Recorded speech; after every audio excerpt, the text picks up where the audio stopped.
Bonjour tout le monde. How's it going, everybody? What's up, Ender, Grizachu, SR Helden, CR Motto, NN29 Cubes? What's up? FCR Plays, hello. Nick Vanilla,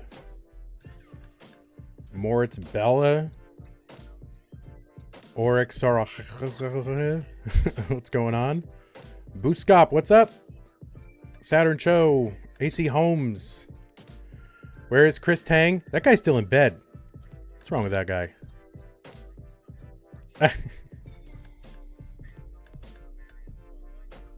No, he's he doesn't have to come in until, a couple minutes in.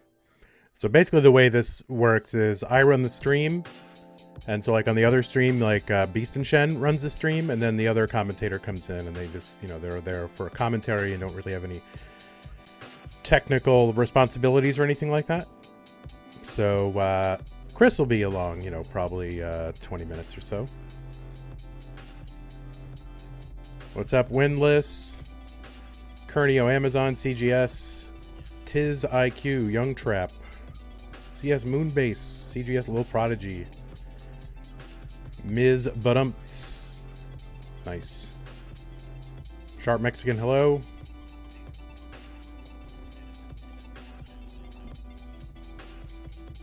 Alright, I gotta turn off the other one.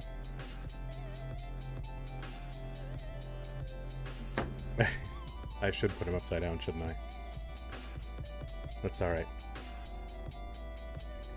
See how we're coming along? We got our players in there. We just have one player that's ready. Everything else is... I don't know what's happening.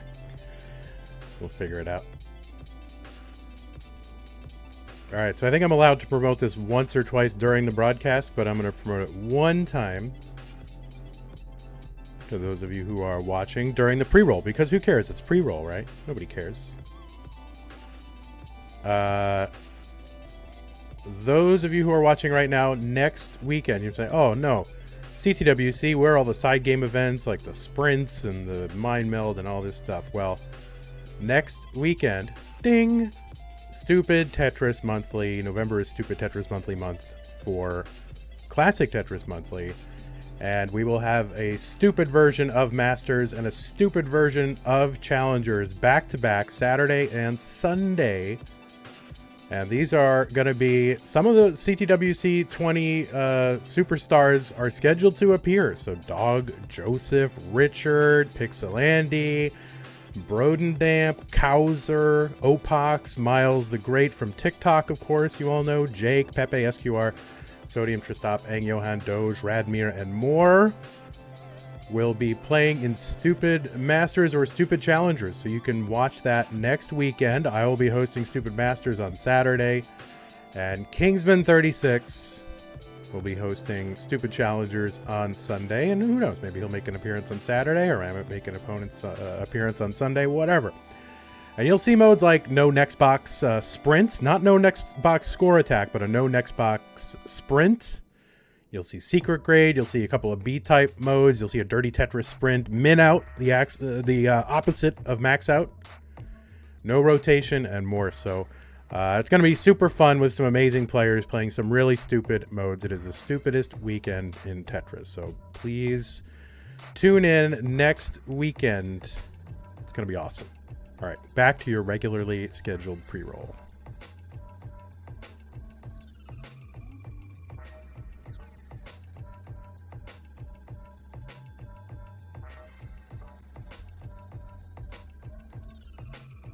We've already had some pretty fun STM matches because not only do we have Stupid Masters and Stupid Challengers, we also have Stupid Futures and Stupid Community being restreamed by community members all month long, and some of those have been really exciting and really fun. And like, even though it's Stupid Tetris Monthly, these are some big brain modes here, and it's fun to see players kind of fight their habits and fight their Tetris instincts to play the game in a different way. So you're gonna love it.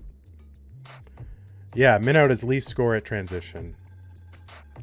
So like singles, you really want to single your way all the way through, and it's actually tougher than you think, because it goes against all Tetris logic, right? Oh yeah, we got to change the title.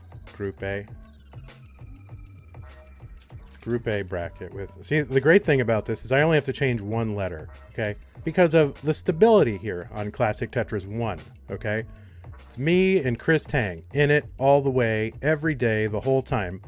Over on Classic Tetris 2, you don't know who you're going to... It could be, you know, Beast and Shen could be with James Chen. It could be with Chris Bidwell. It could be Kingsman. Could be some random person they just like picked up at a Home Depot or something. Like, it could be anybody. Like, you don't know who it's going to be. It's like, you know, here, Classic Tetris 1, stability, okay? We are committed. Over there, they just kind of show up if they want to. Yeah, could be even you, Alex. Home Depot commentators? Well, maybe we'll make that happen. All right, I'm going to go away for a little bit. I'll be back in a bit, but hang in there.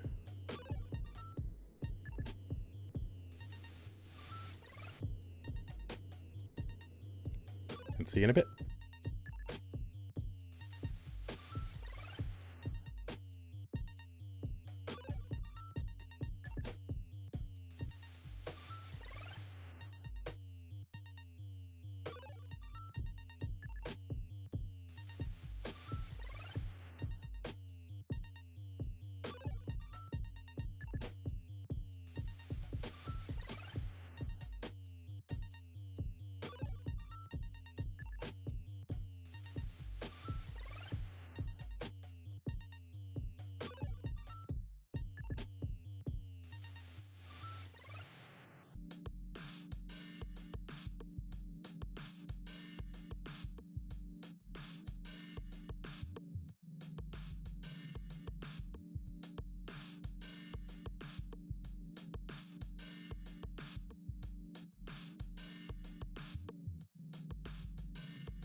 All right. Yes. Green Tea didn't play because he was working on Tetris Effect Connected, but we couldn't say that up until Tetris Effect Connected was released, right? So it was always like, oh, personal, oh, this and that. But that's what he was doing. He was working on that, guys. It wasn't personal reasons. He's not troubled. Guy's working hard for you.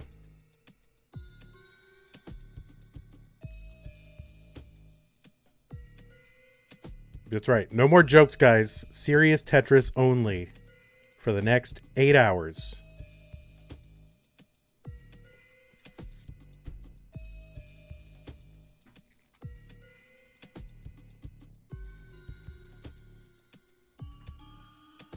Yep, very serious. Do you think Connected Classic Score Battle will be introduced into CTWC? Yeah, maybe. I'm not sure. I'm not sure. You never know.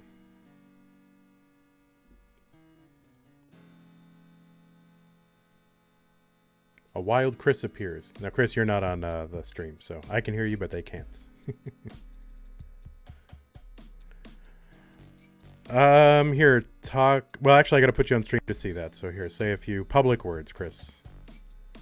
This is Chris Tang checking in here. Good morning on this final day of bracket matches here in the CTWC 2020. Awesome. We are here for Group A. All right. So yeah, you're just kissing the red there. So that's exactly where we want you. So great. Okay. You're doing great. Jeff Moore's here, so I gotta like start practicing my boom Tetris for Jeff. Boom Tetris for Jeff. Another Tetris for Jeff. Yeah. I think I'm just gonna be quiet for, which is amazing for me. I think I'm just gonna be quiet for like the first hour while that match goes on, just so I don't step on a single boom Tetris for Jeff. Oh man. Just love seeing like how far we've come. Like that was just, I don't know, like a couple of years ago, and new players burst onto the scene thanks to that meme, and then now even more players started coming onto the scene because they got inspired by those players, and it's happening in like 1 year generations. I just feel so happy and content to be part of this community. Yeah. Hey, Chris, I'm gonna step away. Do you want me to mute you, or you want to stay on? I'll stay on. Why not? All right, cool. It's a little pre-show. I get a chance to warm up. Down more Rockstar to get jittery for today's action. How is everybody doing this, I guess, morning or night or afternoon, depending on where you are? Yeah, I wasn't even sure if I was live when I was saying those Boom Tetrises for Jeff, but I'm actually wearing my Boom Tetris for Jeff shirt. That was pretty cool. I remember West Coast Qualifier 2019. Alan was wearing one of those shirts, Rodendamp, and he's one of the players that got inspired by the Jeff meme and everything that came with it. So positive things for the community, and great that just positive things happening all over the place. Now Rodendamp's one of our stars, inspiring the next generation of players who will possibly come onto the scene now. So yeah, today's bracket here in Group A is just, well, it's insane. And so I heard, I guess there's something with a Joseph versus Moodus match, something special about it, and something having to do with Kingsman. Since I'm on the mic today, the best I think I can do is to channel Kingsman, and maybe I'll say Bangarang Tetris for Moodus, Bangarang Tetris for Joseph. There's a hangarang. I mean, Kingsman's like the best in that style of commentary, so I don't think I can hold a candle to him, but I gotta try, right? Can chat give me a background on that? On the Moodus versus Joseph, I guess they were calling it before it happened. That's as far as I know.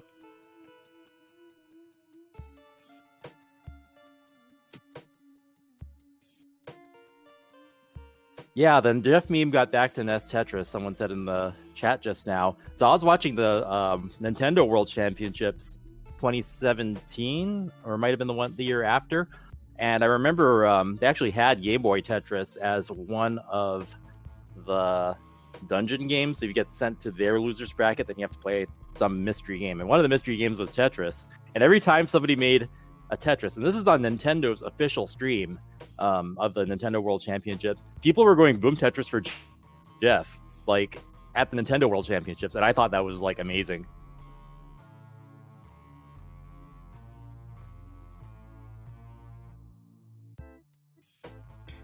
Yeah, so yeah, I'm not too familiar with all of the online superstars, and a lot of this is going to be new to me, but I'm excited to see JD go against Voodoos, and it just seems like there's a lot of electricity around that match. Let's see, yeah, we've got that in our first set of 4. Oh man, you have Joseph and Voodoos and Jeff and PokeNerd in the same set of 4 players. This is going to be, like, even as a commentator, I'm like, how do you do both of those at the same time? Like, both of those are going to deserve their own. And PokeNerd, representing South Korea, I have it on good order that he's playing from Hawaii, and I'm from Hawaii. I was born and raised there, and the very first video game competition that I won and entered was the Hawaii State Nintendo Championships. And the game was Super Mario Brothers, which went on to become one of the games in the Nintendo World Championships that our tournament here at the CTWC is a spiritual successor to. I know it's a little bit of mental gymnastics to understand like why there's a connection there, but there just kind of is. But yeah, Hawaii has a great gaming culture, and I really love seeing that the console that I grew up with, the 8-bit Nintendo, is still being used and loved, and even more players are playing it now. Players of every generation are getting to experience that, and here we have on our streams, you're seeing the players with those classic brick controllers doing things we never thought possible with that old hardware. And it's going to be timeless. Like, I've never seen something that, like a 30-year-old console that was, hot on the market 30 years ago is just as hot and ubiquitous and heavily used and loved today as it was back then. Oh, I love the memes in the chat right now. Yep. Nerves aren't a factor for the newbies in the finals. Boom, Tetris for Jeff. Yeah, Kingsman's great. If there was a way for me to channel him more directly, I'd do it. And I just love hearing his commentary. It was a really big honor in our pre-festivities party. I played an exhibition match against Steve DeLuca, and Kingsman and Bidwell got to call that game, and I was just like, wow, that's so cool. I got commentated by Kingsman, so I'll be looking forward to doing more of that in the future. I think Vandy wanted to like play some matches against me at some point, but I got to get good again. I'm like, I haven't played in like a year, so got to start practicing and learn. Like, after seeing Dog play yesterday, I was just like, wow, I really want to like just study his piece placement or his placement pieces or whatever the meme is. It goes like 4 different ways, and I don't know them all. Pieceman places, I think, is the popular one. Whew, yeah, more Tetris than you can handle, and definitely we're going to be getting an overdose of that today. Second group, Jerpy Dude and Benji and Richard and Alex H. Yeah, Richard, I'm looking forward to that because I would just see just his streams of his gameplay, and everybody was excited for the potential of being able to see him in the live event last year, and he couldn't make it. So with things going the way they have and our online format, I would say, hey, would you guys in chat consider that our first year online has been a success so far, wouldn't you say? Well, I don't know. I kind of like set that up for you to say yes, but feel free to disagree.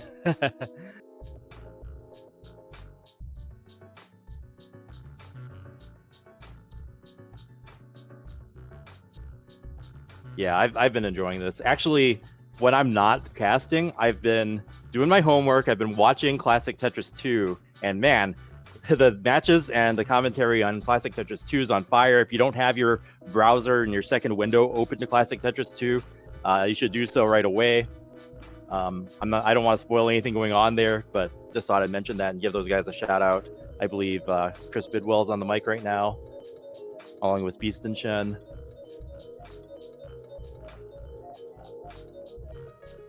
I am hyped for everybody today. Yeah, yesterday's matches. You know, I just wonder, like, so in the new Tetris Effect game, there is a AI that you could play against. So you could play a CTWC style game against a computer AI. And this is just kind of like the first revision of that. And I was just starting to think, like, well, what if our games and our footage and everything that, you know, we're documenting here with our matches can someday be, I don't know, you put all that data and knowledge into an AI, and maybe someday, maybe in Tetris Effect 2 or 3, they could develop an AI that plays like Joseph or plays like Jeff or plays like Corian, you know, complete with their tapping speed accurately represented and their tendencies and different habits. That'd be kind of cool. Get on it, Green Tea, if you're watching. Actually, I would think that the AI that's in the game now, if you put it at its highest level, it's probably like playing against Green Tea.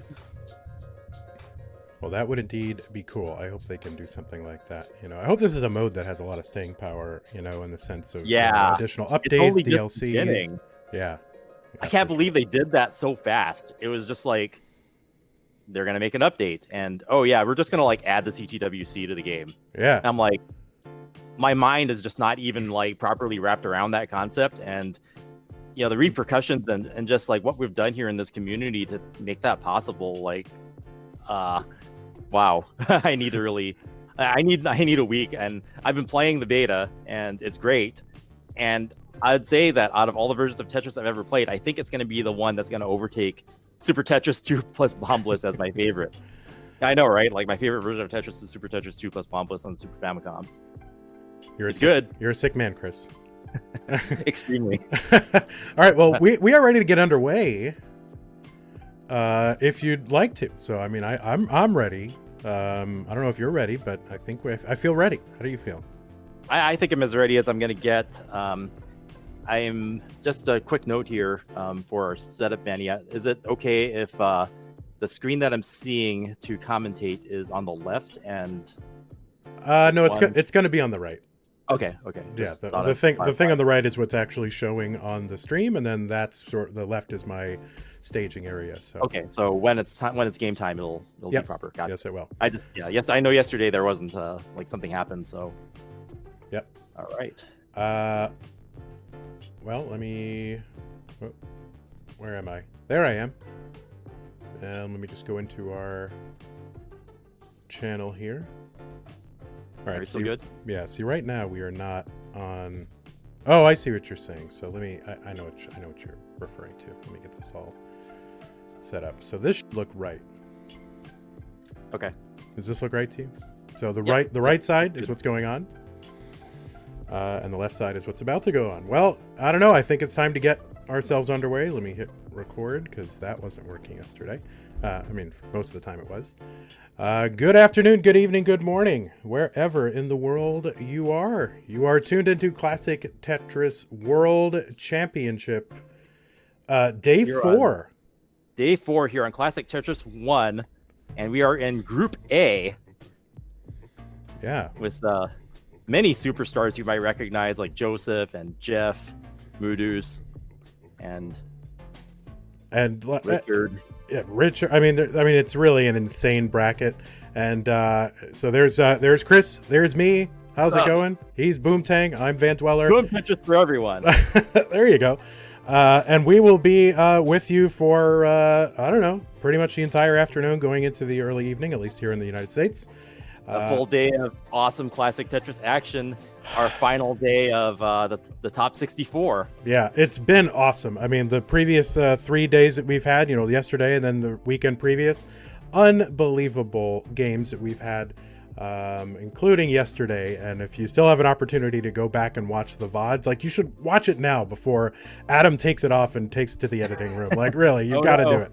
I know. Yeah, I did that all night last night and this morning. I was watching Classic Tetris 2, and there's just some amazing action there, and being able to hear Kingsman on the mic and James Chen, like they're doing a great job over there. And if you don't have your other browser window open, get that sucker open right now and watch both at the same time if you can. You will have more Tetris than you can handle. Well, let us take a look at our bracket here, Chris. So as you mentioned, Joseph and Moodus, huge meme match right now. Yeah. Of course, Joseph, our two-time reigning champion, has won 5 of my events, has won a bunch of other events online as well.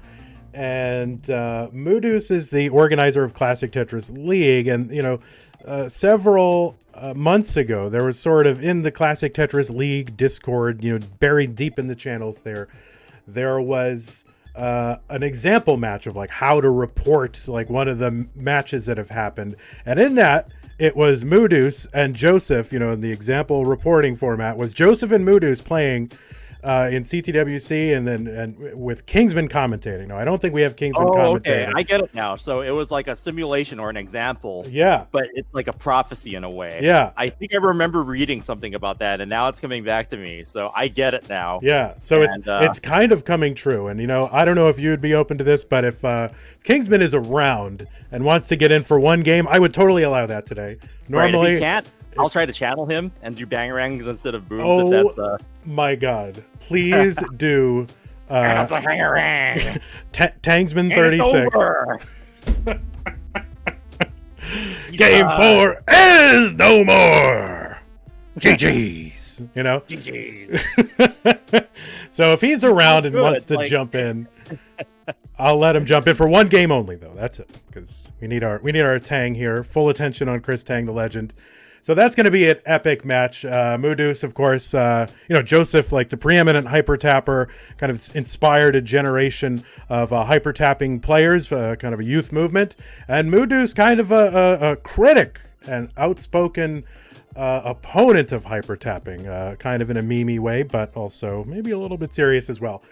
So that's going to be a huge match. And of course, in that same bracket, along with Joseph, is Jeff, who is the star of all the Tetris for Jeff memes, and of course your, you know, Boom Tetris for Jeff. Exactly.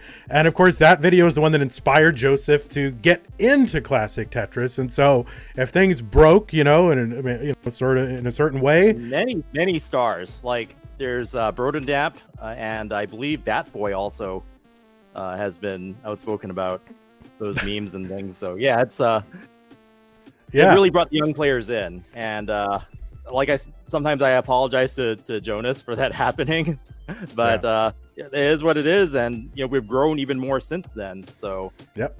And so that's the first match we're gonna have right now is Joseph and Moodus and Jeff versus Pokenerd. So we'll bring you those, and then we'll bring you, of course, Jerpy Dude versus Benji and Richard versus Alex H, which we'll talk more about when it's their turn. So let's switch over to our 4-player palette here, Chris. Let's bring, you know, Vince worked really hard on these stingers, so I better use them. There we go. Whoosh, whoosh. That's so cool. I don't like to use them when I'm going from Tetris action to Tetris action, though, because I think it blocks, you know, some of the action, so I try to switch it up. But here we go. It's going to be Joseph against Moodus, Parody Parrot in view, and Jeff versus, it's a whole thing. Don't even, I mean, that's a whole other kettle of fish. Well, yeah, if you have any insight that the audience would like to know about that, feel free. Yeah. Meanwhile, on the bottom, Jeff is wearing Feels Bear Man bear shirt. Yeah.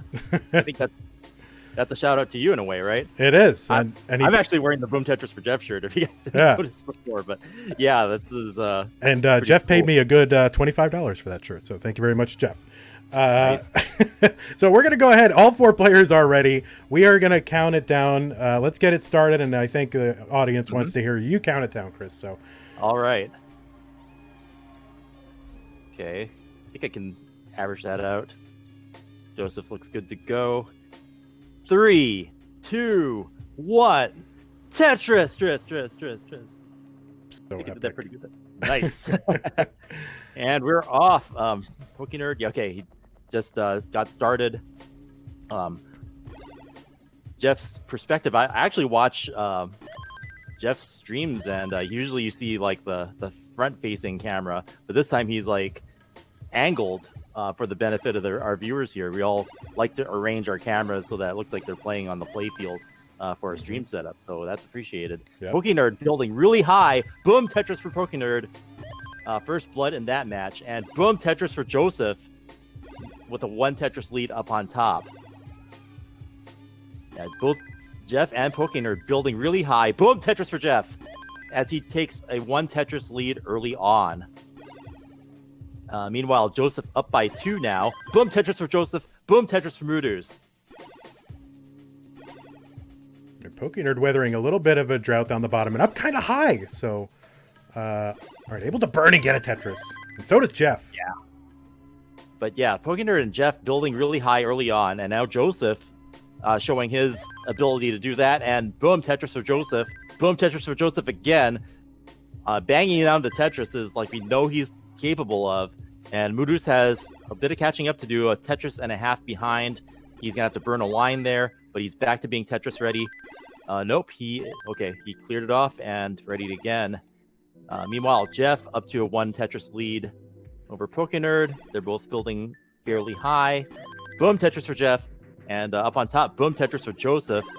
Moodus taking it back just a bit. Joseph now at 185,000 points. Moodus at 147. Moodus doing more line clears than Joseph, so there's a point deficit there.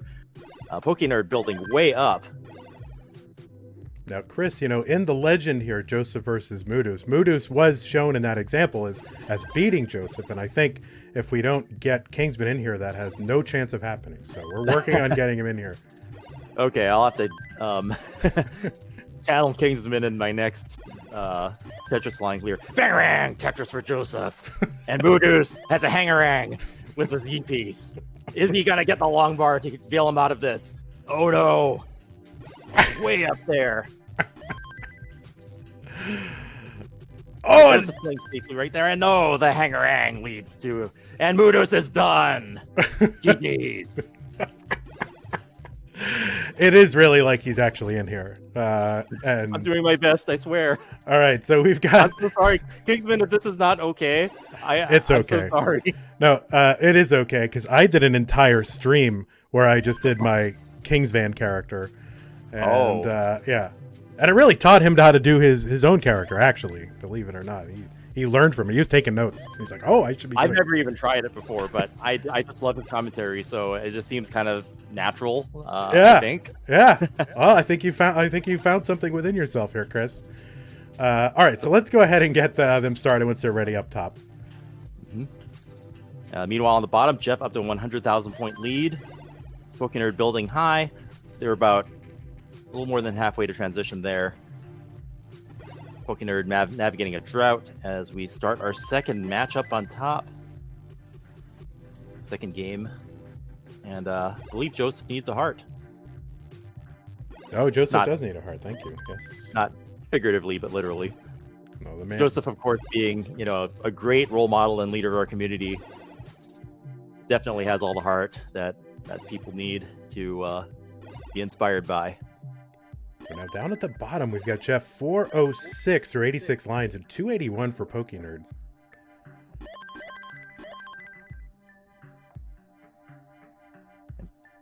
PokeNerd behind, but see some joy in that face. I think he's enjoying the game. Jeff building low, PokeNerd building high now. Boom, Tetris for PokeNerd. Reducing the deficit. We're still having a huge lead for Jeff. Still up by 100,000 points at 457,000 points versus PokeNerd's 351,000. And Joseph building, making Tetrises. He's up by 2 now.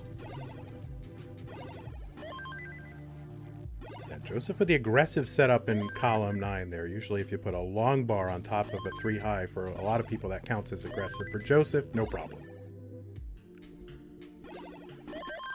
And we're showing here that Moodus is a DAS player, and of course Joseph being the hyper tapper. And on the bottom, it's reversed with Jeff being the DAS player and PokeNerd being the hyper tapper. So different styles for the players. Yet being interesting because Jeff with a 100,000 point lead, now 10 lines away from transition.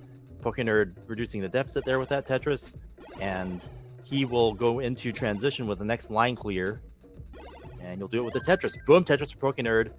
Boom, Tetris for Jeff.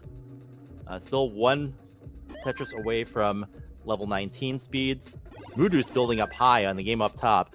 And Jeff going into level 19 now, maintaining his 100,000 point lead. Boom, Tetris for PokeNerd. Jeff doing a couple of line clears to keep it safe. Covered up as well. See how long he has to kind of be in a little dig here. Yeah, he put a lot of weight on as well, so he's going to be in digging phase for a while. PokeNerd has a chance to catch up, but he's got a situation he will not be able to get out of. And PokeNerd tops out. Jeff takes the first round. Yeah, and Jeff was in the process of topping out himself, so PokeNerd kind of doing Jeff a favor there, because if PokeNerd had kept it low there, he was within only, just a handful of Tetrises, so kind of Jeff squeaking one out there, so Jeff's going to get a heart. We'll start. Both players playing solid in the early phase of that game, but once level 19 hits, if you're not ready for it, then, like some people say, it's like jumping into a frozen swimming pool naked or something. So you think you're ready and you never are. Now, let me go ahead and make sure I'm showing the player bios. So there you go. Right. And and Mudu's topped out while we're memeing here. Mudu's tops out. Just like that. And he's done. GG. Well, we don't need you to do that anymore, Chris, because I think Kingsman is here in our chat, but I can't hear him. I can see his little green ring moving around, but I can't hear him. So, well, hopefully you can hear me now. All right, fellas. There you go. Boom! That was not a boom for Mudos. It's a boom down and out. Oh my God, Chris! I don't even know. I don't even need to really be here. It's just you did a phenomenal job. You are truly now the king, the legend himself, commentating. Fantastic. Oh my God. Yeah. Now this is maybe because Mudus finds himself down 2-0 against Joseph, and so I think this is what Mudus is going to need if he's going to make this prophecy come true. Down 2-0 against Chat Joseph. Is calling right for the reverse sweep.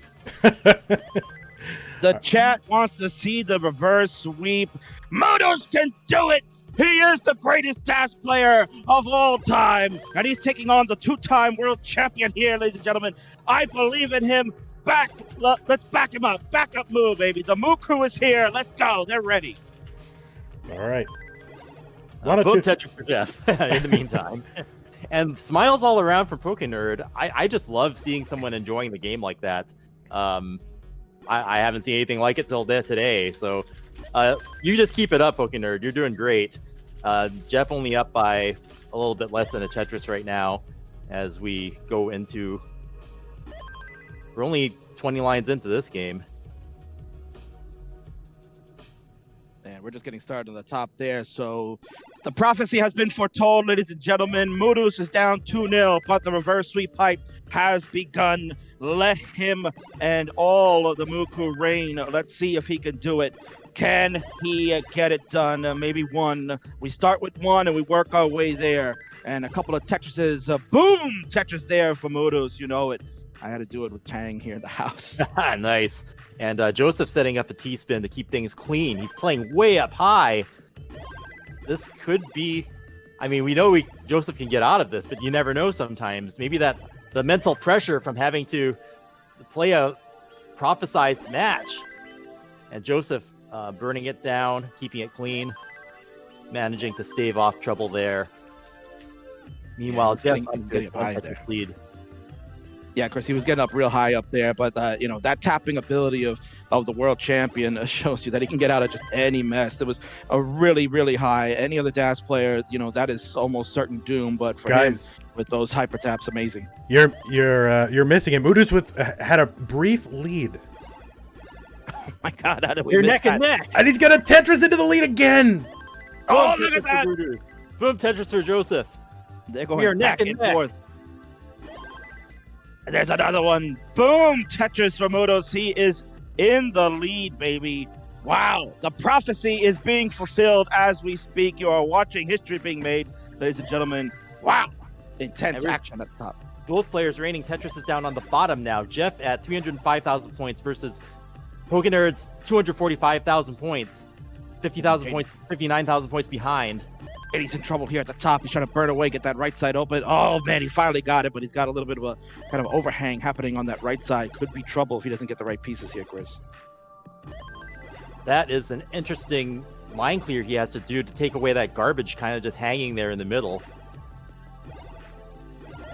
He's gonna, and does it with a triple. Yeah, very nicely done. But Voodoo's in the lead. 195,000 points versus Joseph's 182.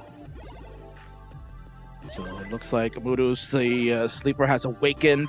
He is finding his groove after those two first rough starts, and now he is looking to get an onslaught going against the world champion.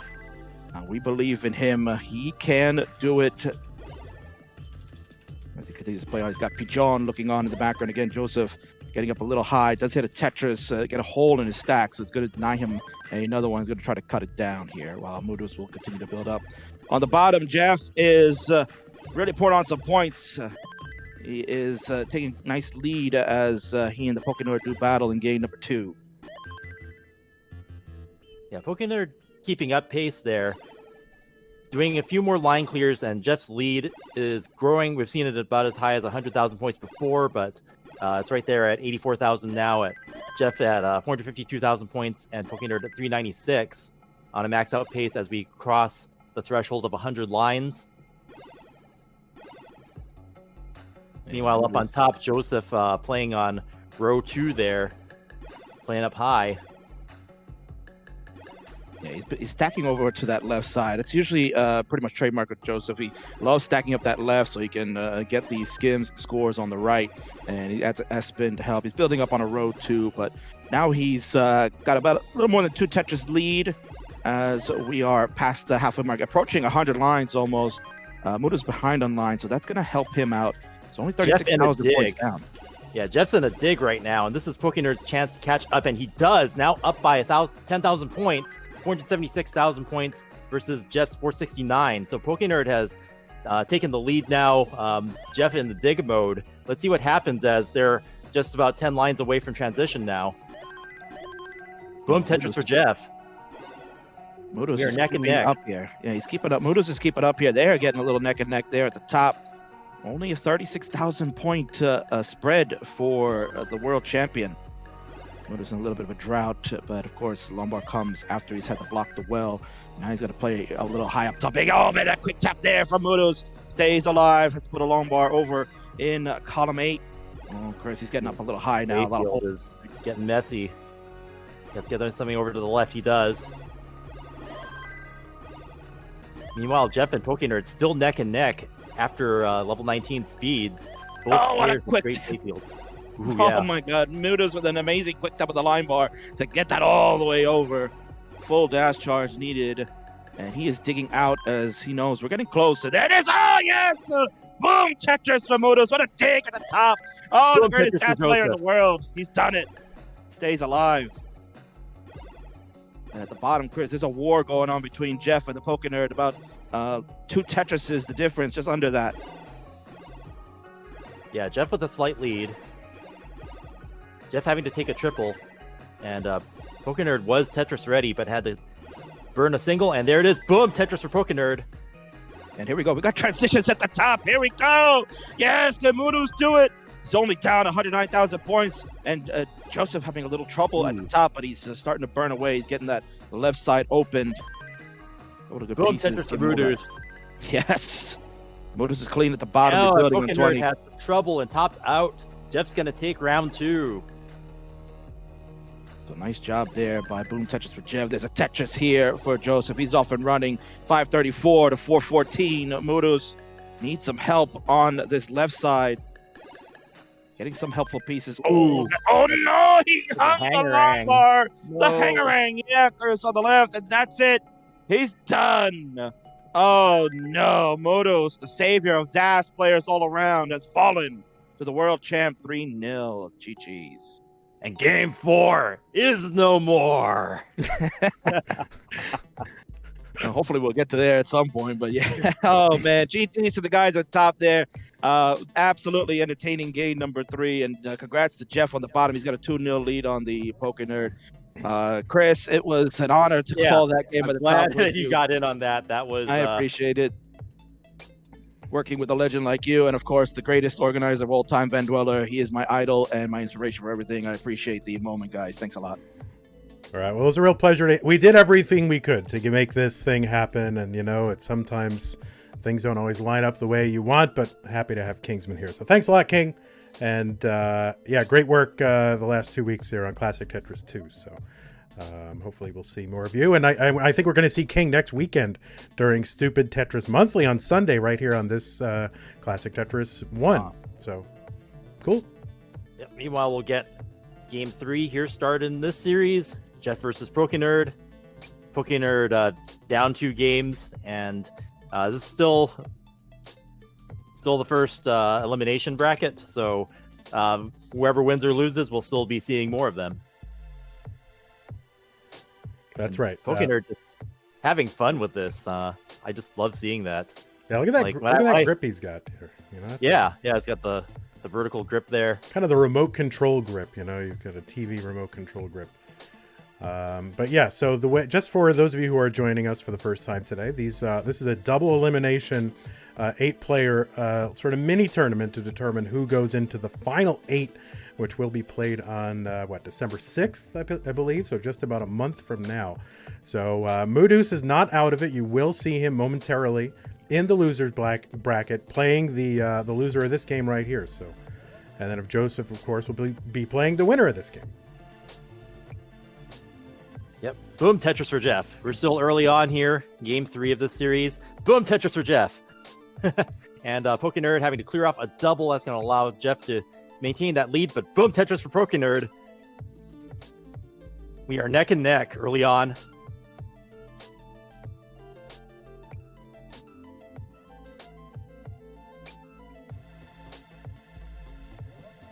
And Jeff being a DAS player. And as we go through this top 64, there different play styles have been. A lot of people are saying that the hyper tappers are dominating now, but you've got players like Jeff who are still using DAS, representing the veterans as well. And even though a lot of the newer players play primarily on stream, you have players like Jeff who have also started streaming. So we're all evolving and improving. And even Jeff's play style, where he used to play really risky on the left, just like stacking things over there, which is one of the things that made his play style distinct. He can play both ways now. He can play risky when he wants to, and also keep it low and safe. So we're seeing higher scores out of him too. Yeah, Jeff. Pokenerd taking the lead. Yeah, you got about a half Tetris lead, and actually Tetris is to add to that lead. So 216 Pokenerd, 180 for Jeff.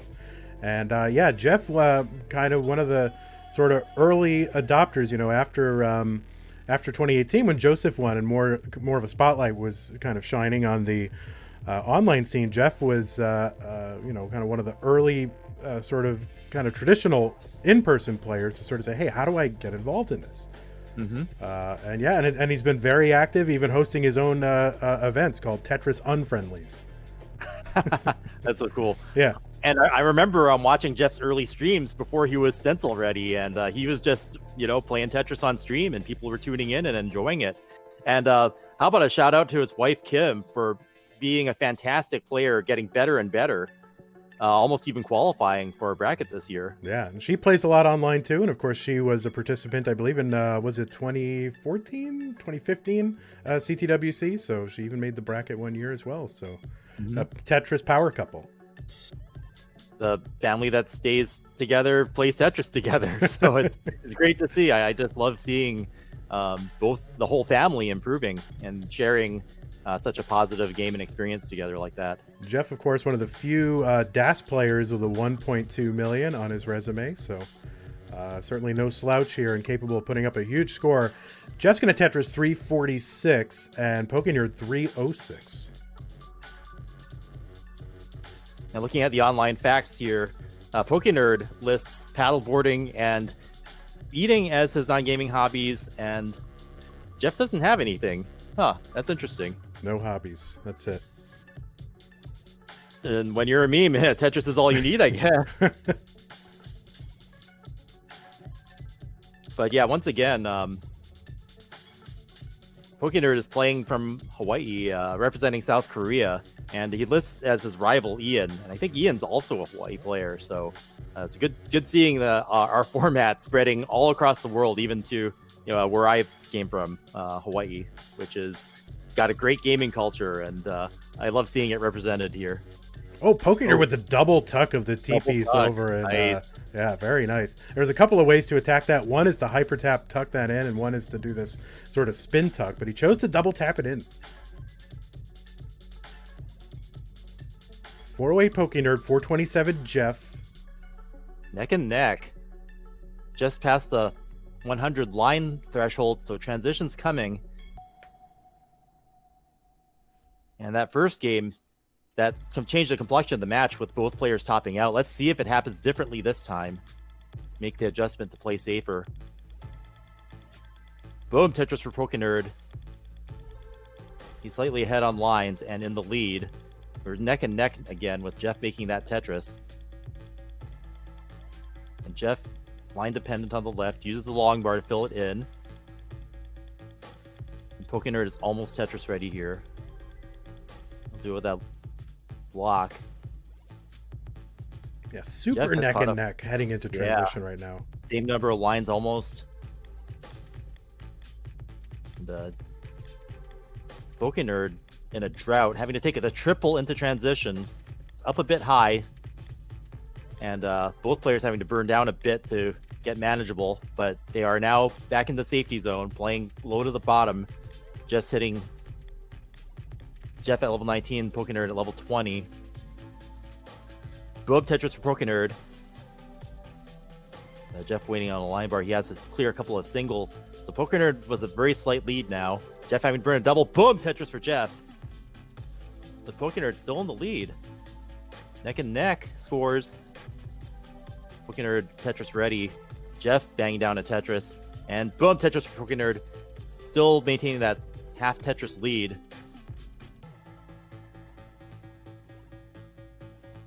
And as the memes go, this had to be a neck and neck match, and we are seeing it. Both players kind of in a drought situation here. PokeNerd 23 lines, Jeff at 16. And boom, Tetris for PokeNerd. Finally out of the drought, now up by a Tetris, and Jeff's still waiting on his long bar. There it is. Boom, Tetris for Jeff. And just one Tetris apart. Jeff at 673,000 points, PokeNerd at 702. Jeff with a high-speed tuck there. And now both players are having to deal with some holes forming in their field. He's a great piece for PokeNerd over on the right side, so it looks like he's going to get out of this. And Jeff really not in a position to take advantage of PokeNerd burning it all. Because he's burning himself. Right. Yeah, they both hit that dig mode at about the same time, so no change in score. We were at a 571 point difference there. Really close, really neck and neck. Oh, and Jeff covers up as well with that, trying to keep his playfield clean. And now he's long bar dependent. Manages to stay alive there, but he needs some better pieces to drill back down. PokeNerd's Tetris ready. Boom, Tetris PokeNerd up at the biggest point difference we've seen in this match thus far. 90,000 points, 820,000 points. Oh, and Jeff flailing about here. Jeff's going to top out. Jeff tops out, and PokeNerd takes one, staying in this match. And PokeNerd with that smile and jubilation, pointing at the camera, saying, "Jeff, I got you."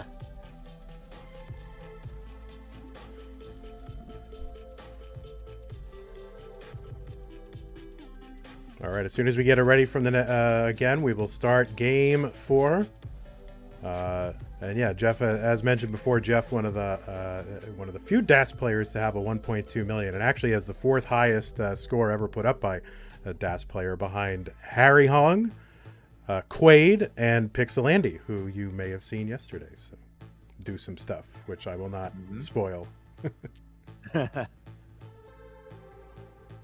But yeah, Jeff being another hero of the DAS movement and doing very well here in the tournament thus far.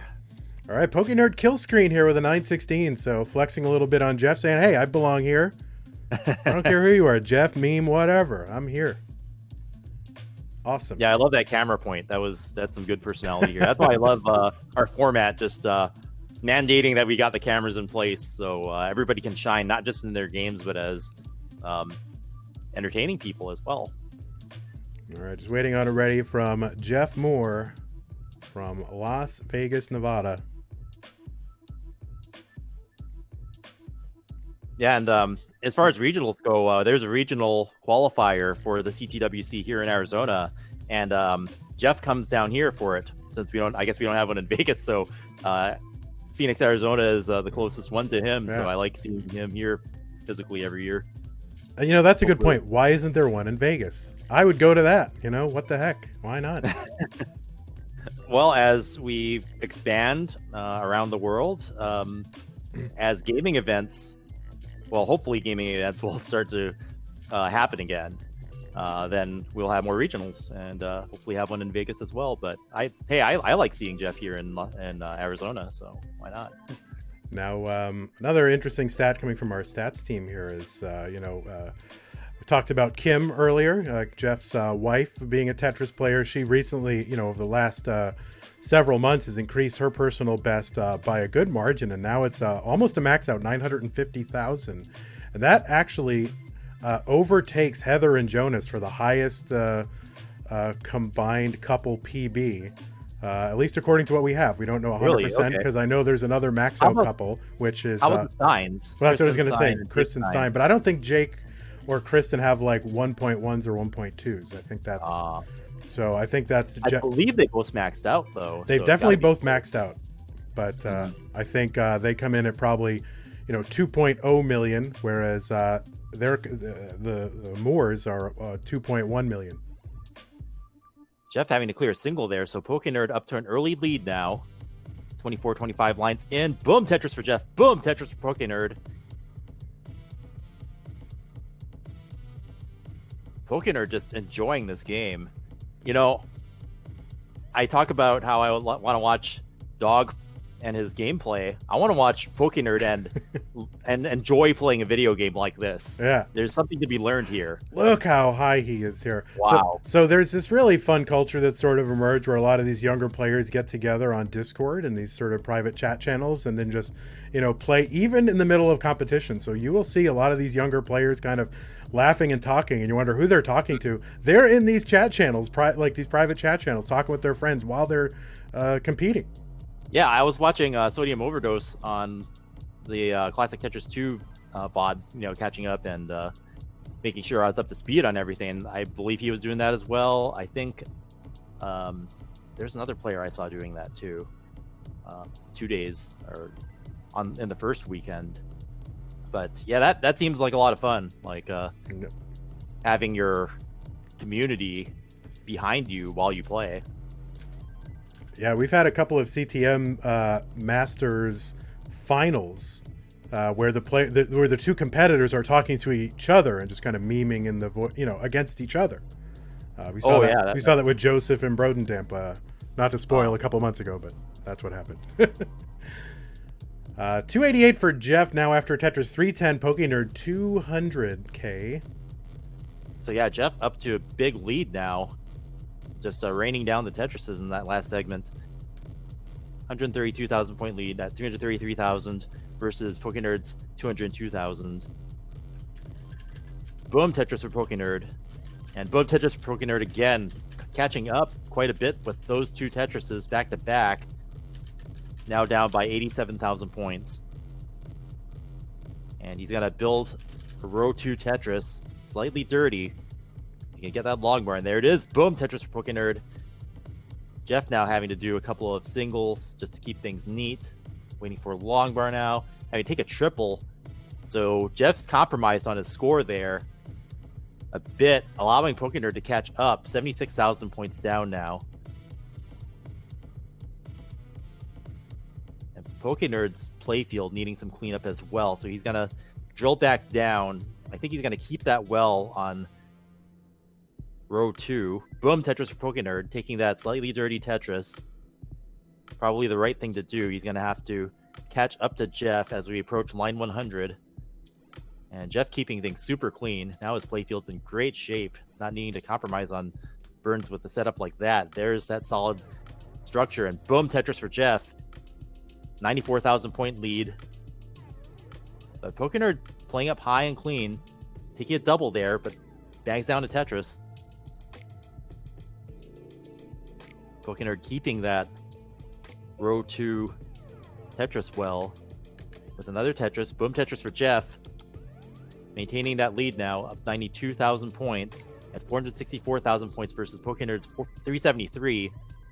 And Pokenerd can finally clear off that row 1 garbage, but no, he's going to be building on top of it, keeping that well, even though we're 15 lines from transition. Boom, Tetris for Pokenerd. Let's see if he keeps that well, or if he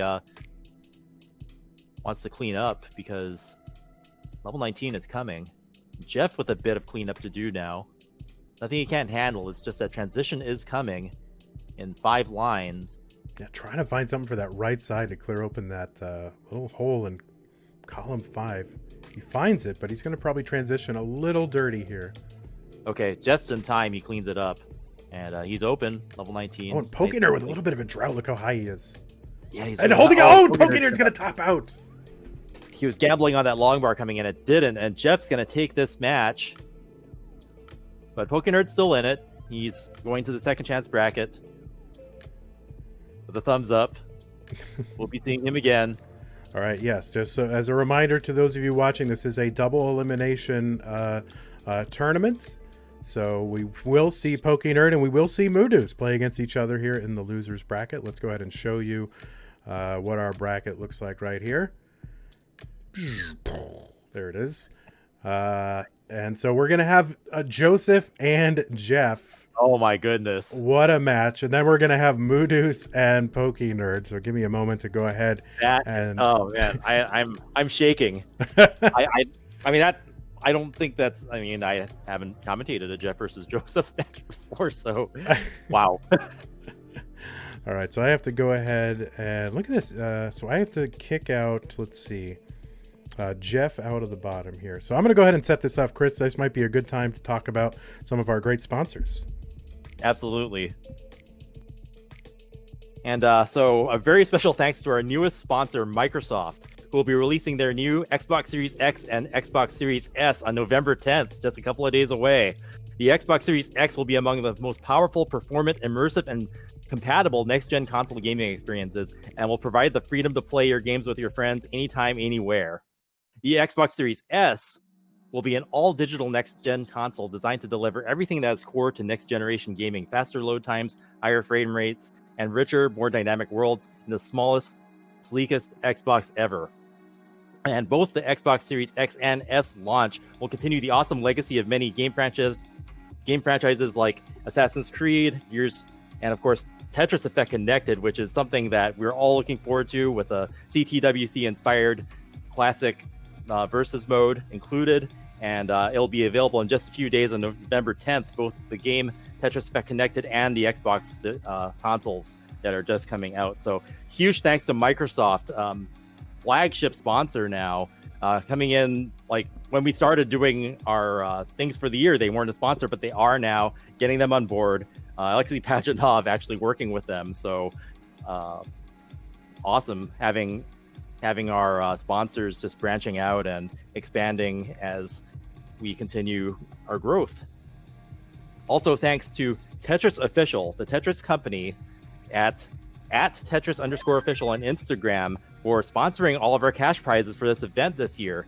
So this year, Tetris is also giving our viewers a chance to win some really cool prizes. So definitely visit them on Instagram at Tetris_official to learn more about those great prizes. I'm going for those prizes, Chris. Let me tell you, I need some prizes. I decided lack of prizes in my life right now, and I could use one, but I don't think I'm eligible. So if anybody out there wants to win one for me, I'm just kidding. Don't do that. That would be wrong. I've been one to do that. I would go on the Enhance Twitter, and I was able to get the Tetris Effect soundtrack just by tuning into the Twitter for Enhance Games. So we'd like to thank Enhance Games for also being one of our sponsors. And especially for the upcoming Tetris Effect Connected, available also November 10th on the Microsoft Store for Xbox Series X, Xbox Series S, Xbox One, and PC. And it's also coming to Game Pass on day one.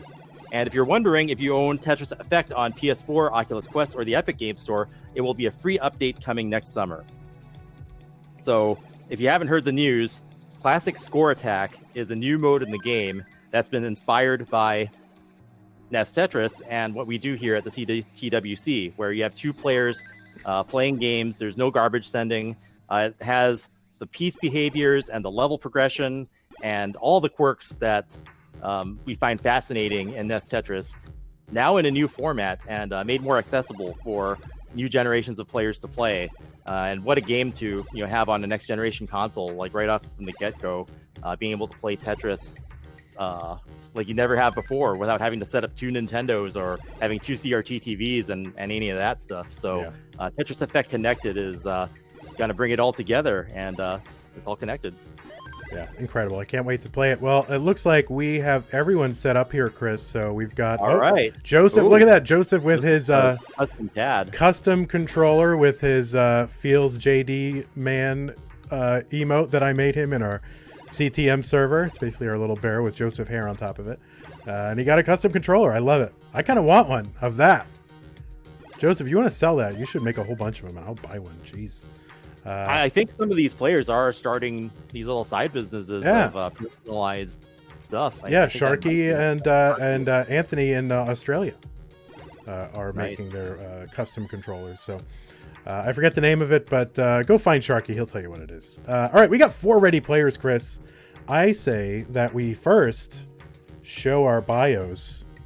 Absolutely. So that I don't get yelled at. See, I'm already ahead of Vince. Vince is like, bios, Van Dweller. I'm already on it, Vince. So we've got our North American match up top and the international challenge on the bottom. South Korea in Hawaii, but representing South Korea is Pokenerd, and Moodoos representing Australia. Huge in the scene for our online community in Australia. And I guess I'll count this down because it's that time. 3, 2, 1. Tetris. Yeah, you're either in like a cave when you do that, or you're like falling down a hole or something, like with Darth Vader. Just like, oh, I love it. I love the reverb. It's amazing. And now we've got Pokenerd on the left, Moo on the right, and Joseph and Jeff up on top. Jeff building up high early. Boom, Tetris for Jeff. Joseph also having made a Tetris. We are dead even.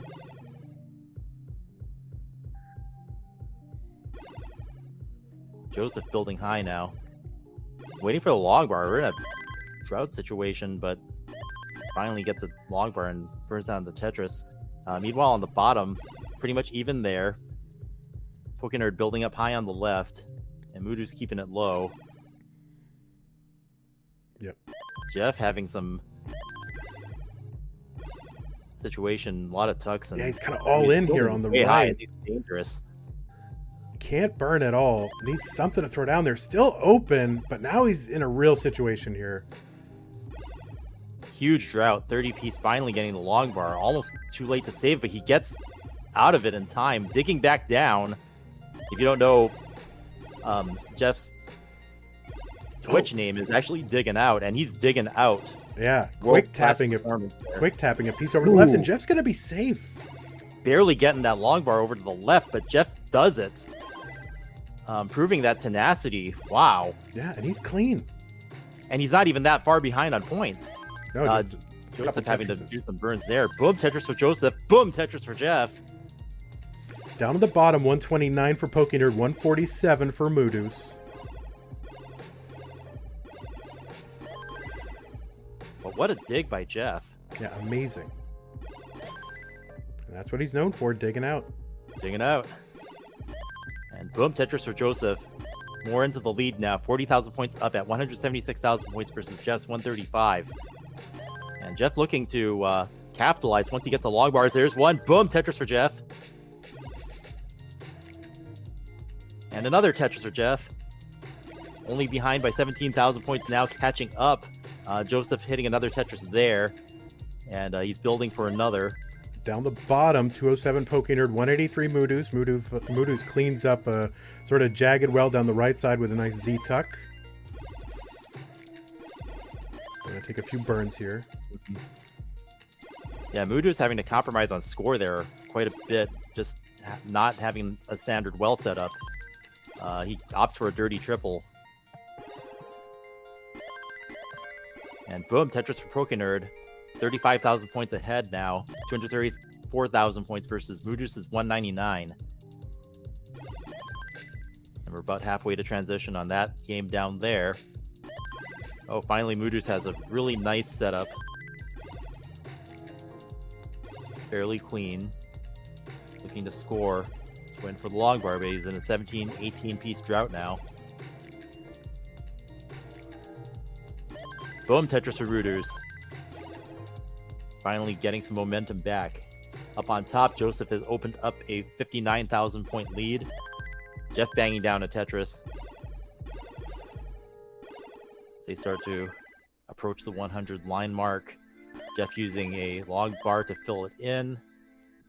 Waiting to score. Boom, Tetris for Jeff. Getting a little closer in score now. Yeah, down the bottom, 330 Pokenerd, 273 for Moodoo's. And kind of lower, paces here for Moodoo's than I think he would like for 88 lines, but certainly not super far behind. Only really, a couple of Tetrises behind, so he's got time. Jeff having to take some singles, keeping his playfield safe. Joseph with a very high dirty Tetris there. And Jeff building up high. Looking to score, but another drought. Ooh. Yeah. Boom, Tetris for Jeff. Yeah, has to mess up his left side, though. He's got another one going. Okay, he's going to put himself into dig mode here. Opting not to wait for the long bar there. That might be the right choice, but he's not going to be able to score for a while.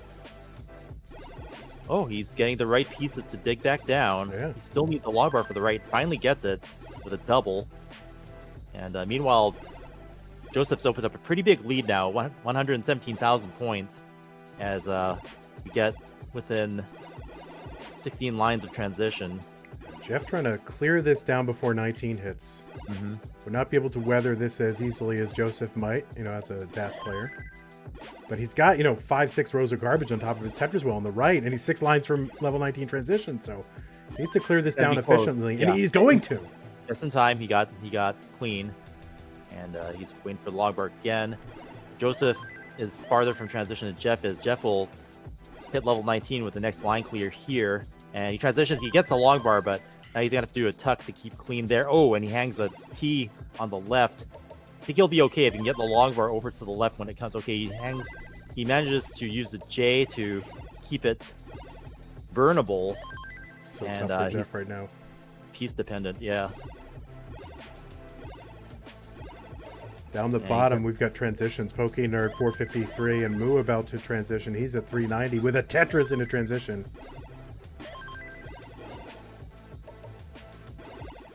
And Moo having to take some more burns. So Pokenerd jumping into a lead here. Oh no, Jeff. And Jeff tops out. He wasn't in the best shape pre and post transition there, and Joseph's going to take this one. Oof, GG, says Jeff. And Moodoo's playing safe on the bottom. Pokenerd playing up higher. Boom, Tetris for Pokenerd. Now up by 100,000 points at 540,000 points versus Moodoo's 455.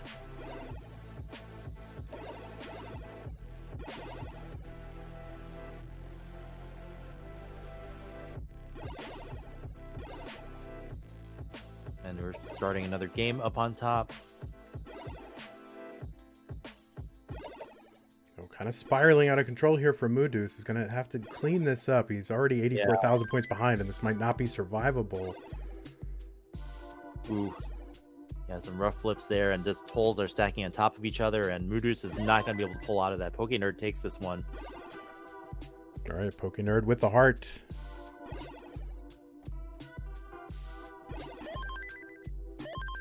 Meanwhile, on top, just getting started over there. Joseph up by one Tetris. Jeff with the tuck situation, uses that spin, keep things clean. Boom, Tetris for Jeff.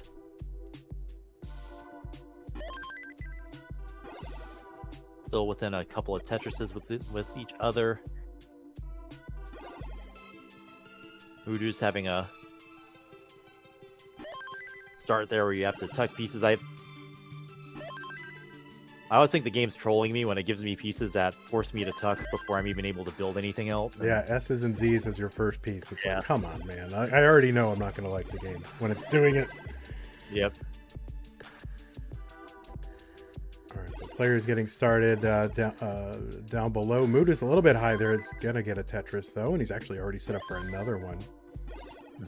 Now, a little bit of the lore behind the parrot, just to not to get too deep into it, but Moodus has always had this parrot hanging on the wall behind him in his online streams, for a couple of years. And, it's people are like, what's up with that parrot? And he also is known for these kind of theoretical screeds on parity, which is a concept about how jagged your stack is on top, right? And so at one point, people put 2 and 2 together and said, parity, feels parity, he's got a parrot. So now he's got a parrot emote. And the parrot is kind of taking center stage. Pokenerd building a overhang. What is he going to put down there? I guess he's going to try to build a skim down from the top there. Okay. All right, 101 for Pokenerd, 99,000 for Moodus. And up top, 233 for Joseph, 215 Jeff. Yeah, Pokenerd took some burns there, so that allows Moodus to take the lead now, up by 1 Tetris.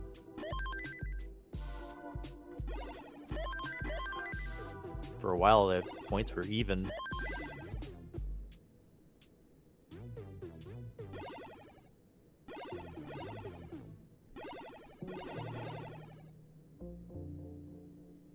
Joseph up by a Tetris and a half. Yeah, Pokenerd kind of in burn mode here. He actually uncovers a Tetris well here. Needs a quick long bar, though. Yeah, he's building up way high. And he finally gets the long bar. Boom, Tetris for Pokenerd. They're neck and neck. Still early on.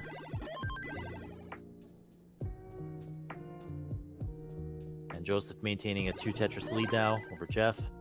And Jeff making a Tetris. About halfway to transition now.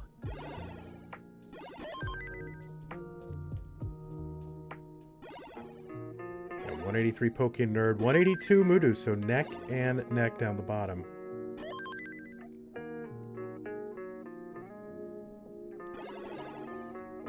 Jeff having to take a triple, but goes into a Tetris.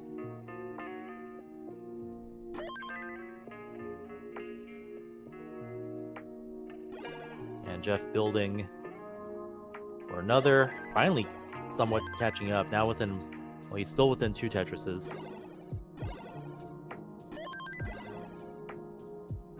Pokenerd with some holes in the bottom of his field there. He's ahead, but this is Moodus' chance to catch up.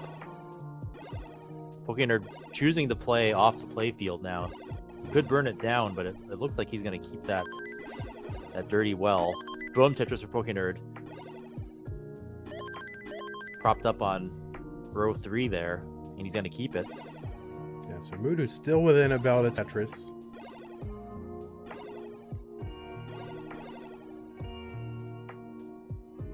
Yeah, Pokenerd playing dirty here. In a good way. Yeah, pretty much the whole time. Yeah, Yeah. one or two rows off the bottom the whole time. And if you're comfortable with that, then you don't have to waste those lines. Well, Moodu's getting up high. This is going to be real tough because he's going to need a piece over on the left. He's going to have to chop this down with L's. And he gets a couple of L's here. Vaulting the L, but not enough. And Pokenerd is already good and gets the heart. Meanwhile, Jeff playing really high up top. He's at 117 lines, so he needs to get his house in order right away. And with the dirty triple, that'll help a lot. He's drilling back down. And just like that, he's safe again. Yeah, it's miraculous how, these guys can be just admired in these digs for, 20, 30, 40 pieces. And then as soon as transition hits, they're just like, they just bring it all down in within the span of 10 pieces. Yeah, Jeff was in the lead for a very short amount of time there, but now that transition's hit, just ahead a little bit by lines. Joseph will hit level 19 now with that Tetris. And they're pretty much neck and neck, just with Jeff being slightly ahead on lines, making Joseph slightly have a bit more scoring potential when it comes down to the end game here. Yeah, we're off to level 19 speeds. Jeff finally nice and clean, getting ready to score again.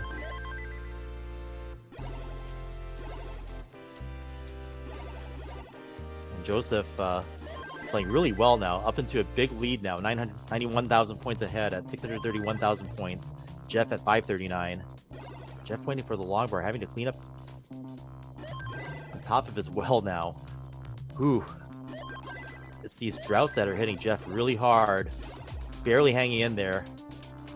It needs something from the left side to clear it. He's got that Mino over on the right side. How's he going to do this? Getting in, but yeah, the pieces just aren't falling for Jeff right now, and Joseph's going to take another one.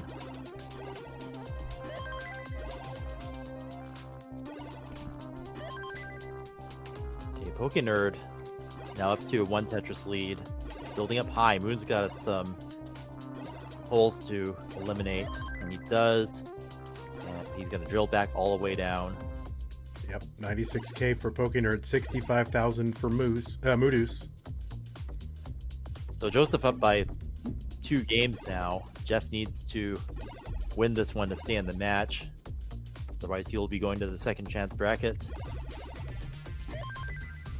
Chris very diplomatic with his characterization of the name of that bracket. I just call it it's a loser's bracket, but there may be some people that may appreciate the. That's true. It is 2020, so let us, there are no losers. Everyone's just in a second chance. I could be really harsh and call our silver bracket the participation trophy bracket. That's right. Which, by the way, yeah, that's coming up. November 20? Let me take a look. November, what is it? 21st? No, 22nd. One of that weekend, actually. That whole weekend. I'm looking forward to that. We're gonna get to hear our superstars Joseph and Sharky do commentary. That's gonna be really cool. Yep, and those will be all the folks who finished 65th through 96th in our qualifying. So. I will say this though, we started this with a 64 player bracket, and you'd think that'd be enough to get everybody who's you're a fan of in the bracket, but we're not even close to having that be enough. That's right. So we have so many stars and so many great players, and things happen. So having the silver bracket is great. It's even if it's not the main bracket, getting to see the players, still play their best and be able to have matches, that's still a good thing. Yeah, no doubt. 317 PokeNerd, 254 for Moodus here. Moodus actually 10 lines behind, so it has about 10 lines in hand here. And up top we got Joseph 146, Jeff 118. Joseph having a pretty jagged board, so this is Jeff's chance to catch up. Tetris from Moodus, so he's back by 80,000 points. That's a little less than 4 Tetrises. Joseph needing a couple of lines to be able to score there. One of them came, so finally building up high. Boom Tetris for Joseph. Jeff way up high now, waiting for that long bar. And he's going to have to dig a bunch, but that's super dangerous. He's going to need the right pieces to dig out of this. He gets them. Laying that long bar flat. Oh, he's setting up. Yeah, playing really risky there. That's textbook YOLO Jeff from the old days, manifesting itself here in the year 2020. Love seeing it. Triple for Jeff. High up top still. Ooh, and he's putting a lot of weight on that well, so he's going to have to either do a lot of burns to get back down, or maybe he's going to build something super high and dirty. But he's going to burn it down, and he is safe again. Now you can see PokeNerds was going for kind of a dirty center well Tetris. Just didn't end up getting the pieces, and finally uncovers the well. Oh, and he just blocks it just in time, of course. Still struggling, trying to keep that well open, but eventually just has to give in and say, all right, well. And he opens it again. Some clutch moves there to stay alive. Finally opening up the well again. Now he's still waiting. Whew. Oh, that left side for PokeNerd. Look at that. Yeah, that's going to be tough. He needs a perfect... Wow, look at that flip. Oh, no, and PokeNerds is going to top out at 430. So Moodus needs to get to 431. He's got a couple of Tetris to set up. This next Tetris for Moodus would do it. He actually took a burn while the long bar was coming. So if he can get a long bar here, he'll take a game. And Moodus. For Moodus. There it is. And gets on the board. Now with one game on. PokeNerd up by 1. And we've got a series. And up top here, 429 for Joseph. Jeff, 271. Joseph with some physical flexing there. Gesturing. He might be maybe chatting with his... or maybe he's telling us he wants a score check. You know, sometimes we forget the score. We get so excited or sidetracked, we forget the score checks. And the players do like those. Yeah, he's up by 158,000 points at 476,000 points, and Jeff behind at 340,000 points. As we cross the 100 line mark, Jeff actually being up by... He had to do so many dig burns there that he's up by 15 lines, 10 to 15 lines, and he's going to hit transition soon. Jeff still building up high, getting a triple there, getting droughted, and boom, Tetris for Jeff. Finally able to score off of that, but yeah, every time I look at Jeff's screen, it's almost like he's getting droughted, so he's having to... The game's kind of forcing him to play super risky, and we're seeing YOLO Jeff emerge once again, building up super high, but then getting out of situations you wouldn't think possible. Jeff hits transition, kind of up high. Missed shift there on the Z piece. Having to do a couple of burns now. Not getting the flat bottomed piece he needed to keep that clean. And he's going to be digging for a bit. And Joseph's up super high. 10 lines from transition. He's not really getting what he needs to burn that away effectively. I think we might be stuck on the bottom here, so I'm just going to go try to fix that. Okay. Joseph super high, getting a Tetris. Oh, Jeff giving up with a hang there, and Joseph's going to take that one and take that game in the match. All right, just bear with me. I'm going to go ahead and try to fix the bottom one here. It's going to look a little weird for a second. And Jeff with the GG's message, and Joseph with the thumbs up. Good game, but yeah, Jeff getting droughted a lot, playing up super high and having to do a lot of digging. And we'll see as he goes to the second chance bracket if he manages to adjust. We see him play safer, or will YOLO Jeff continue taking all the risks? You kind of need to against a competitor like Joseph. All right, I think we're set up here on the bottom. PokeNerd was able to give her ready. I think we got some Moodus here. And all right, Moodus is able to put in a ready, so I think we're all good here. And we'll go ahead and get that started. PokeNerd up 2-1 over Moodus. And Jeff with the family there. We'll be seeing him when we know the results of this other match. We'll be seeing him again. The one thing you know about Jeff, if you watch him stream, is that his kids are always there, right? They're so cute. But whenever he streams, there's no kids in the other room. The kids are right in the room, and so you can hear everything they do. And it's kind of become sort of a fun thing about Jeff's stream. It's just kind of kids running around in the background, like VHS kid shows or whatever. Did I say VHS? Oh my god, I'm so old. DVDs, I'm sure, in the Jeff Moore household. I don't know. I guess you can ask. I mean, people sometimes use the old hardware for entertaining kids. All right, we got something happening on the top here, so I'm going to let our tech team look into that, and we'll go ahead and switch over to our bottom-only scene while they figure that out. PokeNerd playing up high with a lot of holes in his stack. He's going to have to burn down there. Wow. Okay. barely getting that over. Very piece dependent. Okay, he's going to use the S's and Z's to make singles and just chip away at that. Yeah, lots of little cheesy holes over there. So 17,000 Pokénerd, 78,000 for Moodus here in the early goings. Yeah, Moodus up to an early lead now. Pokénerd still dealing with... Still digging. Making some headway, though. Mm-hmm. Yep, he's going to get back down with that double there. And Moodus in really good shape right now. The point lead on a clean play field. Pokénerd almost out of this. Covering his well with the long bar there. It's going to compromise him on points just a bit. Without the right pieces, he's going to have to deal with more holes in his stack, so he's going to be digging a bit more. Moodus an 83,000 point lead right now. There's another Tetris piling on. 140 for Moodus, 36,000 for Pokénerd. Pokénerd is not Tetris yet. Wow. Yeah, he's just been in dig mode. Gonna necessitate a call to the Smithsonian because they've got an epic dig happening. It's almost out.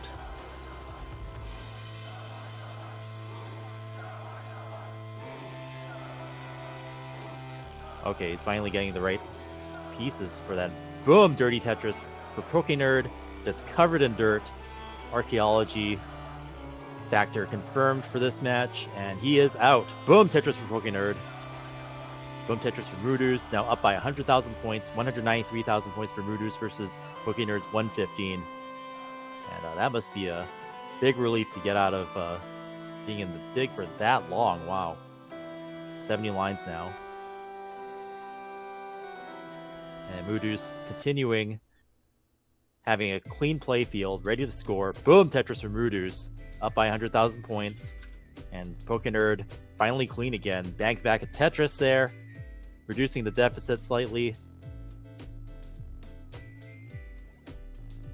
He's finally got some momentum here. Moodus now having to take a single there and ready for a Tetris. And boom Tetris for Moodus. Pokénerd kind of covering his well again, so he's going to be unable to score for a while. And Moodus' lead opening up. 140,000 points now. One of the bigger matches, or one of the bigger leads of this match.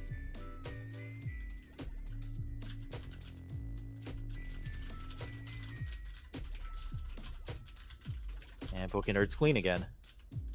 See if he can catch up a bit before transition. Oh, a missed shift caused him to create some more holes in his stack, and now he's back into digging mode, high up there. He's waiting on some pieces that can help with that. The game's just not cooperating. Ooh, barely getting that over. Just, yeah, bad run of pieces there. Pokénerd not looking happy about that. Forced to just, he can't survive that. He's not going to be able to get over to the right. And Pokénerd is going to top out. Moodus takes that one, evening up the series. And the best of 5 has become a best of 1. Look at that. So we know we've still got a match here with Joseph up 2-0 over Jeff. We're having some technical issues, so we will bring that to you as soon as we get that resolved. Let's go ahead and give Moodus his heart. He has earned it. And start a countdown. Oh wait. Did Joseph win 3-0? Yeah, I'm sorry. I totally missed it. Why did I do that? That was the proper sweep. Jeff goes to the second chance bracket, and we will see more action with Jeff once we know what's going to happen with these guys here, because they are in a decider. Oh, what happened to me, man? I guess I was, people were complaining about this music, and I was going into these folders trying to get rid of songs and all that stuff, and I guess I just kind of zoned out that it was 3-0 sweep from Joseph over Jeff. Sorry about that. Ruining Tetris. Oh, only in the best ways possible. And we're off on this game. Pokénerd building up high on the left. Boom, Tetris for Pokénerd. Up by 1. And Moodus super clean. Gonna bang down a Tetris, evening up the score. the early on neck and necks. And PokeNerd building up high, Moodoos building clean. And PokeNerd's going to bang down another Tetris.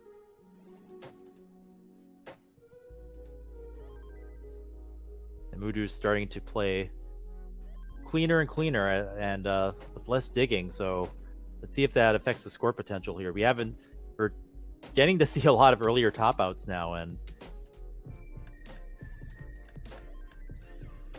things that we aren't. I mean, yesterday's matches, we saw a lot of early top outs, and I'm just wondering if that's going to happen again today. We have really top class players that you don't expect to see that from, but maybe nerves are a factor for the newbies in the CTWC.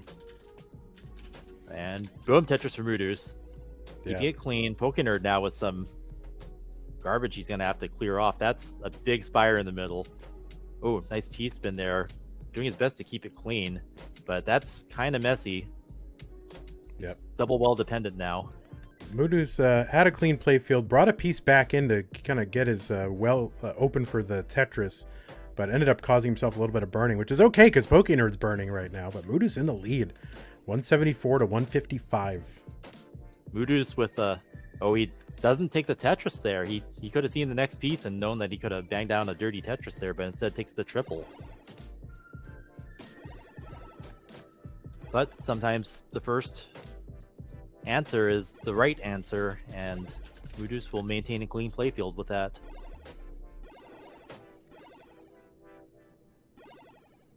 Yeah, Moodoos with a little mini spire there, and he's got that little basket there for the shape of an O piece, which I know he does not like. But trying to fill in around that. PokeNerd got clean, and he's about ready to score again. And through all that, he still managed to maintain a lead now. And we're neck and neck. Moodoos getting back with clean playfield, scoring a Tetris. PokeNerd playing dirty now. Opting to burn down some lines instead of keeping that well that was almost ready for a Tetris. So he is going to be in dig mode for just a bit. And Moodoos is going to jump into the lead there with that Tetris. 259,000 points versus PokeNerd's 247.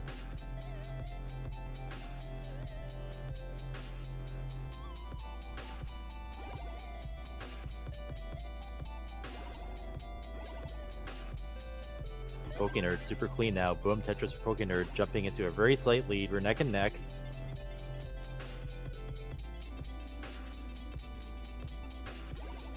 Moodoos waiting for a long bar to score off that. He's going to take some singles there. Covered up as well. Not able to capitalize, but there's another long bar. Boom, Tetris for Moodoos.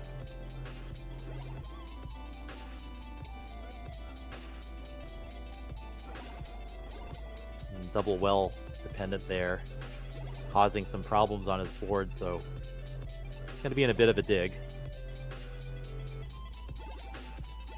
Taking a double off the top there, drilling back down with doubles.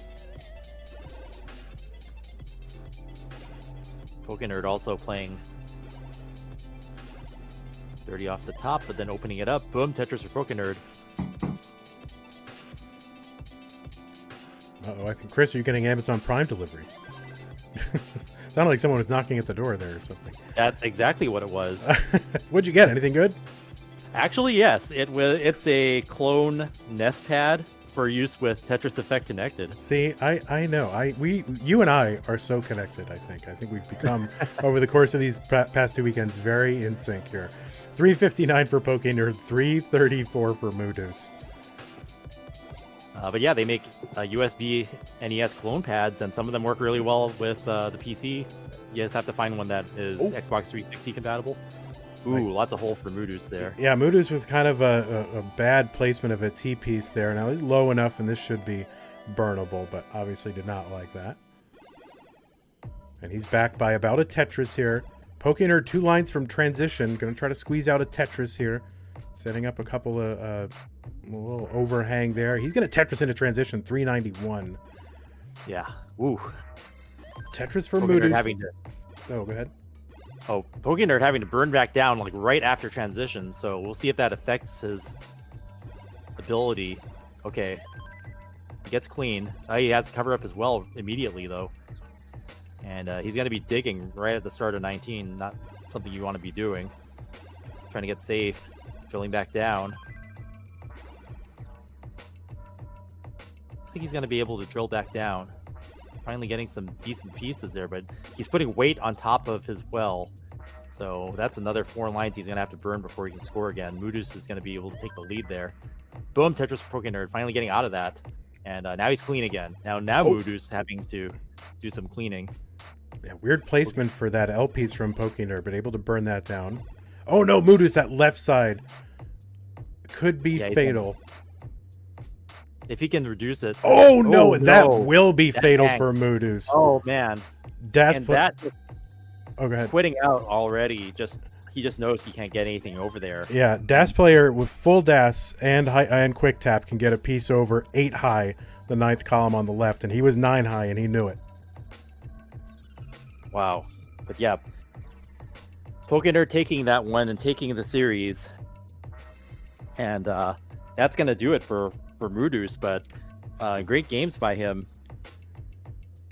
Yeah, forcing a decider here. Coming in here as the 64th seed in a really tough year to come in. And really qualified with kind of the game of his life in his qualifier. Made his way in here and had a couple memorable matches here for sure. One against Joseph for sure. Oh yeah, people are gonna be memeing these for years. Yeah, like both these matches here. So yeah, and they'll also be making fun of all the mistakes he made. So I'm sure we'll see that on his stream.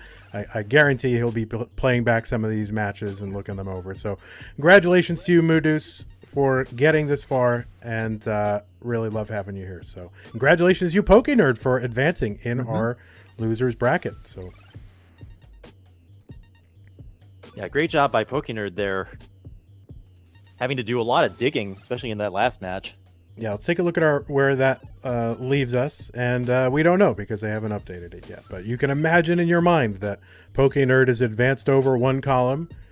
And and then, of course, our next group of matches is going to be Jerpy Dude against Benji. And then Richard against Alex H. And we will have that for you in a moment once I finish setting that up. So this might be a good chance to maybe talk about, some of our more of our great sponsors. Absolutely. So if you haven't heard, there is a new documentary series in development called Best of 5, the Classic Tetris Champions. This is being produced by Chris Higgins and with involvement from the CTWC staff. Vince, Trey, and Adam all been helping on this. And it's from this footage that was filmed in 2014. We're planning to do a second documentary to follow up Exclusive Order of the Tetris Masters, which followed the 2010 tournament. So this new series follows the 2014 tournament. And with the pandemic happening and with time being able to be spent on other things and other projects, Chris Higgins has been able to edit it and get some more work done on it. And now it's nearing completion and it needs your support. So if you want to see more great Tetris content and more great documentation of our evolution over the years, here's a great chance to get involved. And there is some new rewards, I guess, Kickstarter backer rewards happening with this. And these rewards are, you can call it a lesson with a champ. And at that level of Kickstarter backing, you get an hour with the CTWC champ of your choice. And you can choose from Harry, Jonas, or Joseph. So 3 of our living legends. Yeah, it's a rare opportunity to get in touch with them. Talk to them directly, one-on-one, spend time however you want. If you just want to go online and do memes or something, I think you could do that too. So if you want to learn about Tetris or talk and hang out, this is a great chance to get involved with the community and help a great documentary at the same time. So check on that. The website set up for this is at tetrischampion.com. And even though we've reached our funding goal, everything helps with it. James Chen and I are going to get together. We're going to go to LA and do some new recordings and do some new commentary for this thing.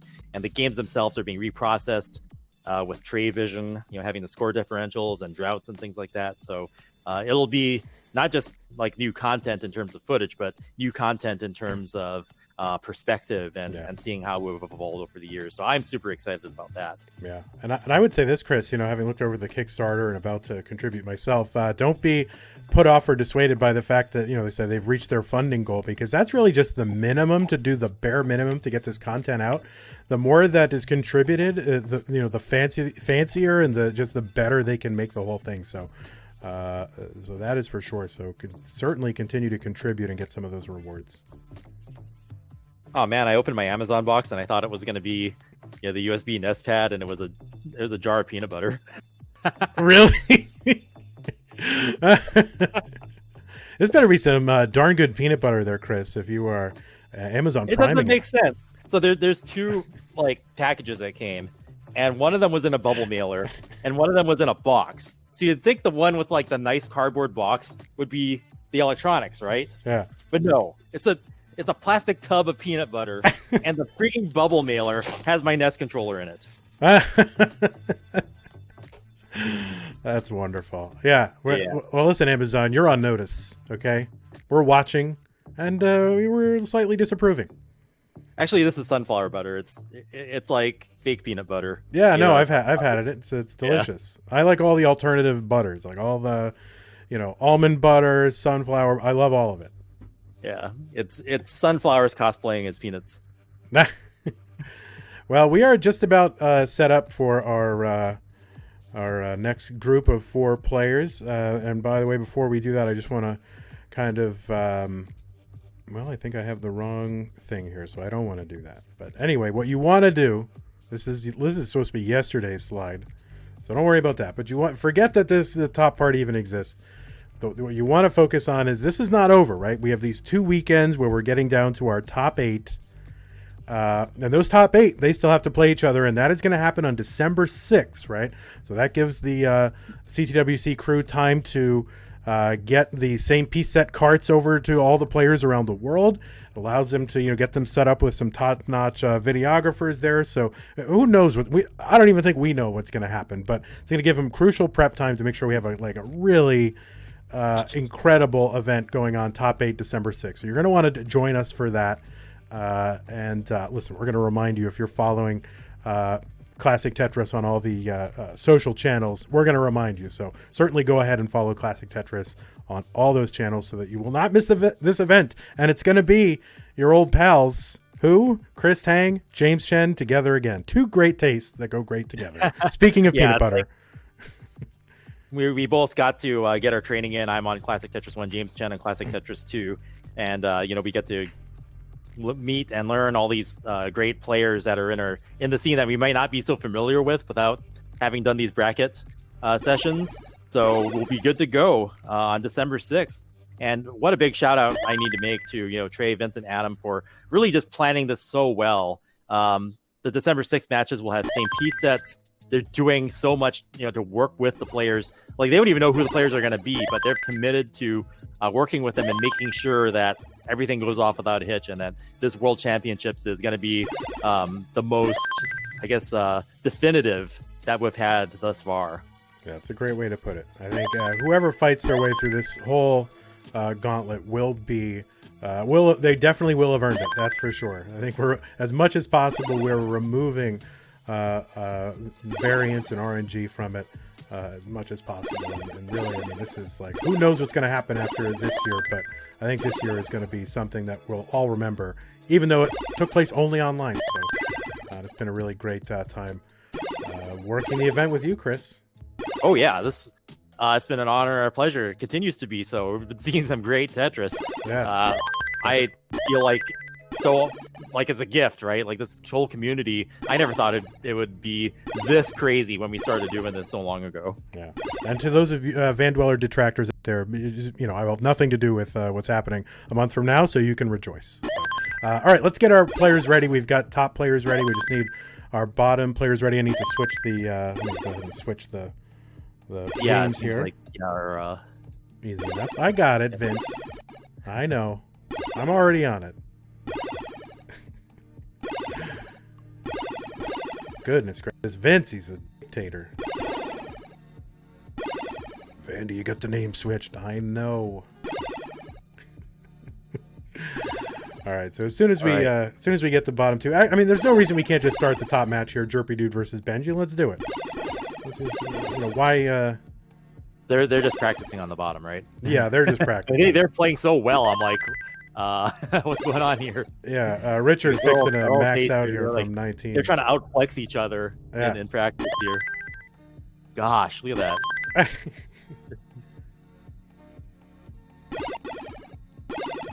Well, why don't we get the top players started, and then these recalcitrants down at the bottom. I guess they're on their own timetable. Yeah. Well, Alex just okay, topped out. There, so. But Rich is going to continue to flex there.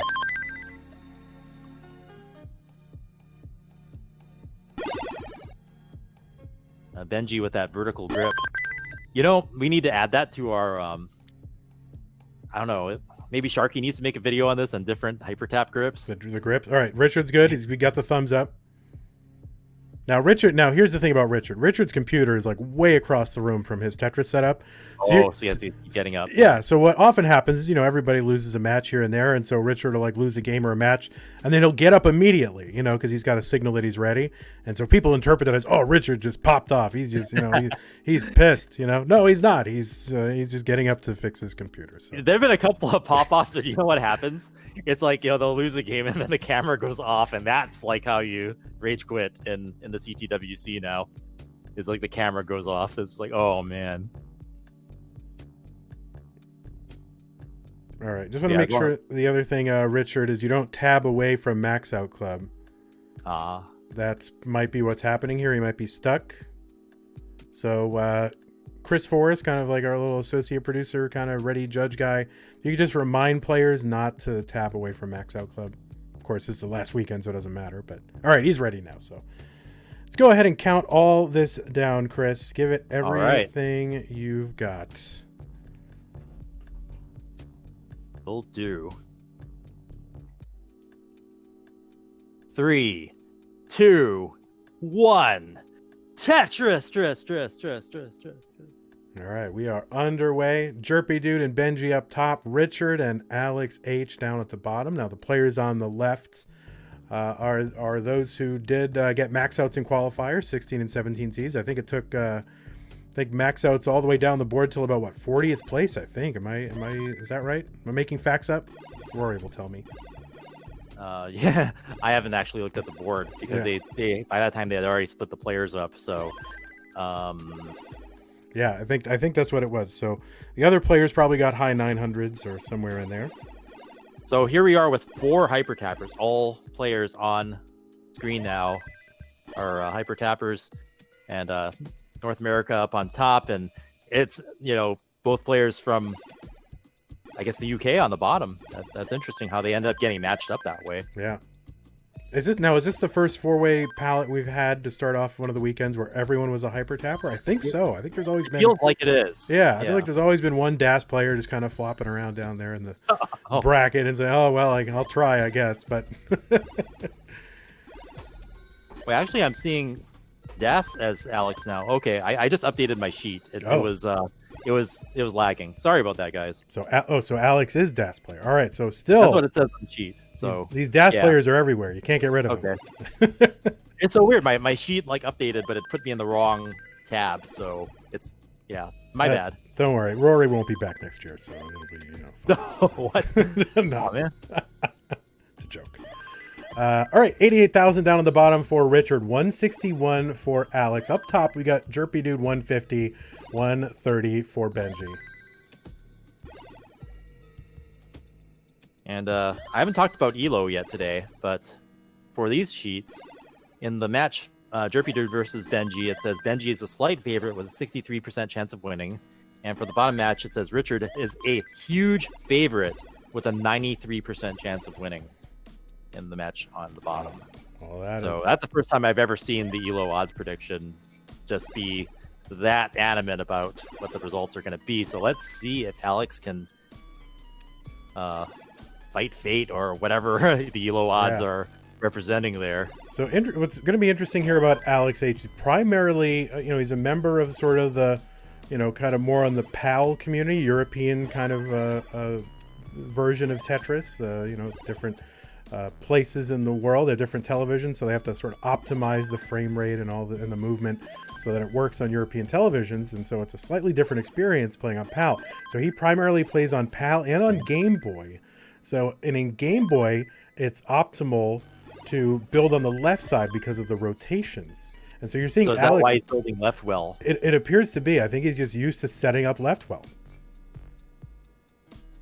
That's fascinating. And was that Uncle Mike also does left well? So you have, either they aren't aware of the best practices or just choose not to. And yeah, we'll see that. But I actually think that as players adapt and evolve, having those different play styles and different tendencies will make them stronger once they do learn of and get used to the best practices. So, and Rich up high, really high in a dig. It looked like he was in trouble for a bit there, but he just burns it down so fast. Yeah. Richard, really interesting player. When he's on, but he's also, can sometimes get kind of locked into some, kind of situations where he just finds it difficult to sort of do these burn downs. But right now, very nice efficiency here. Richard, one of the few players, I run an event called Classic Tetris Monthly, one of the few players to win that event more than once. Pretty epic battles with Corian.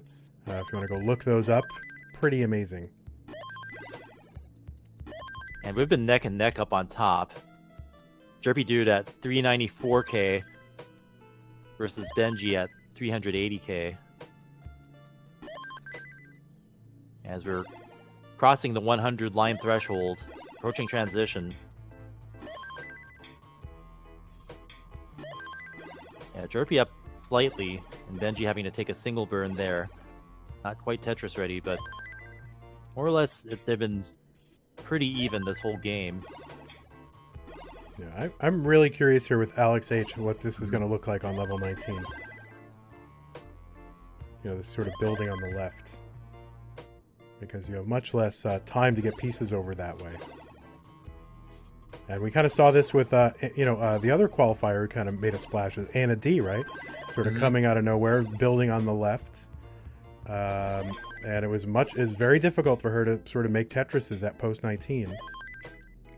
A lot of extra burning having to be done. So now it looks like Alex shifting that well over to the right in preparation for 19. Interesting.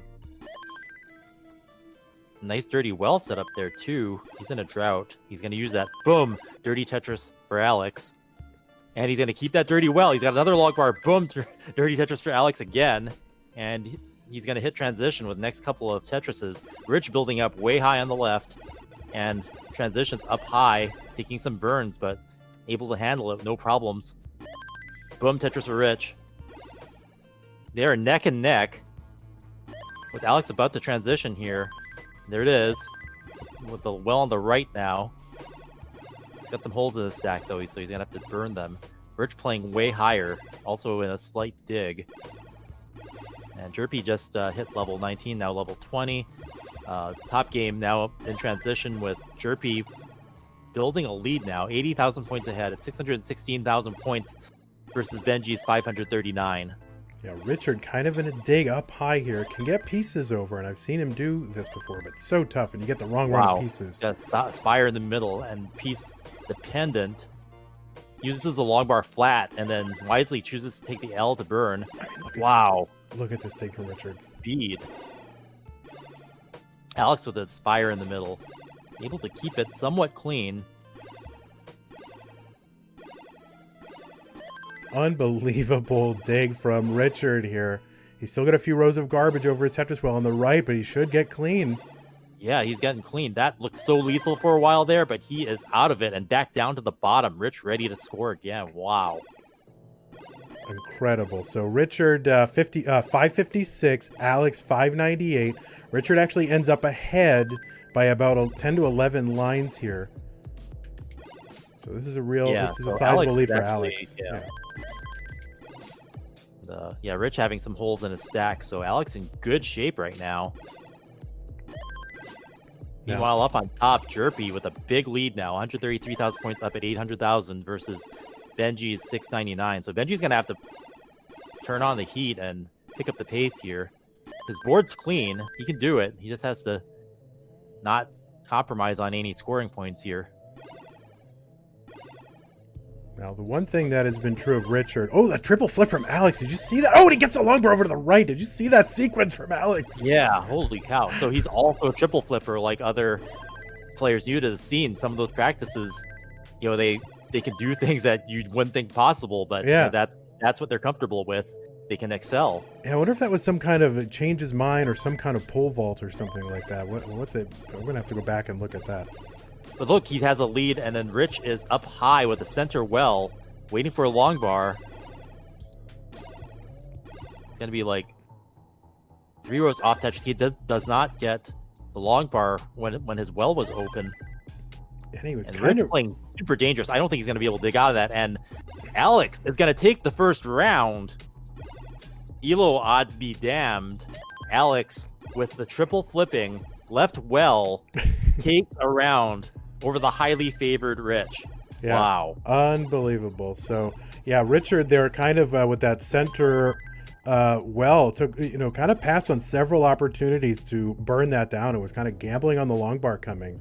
The long bar never came, and he just left himself kind of all in on it, and that was it. And he was playing up super high and dangerous for much of that game, so we'll see if he adjusts now. But we've seen that those digs from Jerpy Richard. Dude. Did you see this? Jerpy Dude maxed out up top here. Benji 922. Sorry to cut you off there, but unbelievable. Yeah. Oh, yeah. I mean, in the meantime, that game was just progressing, and yeah, he maintained that lead and maxed out, and we were still reacting to what happened on the bottom. We're only 2 people. That's the problem. We need like a whole gaggle of people in here to. And as you said earlier, it's not Richard rage quitting or anything. His PC is just over there. So yeah. All right, we are all ready here, so we'll just kind of count it all down. Get started. Yeah, yeah, I mean, the closest thing to we've seen in a big upset in the last few days just happened on the bottom. With the triple flipper left well Alex taking out Richard in the first round. Yeah. Now, the one thing about Richard that is, he's kind of known as a comeback artist. There have been several matches happening through, various online communities, including the one that I run, not to keep talking about that one, but where he's been down, 200, 300,000 points, down 2 games to 1 and emerged victorious on multiple occasions. So he does have an ability to sort of dig deep within himself and just say, okay, what do I need to do? Let's stay here. Let's, find what I need to do and execute. So, Richard's certainly capable of that. Now it's only 1 game down, so it's not that much, but even when he was down, 100,000, 150,000 points in this match, I mean, he's certainly capable of just turning it on and going into a different gear. But yeah, Jerpy Dude maxing out that first game, that's a statement. And yeah, Benji's gonna have to turn on the aggression in the face of that.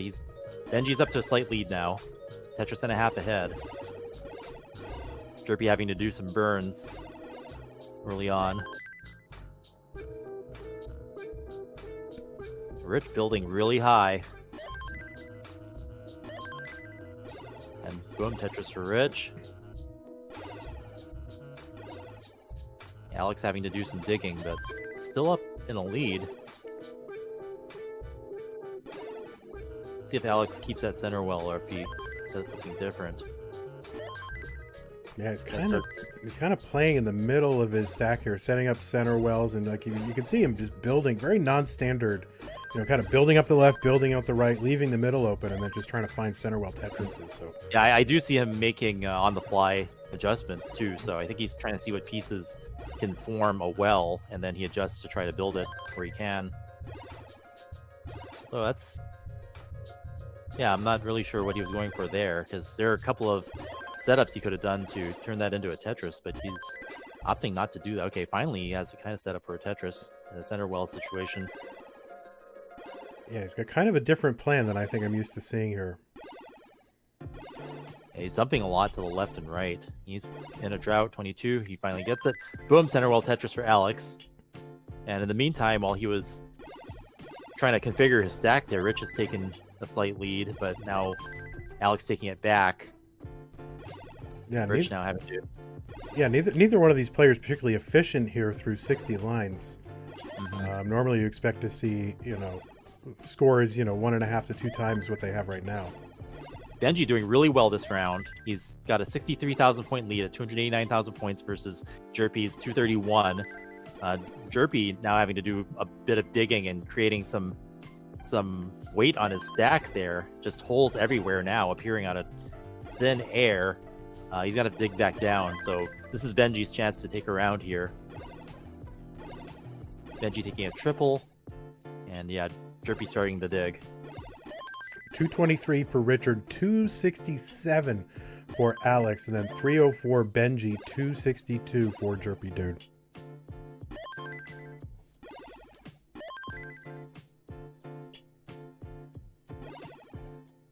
Yeah, I'm not sure if everyone is expecting to see Rich down a game and behind early on here, but yeah, Alex is going to jump into a higher lead now with 58,000 points. Stack in slightly better shape too. Rich just waiting on a long bar now, having to take a lot of skims off the top and kind of a brutal drought too. 27 piece drought. Using a T-spin and a tuck to keep things clean. Boom, Tetris for Richard. Now within a Tetris range, but having to take some burns to keep things safe. Benji maintaining his lead. Benji having to take a dirty triple there. So this is Jerpy's chance to catch up. Jerpy taking a Tetris there. Tetris and a half behind at 359,000 points versus Benji's 405. Alex up way high now, having to dig. And Rich looking clean, although he's playing super high up. Be able to capitalize. Takes the double into a boom Tetris for Richard. Now into the lead slightly. We're neck and neck. But yeah, Alex having to deal with the dig here. Skimming a triple. And now a double. Digging back down. So yeah, Rich in great position here with a clean board. High stack, just waiting for long bars to score. There's one. Boom, Tetris for Richard. Benji playing up high, dangerous, but he's able to bang down to Tetris and get safe again. But with that, Jerpy will be able to catch up since Jerpy's playfield is clean. Ready for a long bar and a Tetris. There it is. Boom, Tetris for Jerpy. And yeah, Benji with a lot of holes now. Yeah, Benji not transition ready at all. And so, and of course, the stacks, the holes are not neatly aligned here where this is going to clear down quick. So you're going to see probably a quick exit from Benji. And that right side might even be inaccessible. Yeah, that might be unable to clear. And it looks like... Well, he's still alive here, but what's he going to do with, 3 lines till transition? Yeah. Not much, so. And Benji's going to top out. Jerpy's going to take another one. Right at the transition point, he takes the lead. So look at Alex's stack right now on 19, and he just knows that there's not much he had a bad transition and topped out. Yeah. So Richard is good. Richard can go ahead and top out. So 2 bad transitions just at the same time there. Or in the case of Benji, he didn't even quite make it there, but it would have been rough had he survived.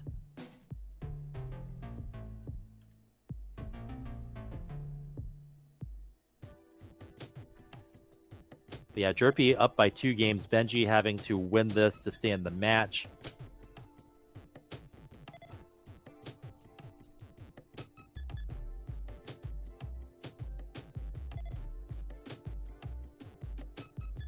And Richard getting both players now trying to get their setups, their countdowns going.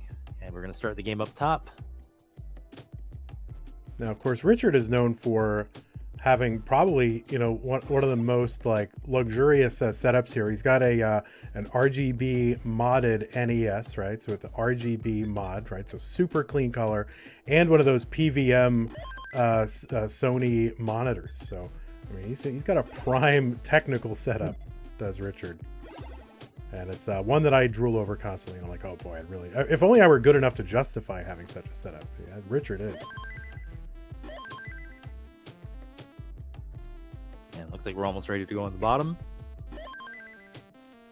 Meanwhile, early on the upper game with Jerpy versus Benji, neck and neck at 12 lines.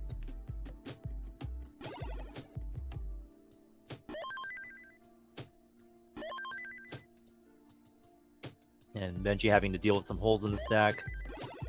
Taking a triple, allowing Jerpy to take the lead. And a clean board. Benji opting to build on top of row 1 and getting a slightly dirty Tetris there.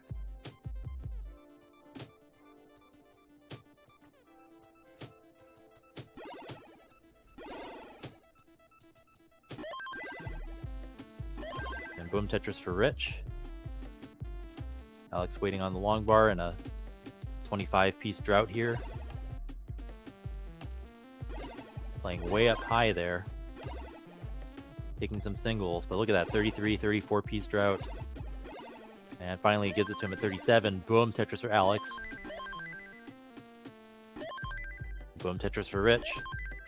Now they're trading back and forth, both with clean play fields for the most part. Alex opting to keep it on row 1.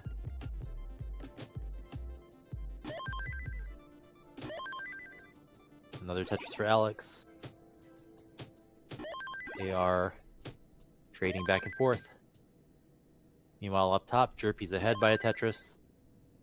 Benji also playing off on 1 row, but Tetris ready and waiting for the long bar as Jerpy gets another Tetris and now has a 2 Tetris lead. Benji finally gets the long bar, catching up within a 1 Tetris range. Jerpy Dude at 263,000 points. Benji at 207. And Alex continuing to play off row 1. Yeah, as is Benji on the right side as well. So yeah, right side players are having to just be a bit dirty there. Yeah, on 18 it doesn't really make, that much of a difference whether the playfield is, 20 rows high or 19 rows high effectively. But obviously they're going to clear that down before they get anywhere near 19. Where basically every row counts, every frame that you can get over to the right counts. And Alex having to drill back down. He's building a well. Boom! Dirty Tetris for Alex. But Rich has opened a pretty big lead now at 100,000 points, at 280,000 points versus Alex's 175,000. And a much cleaner playfield for Richard as well. So starting to gain all the momentum in this match. And Rich just dumping those blocks to the left because that's where they belong. Yeah. Big old pile of blocks over there, and then just kind of left this weird jagged canyon in the middle. So he's having to spend some time cleaning that one up, but he's going to get out of it. And Alex with the left well set up. Let's see if he keeps that. Meanwhile, Jerpy Dude now has a sizable lead, 90,000 points. And Benji still 1 off the ground. And keeping that well there. It's ready for a Tetris. Boom Tetris for Benji. And boom Tetris for Jerpy. As they pass the 100 line threshold, approaching transition. They both have clean playfields. And Rich with a dirty off-center well there. Column 3, boom Tetris for Rich. And he's going to have to clear off that to open up the bottom of his screen there. And Alex maintaining a left side well. Let's see if he... Yeah, he does. Boom Tetris for Alex on the left side. Keeping that left side well open. He's going to keep it. Throw some pieces down with a nice double wide roof. Boom Tetris for Alex again. Now catching up a bit to Rich here, who's taking a triple. Drilling back down to the bottom. Yeah, Richard with about a Tetris and a half lead. And of course up top here, Jerpy Dude, 108,000 point lead. 571 for Jerpy Dude and 441 Benji. And, Alex definitely comfortable with this kind of left side. Well, he was the CTEC Classic Tetris Europe Game Boy. They have a Game Boy competition. He was the champion last year for Game Boy. Up on top, Benji just hit transition. It's on level 19 now. Sped up it pretty clean. He has some lines to clear away. Meanwhile, Jerpy Dude, super clean, but he's stacked up high. Is it going to give him the long bar for transition? No, it doesn't. So he's going to have to clear up some lines, and he's still waiting. And it finally gives it to him. Boom, Tetris for Jerpy. Up 148,000 points now at 625,000 points versus Benji's 502. So Benji's going to have to get aggressive here to catch up. Jerpy now having to clear some lines off. Meanwhile, Alex on the verge of transition. Oh, he sets up the column 3 well, and Tetris is into transition. Keeps that well. Yeah, waiting for another long bar. But he didn't, and gets the Tetris. Yeah, no, Alex is playing aggressive now, and he's about to catch up to Rich. And he does. They're neck and neck. Oh, Benji is going to top out at 530, and Jerpy dude is going to take this. Yeah, that's a sweep and a big lead at the end for Jerpy. Oh, and Alex is going to top out. He hung a long bar over to the left, and it was way too high for him to get over there, and he's going to top out as well. So Richard is going to get heart number 2.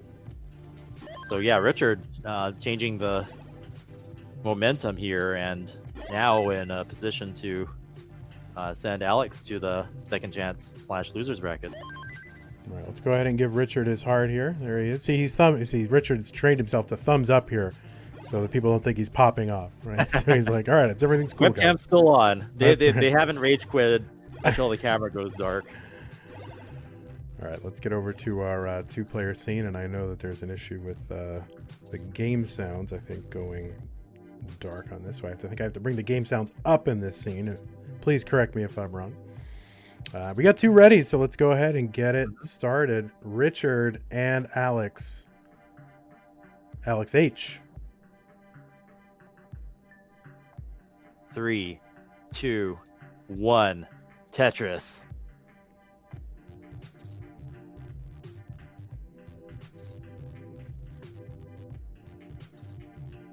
Yeah.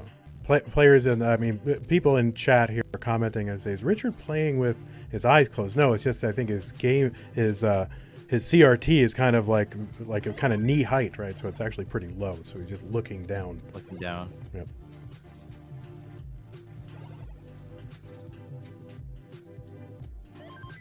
So Alex Boom, still Tetris for Alex. Yeah, continuing with this with this left well. Mm-hmm.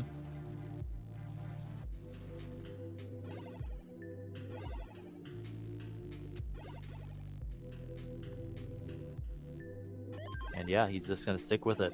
And he's up to a slightly early lead since Rich has to burn off a couple of lines here to gain access to the right side again. And he does. Boom, Tetris for Alex. 2 Tetrises ahead. And Rich firing back 1. Almost built up for another.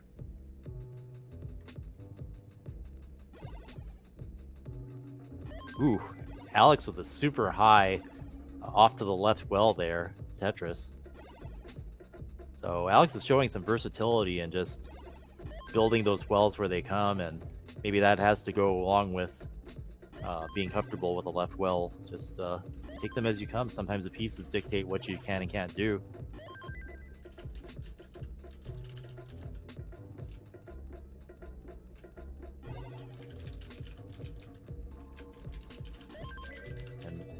Rich catching up a bit has more to do with how much there is on the playfield. Alex is just waiting for a long bar, and he can maintain that lead. Boom, Tetris for Alex now at 41,000 point lead at 171,000 points versus Rich's 129,000. Yeah, Alex with a nice aggressive game here, not doing too much burning. There's an overhang situation. Let's see what he uses to clear that off.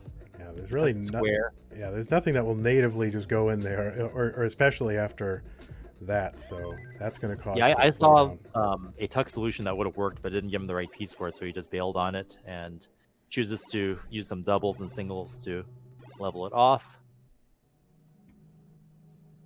Rich is going to take a triple there. So some lines given up, but boom, Tetris for Alex. Once again with the impromptu dirty Tetris. Just out of nowhere, like a magician, he just pulls it out of thin air. It's like, is that a well forming? Oh yes, it is. And then the line bar comes, and it's another. Alex gets another Tetris. So let's see some more of that magic. No. Meanwhile, Rich catches up. They are neck and neck, but Alex firing back another one in the left well. And he's going to keep the left well. He had an option there. He's double line dependent now, but he had an option to shift over to the right, and he didn't. So now that he has, it's kind of equally, yeah, he's going to go with what he's comfortable with, and he is going to keep the well on the left side. So you fans of the left well, you are getting a clinic here and a show of left well prowess here by Alex. I'm sure Uncle Mike would approve. That's right. And Anna.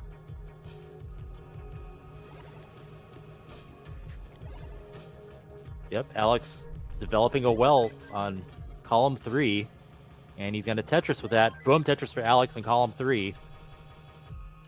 Building another impromptu well. He's going to keep that well, keeping it on row 2, and build another. He's dumping some pieces on the left. Finally gets a long bar. Boom, Tetris for Alex. And Rich behind, just Alex with this amazing setup, but boom, Tetris for Rich. Batting it back slightly, and now Rich finally catching up, building up high and getting 2 Tetrises in a row like that. Alex having to do some cleanup. So Rich is starting to pull ahead there. They're neck and neck. Rich up by just a few points now. 364,000 points versus 359,000 for Alex. Yeah, Alex having to settle for a triple. Yeah, it's not a pleasant stack for Alex right now. This is going to take a lot of burning to sort of clear this away. Unless he can, build some, Tetrises. I mean, the best. Well, look at that flip with the L piece. And so yeah, Alex has a very flexible skill set. I mean, he's doing the flips, and he's building wells just wherever. So great versatility shown here. But Rich's consistent right well is starting to catch up and show the difference in score. Yeah, Richard with a great looking stack right now. 434. He's going to Tetris 119. Alex at 381. Both players pretty much identical line count here. Close to transition. Another Tetris for Richard. Alex with a high tuck there. Sees what he's going for. He's building another impromptu well. Dirty. If he gives him the long bar, he's going to make another one of those magical Tetrises. There it is. Boom. Super dirty Tetris for Alex. And just built that well out of nowhere. He's going to have a slightly high transition. He's going to want to burn that down to get safe again. Oh, no. I think it's he can't get anything from the left. He burns it down slightly, but he already kind of sees the writing on the wall. And, yeah, he gives up that game. And Rich is going to take that match. Yeah, Richard. But some interesting setups and versatility on display by Alex. We're going to see him play again in the second chance bracket. But just to show you that, yeah, there's definitely players out there still that can compete and contend that do things different than everybody else. That's right. So yeah, Alex is not out of this tournament. So as we've tried to remind people, this is a double elimination. Players do have to lose twice in order to be eliminated from the tournament. So Alex will go down to a second chance bracket to face Benji, who you just saw. Play against Jerpy Dude, and then Jerpy Dude and Richard will continue on here in the winner's bracket up top. So just give me a moment to settle these up. It shouldn't take long.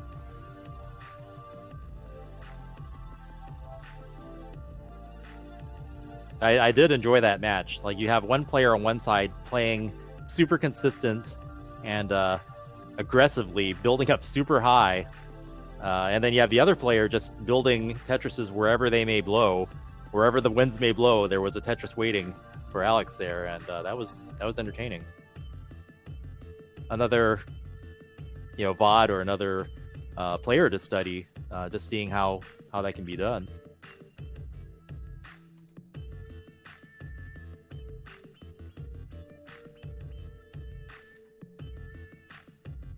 How are you guys doing in chat?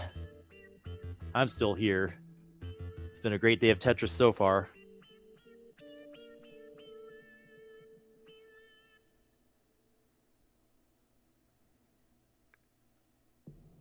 Glad to hear it. All right. So if the players can hear, we need to get Richard into the Max Out Club CT1 top, and then Benji's where he needs to be. So we just need Richard in the other one, and then we should be good to go. So it's just pretty much a position swap for the matches that we just seen with winners determined Rich versus Jerpy now, and the losers being Benji and Alex. That's right. So I think we're all good. Everybody's everyone's in their right place. Mm-hmm. We've got Richard, Jerpy, Benji, and Alex H. We're going to find a way to have Trey get longer names in here. I think we put Someone asked me in chat, when did I switch to hyper tapping? And I would say it was at the 2017 or 2018 regionals, the Southern California qualifiers. I actually came in 8th place in a regional qualifier. It was like my first official CTWC match until Harry Hong like just totally destroyed me. And I'm like, okay, I'm going to need to hyper tap. So I played that in my games. I only tapped. I never used DAS. And I was like, you know what? I'm just going to like stick with this. And when I started playing on stream last year, I got my tapping speed up and people were watching my stream and people were saying like, hey, you're a tappy boy and you're really fast. And I'm like, yeah, okay. That's the positive feedback I need to continue hyper tapping. So yeah, I'm a hyper tapper and I'm going to continue doing that. All right, we just need Alex to signal that he's ready here in Max Out Club, and once he does, we'll be able to get these matches underway. Rich and Jerpy in the winners bracket, Benji and Alex in the losers lower or second chance bracket, whatever you like to call it. And maybe Alex is having a little... Is Alex ready or... Oh, he is ready. All right. Well, I'm just going to go ahead and get it going. Count it down. 3, 2, 1. Tetris. Yeah, we'll see if Alex's, I would say, resourceful play will be able to lead him to a victory here. Now, Alex is setting up on the right side. You notice this now? Yeah, it just might be what pieces he gets, because I do see him adjusting for what piece he gets.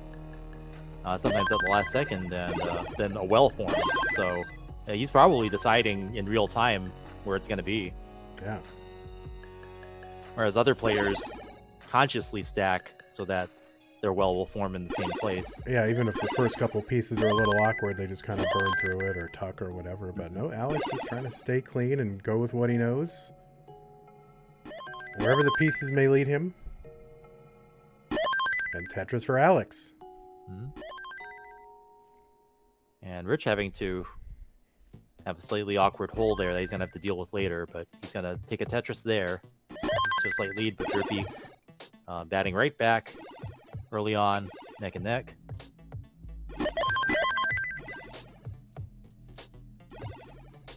Richard with one of the few players with a 1.3 million PB score, so that's a list that does grow, albeit slowly over time. But Richard joining that club this year, and Jerpy did getting his first max out this year back in May, and already has a 1.29, so knocking on the door of a 1.3. How fast these players are improving! I mean, I can't even comprehend. Yeah, the evolution of our scene and just the kinds of scoring that's happening now. I have no words for it. Like, you don't see that kind of skill improve on a game like that's been out this long. Yeah. Like, it's been out for 30 years. People had the chance to do this all these years, but just now, because of our scene, man, Alex is up way high, and he's going to give that up. He just kind of let it spiral out of control with those holes and wasn't able to get the right pieces to burn. So Benji's going to take that one. All right, hard for Benji. Alex with the great sportsmanship, cheering, clapping for his opponent the whole way through. So good sportsman is Alex.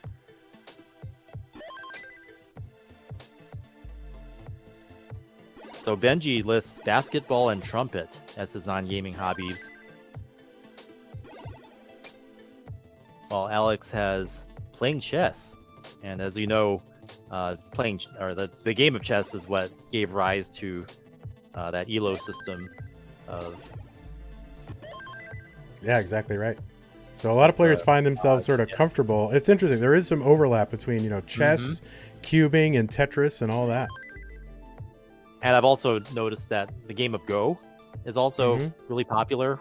Yep. Within that, I believe that the president of Nintendo at the time played Go with, I think it was like Hank Rogers, who brought Tetris to the West. So the fact that they're able to make that deal and license Tetris officially for Japan has some roots in strategic games like Go and chess and the like.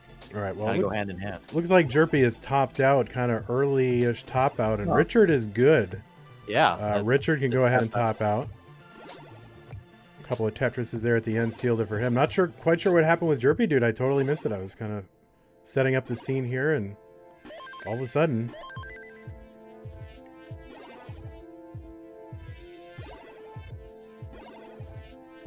And Alex playing up high, finally getting the well open, and boom, Tetris for Alex.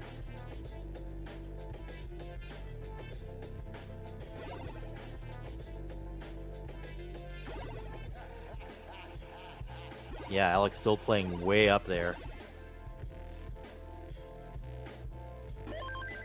And he's making really last moment adjustments there. And he's going to give that one up. That was an early top out from Alex. So Benji's... Are we updated on hearts? Is that... Yeah, I just updated Benji's heart there. Okay. And we're going to go ahead and get the game up top started. They've both signaled that they're ready. Rich is up one. Richard. Sorry, I keep saying... It's the fact, if it says Rich on that screen, it's like tilting me a little bit. Richard up 1-0 over Jerpy, dude. And yeah, that was a fast top out by Alex. So he needs to win this one to stay in the competition. We are in an elimination game on the bottom, so. And it is about to be underway. Benji trying to stay in the tournament. Pretty good advantage right now. But Alex, Alex did have some fight in him against Richard, and did put up some decent scores. So. Kind of yeah, I'm not sure. Yeah, it seemed like either a bit of rattling or maybe he's adjusting somehow. So yeah, like honestly, this is a third game in a row now where he's building on building for a right side well instead of a left. So I don't know if he kind of heard us talking about it and or what, but either adjusting or it's just something different or uncomfortable about how he's playing right now. But Benji's just been playing solid, and he hasn't really had to push himself too far. So we'll see what happens here. Benji taking a triple early on, and Alex already having some holes in his stack. And up on top, Rich still playing high. I mean, it's early on, but their Tetris rates are pretty high. I mean, 86% for Richard right now.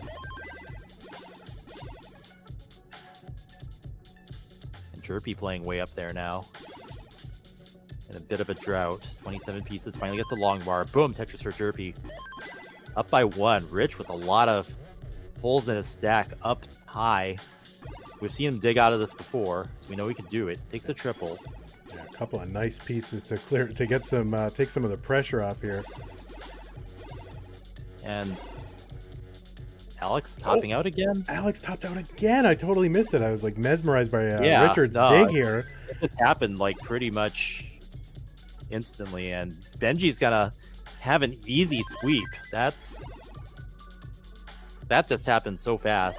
Yeah, I'm really just curious what happened there. Maybe Alex, something happened, or controller wise, or just having something sort of going through his mind. Not sure. Just the shock of of having to play Rich. Just. Yeah, it shocked him to his core. I mean, I would be frightened if I had to do that. I mean, I'm nowhere in the same universe as Richard. So, all right, so let's go ahead and switch over. But yeah, just getting into the brackets hard as it is. So Alex with those different styles of play, left well play, triple flipping, and the like even be able to perform as well as he did and get that far in. He took some games. Yeah, so. he did have a bit of a drought early on. I guess it was 33 pieces, I'm being told. But on the other hand, the whole game is drought management, so you can't just be like, well, I got a drought, so I'm out, right? Yeah, I mean, the best players use that as a skill, like being able to survive that. Yeah. And Rich just making a dirty Tetris there up high. Wow. Yeah. Well, congratulations to you, Alex, for even making the bracket here, and it was great to see your really interesting style of play, and hope to it's an see you. interesting style of play, and I really enjoyed that performance. Yeah, and really, listen, the guy's like, hey, I'm the Game Boy World Champion or whatever, so whatever. He's already got it, so he's not worried. Meanwhile, Chirpy Dude up to a pretty big lead as we're starting to get to the 80 line mark. Rich building a roof there and now having to burn it off.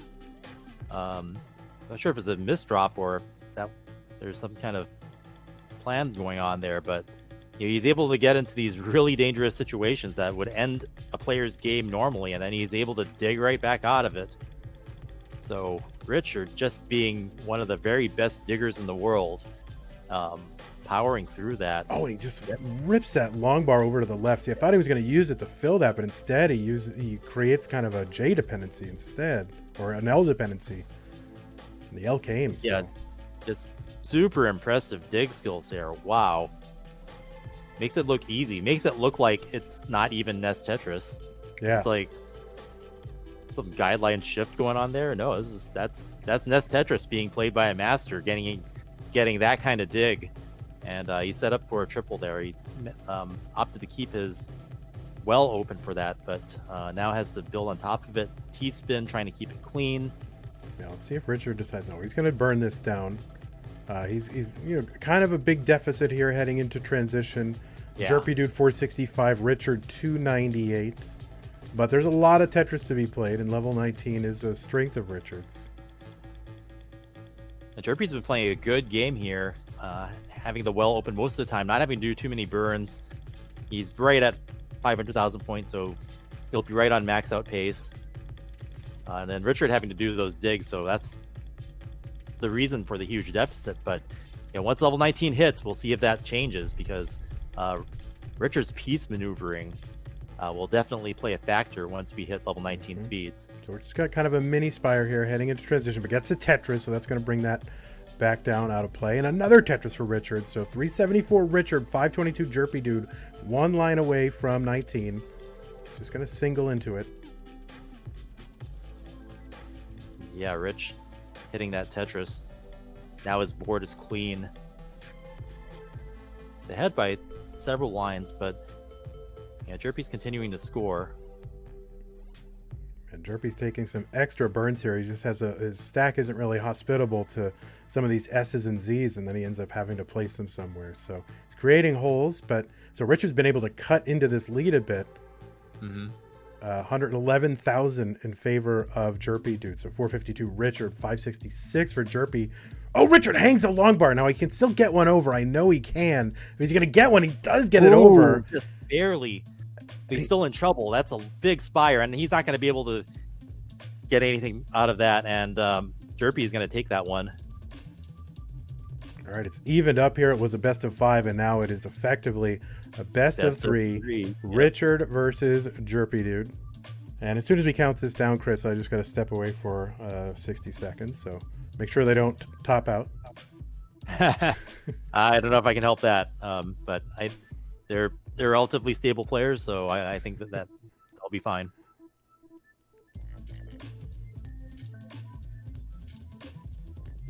But yeah, Jerpy playing super solid that round, and Rich having to do so many digs, impressive as they were.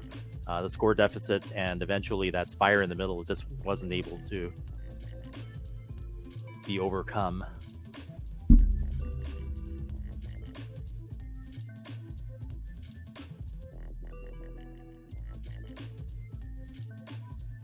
So here in the online facts, Richard lists his rival as being Corion, playing against him many times in CTM. Current standings 2-2. That's a indicator of the kind of pedigree and formidable skill that Richard has. I've actually watched Richard stream, and it's amazing seeing his performance. Like, he'll play games just like over and over and over again in rapid succession. And sometimes there'll be a game that looks just fine. He'll just reset it just so he gets another game in that's better, that has a higher scoring potential. And for Jerpy Dude, doesn't list the rival. But for non-gaming hobbies, Richard says being busy getting ripped in spare time. And then above that it says watching entire Dragon Ball Z Frieza saga one sitting for other gaming life achievements. That's pretty cool. I'm not sure if I could sit through the Frieza saga in one sitting. But here we are in round 3. And just neck and neck as expected. 25 lines in.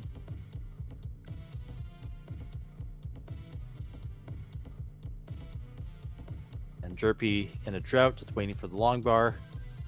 But Rich is going to get it first and up into a 1 Tetris lead. Boom, Tetris for Jerpy, finally getting the long bar. But yeah, getting ripped and watching Dragon Ball Z. That's a life I can approve of. What have I come back to here? It sounds like something you and Kingsman have in common. I started spewing online facts. Yeah, it sounds like something you and Kingsman have in common. What's that? Getting ripped and watching Dragon Ball Z. They kind of go hand in hand. I mean, once you watch Dragon Ball Z, you have no choice but to get ripped. 216 for Richard, 194 for Jerpy, dude.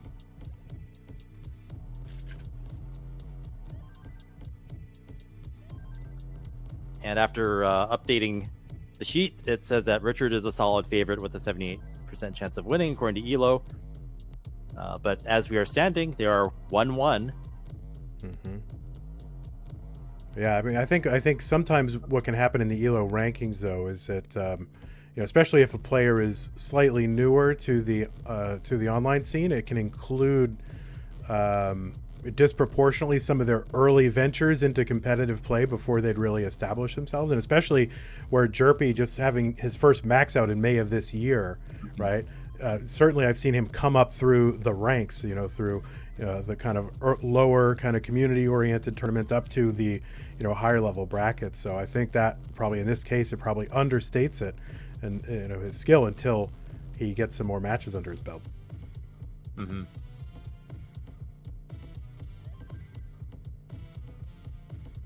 $355 Richard, $313 from Jerpy, and now a Tetris from him, $335.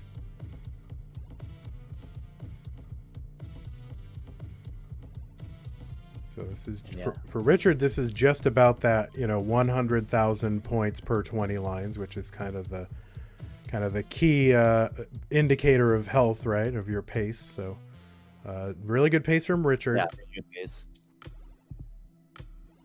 And Jerpy having to deal with some holes in his stack. He's going to skim that double, giving up a little bit of points, but his stack is super clean right now. Boom, Tetris for Richard. 2 Tetris lead. Jerpy just waiting on the long bar, scoring a Tetris of his own. But yeah, great pace by both players. This, if they push each other, this could lead to max out. Yeah, both of them capable, certainly. As you mentioned, Richard's rival that he lists there is Corian. They have had some epic matches, at which, not to give too much away from this weekend, but which at one time were considered to be the highest scoring matches of all time, which happened in some of our CTM championships. Mm-hmm. Rich having to do some crazy tucks there. I think he needed some better pieces to keep that clean. So yeah, that's going to put him into a dig mode just for a little while. So Jerpy can catch up, which he does. Yeah, they're now neck and neck. Richard with almost a scuffed kind of secret grade build happening over there on the left side, kind of diagonal holes. And kind of approaching transition. So this is not a comfortable stack for Richard at all. Yeah. Just burn this down. So it's so hard to burn with those, with the orientation of those holes. It's really hard to avoid putting weight on the other ones while you're clearing the other ones out. But he does it best he can. He's 6 lines away from transition now, so get that O spire in the middle. That's about as best as he could do before transition, I think. And yeah, he's gonna get clean ish. Yeah, I was gonna say, like, well, if he could double out of that, but he put some more weight on on his well there, but yeah, there goes. He's clean. finally clean. Set up for a Tetris. But because of all that digging, Jerpy has jumped into the lead, up 100,000 points now.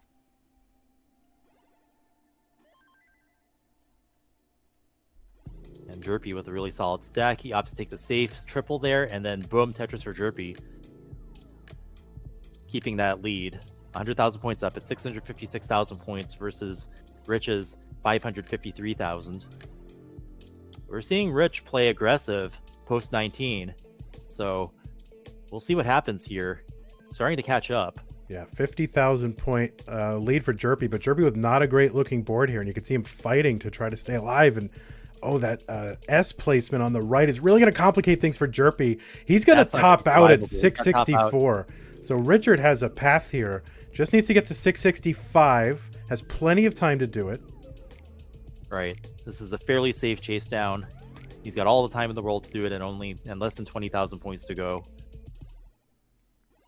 But yeah, after transition, Rich just turned on the aggression, caught up fast, and yeah, Jerpy wasn't able to keep it clean enough to stay alive there.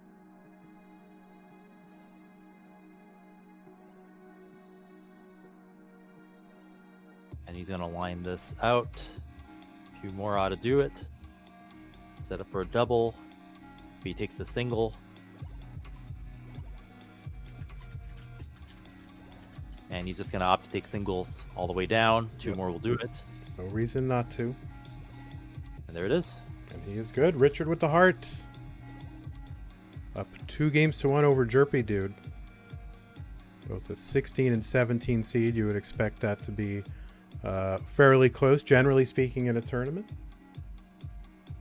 But yeah, post-transition just completely changed the complexion of that match. Rich playing clean and fast and aggressive, and Jerpy barely able to clear those holes off, and it stacked up, spiraled out of control. So we'll see if Jerpy can adjust, and we know he can. So winners match round. We'll see more of whoever both players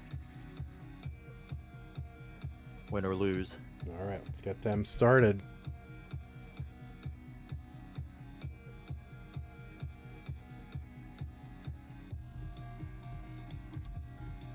Three, 2, 1, Tetris.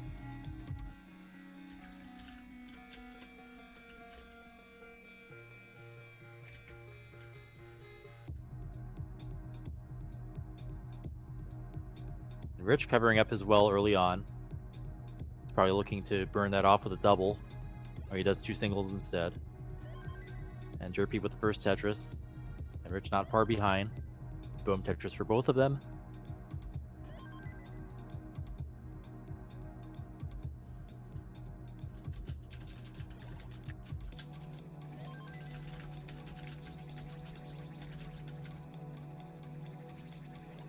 And since the winners, this is the winners batch, we're determining who goes up against Joseph. So really high stakes here.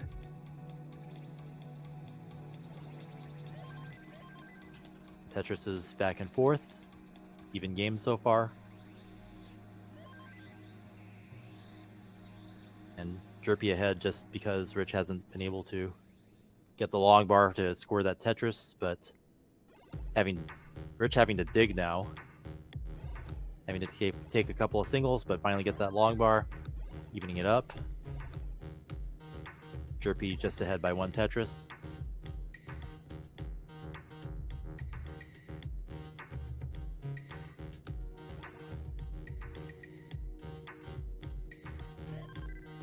And frame perfect Tetris is there. Simul Tetris.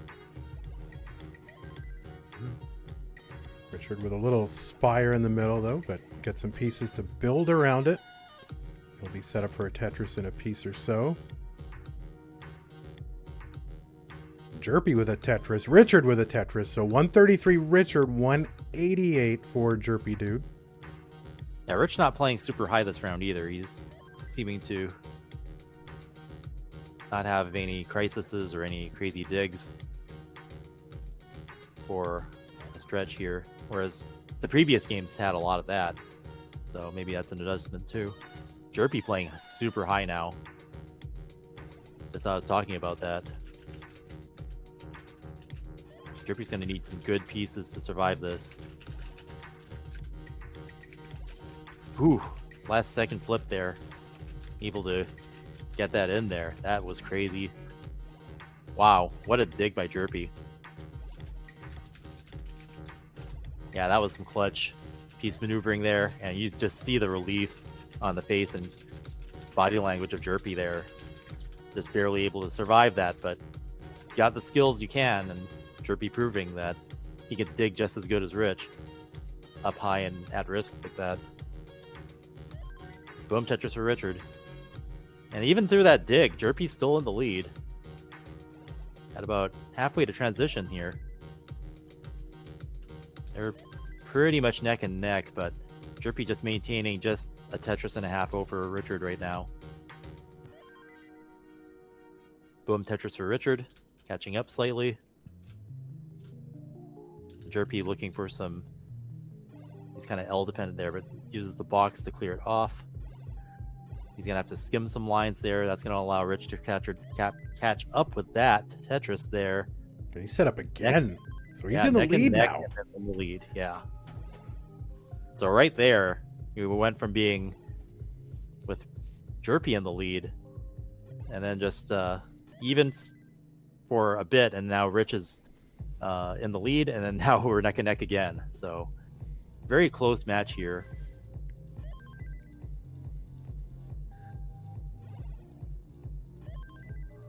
Jerpy banging down a Tetris. Yeah, super close game at the 100 line mark. Rich is going to have to do some burns to get rid of that. So Jerpy with a clean field can pull ahead a bit. Richard had an opportunity to get Tetris ready there, but passed it up. But he's going to burn down anyway and get that Tetris. Will cost him a little bit of pace, but that's okay. He's one Tetris ahead almost exactly. Another Tetris for Jerpy dude to even it up though. Really even game here. Like same lines, almost the same score. They're going to go into transition just at each other's throats here.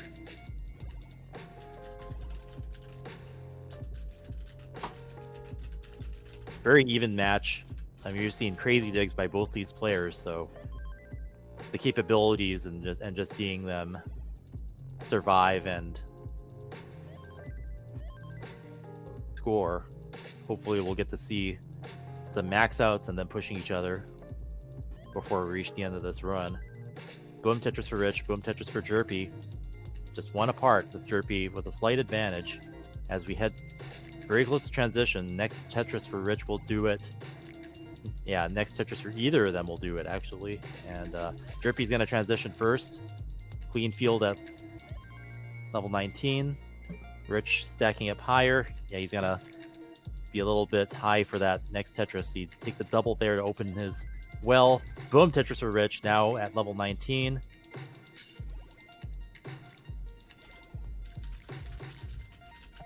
Richard getting well dependent there, but yeah, he builds a center well. Boom Tetris for Rich, one off, and very expertly able to not just get a Tetris there, but keep his playfield and stack in good health afterwards. Right, so about just under 2 Tetrises lead for Jerpy dude. He's gonna Tetris again. Richard building up a little bit high, but manageable. And Tetris for Richard, 608 for him, 646 Jerpy dude. Another Tetris for Jerpy though.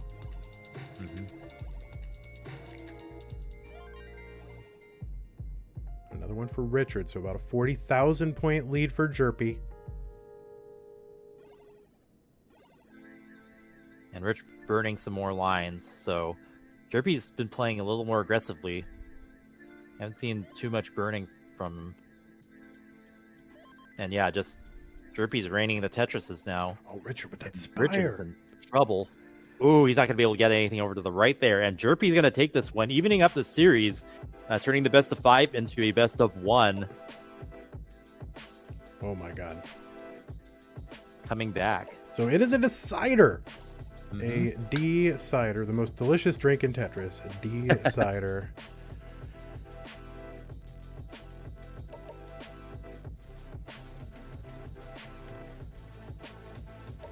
Richard walking across several rooms to get to his computer to indicate his ready status on Max Out Club.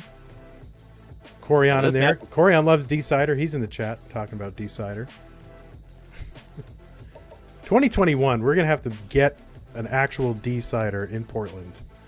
Wherever the after party is, get that drink ready.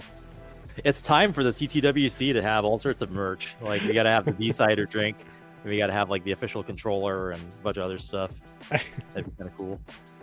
Or at least, like, fake labels for that stuff. All right. 3, 2, 1, Tetris.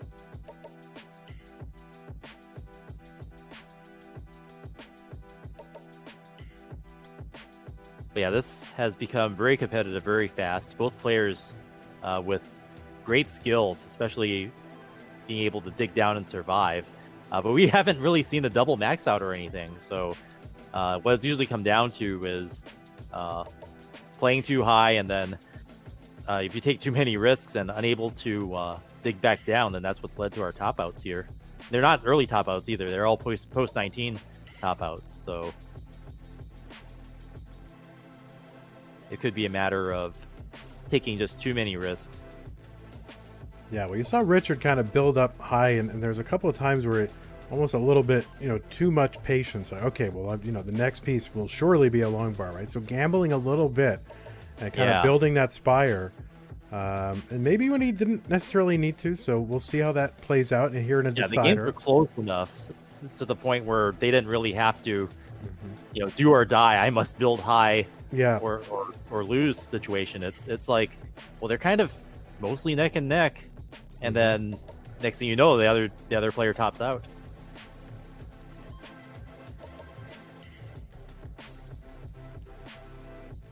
So now, of course, everyone should keep in mind this match is still occurring within the winner's bracket. So the players here, regardless of the result, will still continue on in this tournament. The winner will stay up here and will face Joseph Saley. And, of course, no easy feat. And then the loser will go down and face Pokey Nerd. And that will be the next slate of matches we have. Will be a couple of losers bracket matches. The loser of this versus Pokey Nerd, and then Jeff Moore versus Benji. Yeah. So we've got a lot of Tetris, more Tetris than you can handle, coming up throughout the day.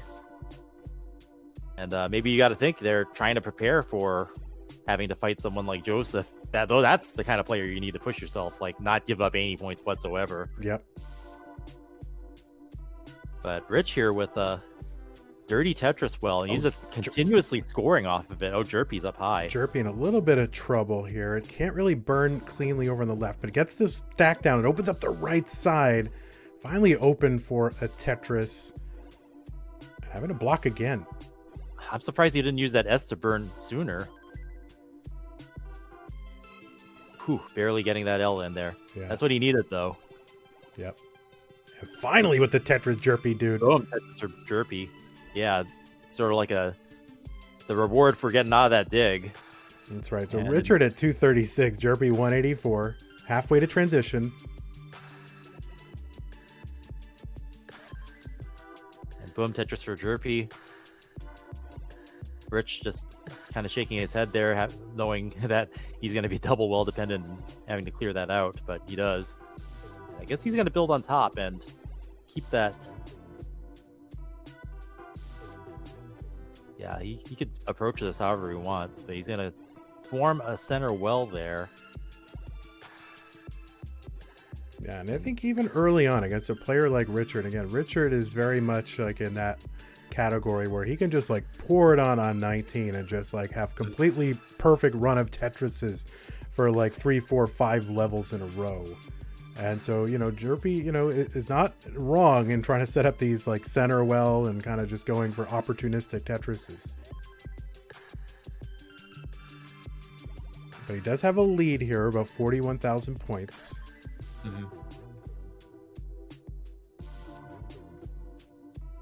And yeah, we're about to hit 100 lines, so not really a monster pace here by either player, but having to deal with some dig phases.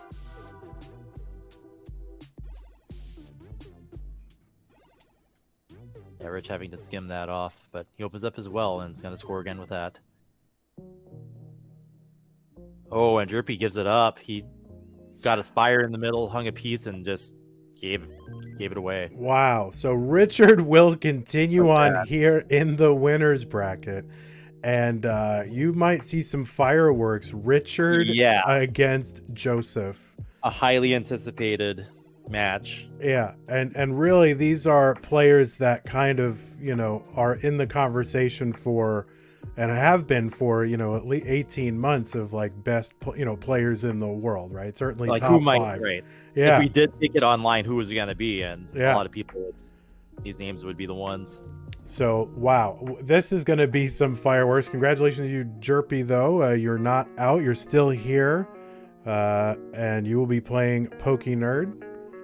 And, we're going to have those matches coming up in a moment or two. But first, these commercial messages.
All right, so there is the bracket situation as it stands right now. Just give me a few moments and we will get the next matches set up here.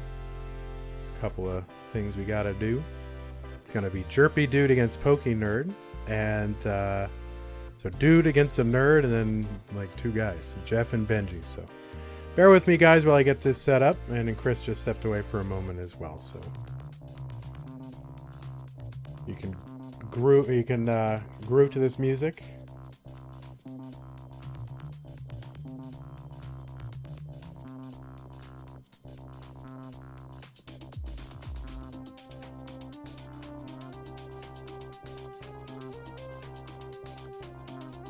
But I guess while we're getting this set up, always, want to give a big shout out and thanks to Tetris. I mean, just Tetris, right? Tetris Official. And, we're giving out, or they're giving out, some pretty cool prizes. And how do you get those prizes? What do you have to do? This is what you're all going to do right now. Like, everybody in chat right now, go over to Instagram, right? Everyone loves Instagram. Go over to Instagram, look up Tetris_official. And you just go ahead and follow Tetris_official on Instagram. That will, that's what you need to do. And at some point, Tetris Official will have some pretty cool prizes, and it's for all of you guys who are just following recently. So get in there and follow Tetris Official on Instagram, and thank you so much to Tetris for providing the prizes for this tournament. I mean, there's pretty substantial prizes here. I'm looking to buy a house. I should have entered. Well, God. They'll send you a house made out of Tetris pieces. I mean, I don't know. I'm thinking about it. Like, I want to get into a neighborhood with no HOA, so I can just kind of paint it like a Tetris house. That would be pretty cool. That would be pretty Property cool. values would plummet. The neighbors would hate me, but gosh darn it, I would have a Tetris house. Oh man, those are life goals. I want to have one like that now too. All right, we're just about there, guys. So yeah, looking at the elo for this one, there's Jeff versus Benji, and it says that there's pretty even, no clear favorite here. And I don't think they've updated the PokeNerd versus. Okay, there it is. All right. So it's going to be Jerpy and PokeNerd, Jeff and Benji. Jeff waiting around. There's Crafty Kim in the background. Now, Crafty Kim made me some. Where's my bear? My bear I must have put in the other room. This is my broadcast room. I kind of like, I got to get stuff out of here. I have to have a perfectly clean room in order to like do anything in this room. So I just man cleaned the room, right? You just throw everything in like boxes and get it out of there, right? So I think but she made me a couple of these bears, that we have for CTM. Like the crocheted beautiful bears. Like, so Crafty Kim. The other cool thing is they provided the console for Nenu. Shipped it out there to Indonesia. I mean, amazing patrons and supporters of the Tetris community, in addition to being amazing players. So, watching this Classic Tetris 2 yesterday, I think they also said that Jeff sponsored the LATAM player. I think it was. I don't know. I think that Jeff sponsored one of the players to play, like paid for their $50 fee or something. So and that's amazing. And most importantly, they bought one of my shirts. So there you go. Wow. Yeah. All right. Well, I think we've got 4 ready players, Chris, and not a moment too soon. So I think we're just going to go ahead and get this underway. These are 2 losers brackets matches. So these are elimination game for these players. The winners will continue on, and the losers will not. So the whole ball of wax is on the line. Yeah, high stakes here. Score or be eliminated. And the chat is correct. That was Johan that they talked about. Jeff sponsoring their entry fee.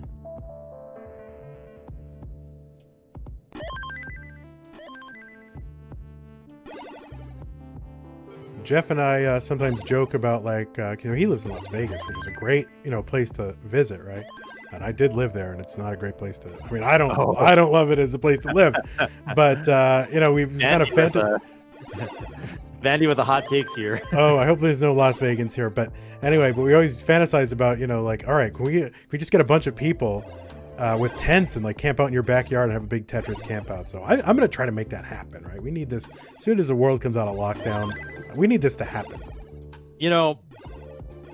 Vanny and I, we've both been to the CTWC live event, and one thing that happens when you have those live events is there's an after party, and even though we're having the tournament, we're not getting the after party this year. I'm not sure if they're gonna be able to do something in December to simulate that, but I really miss the after party and be able to hang out and watch Corian bring his hyper tapping device around, and we all hang on the buttons and see how fast we can get the score. Well, maybe we can do something with Zoom and these breakout rooms and I don't know. Chris, maybe you need to be the chairman of the party committee here. So you start thinking about what we can do.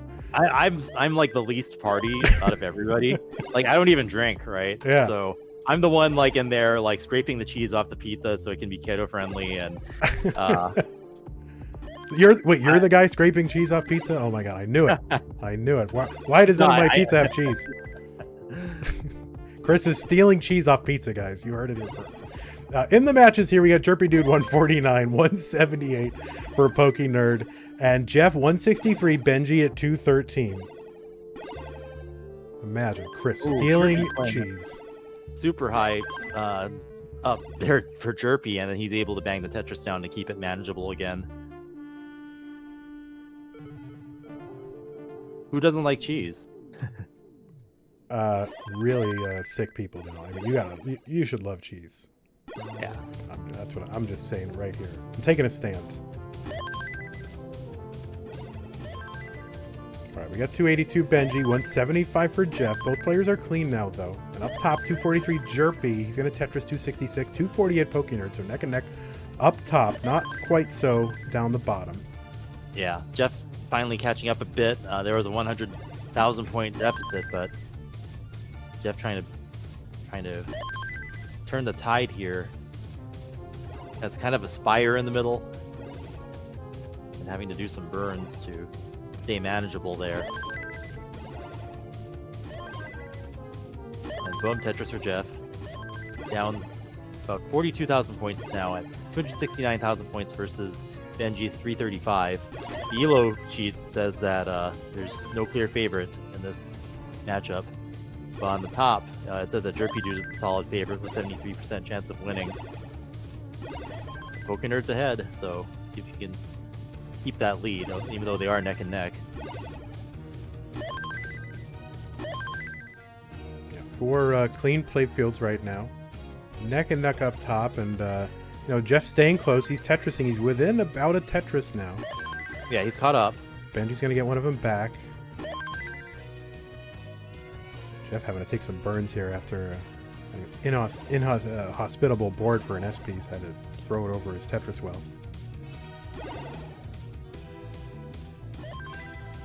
Yeah, both Jerpy and Pokenerd having to deal with some cleanup on top.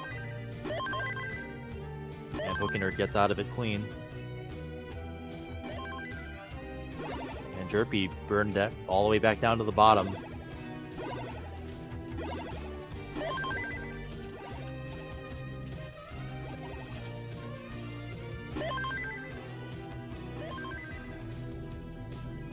Jeff now within a Tetris away. 411,000 points to Benji, who just scored 2 Tetrises, so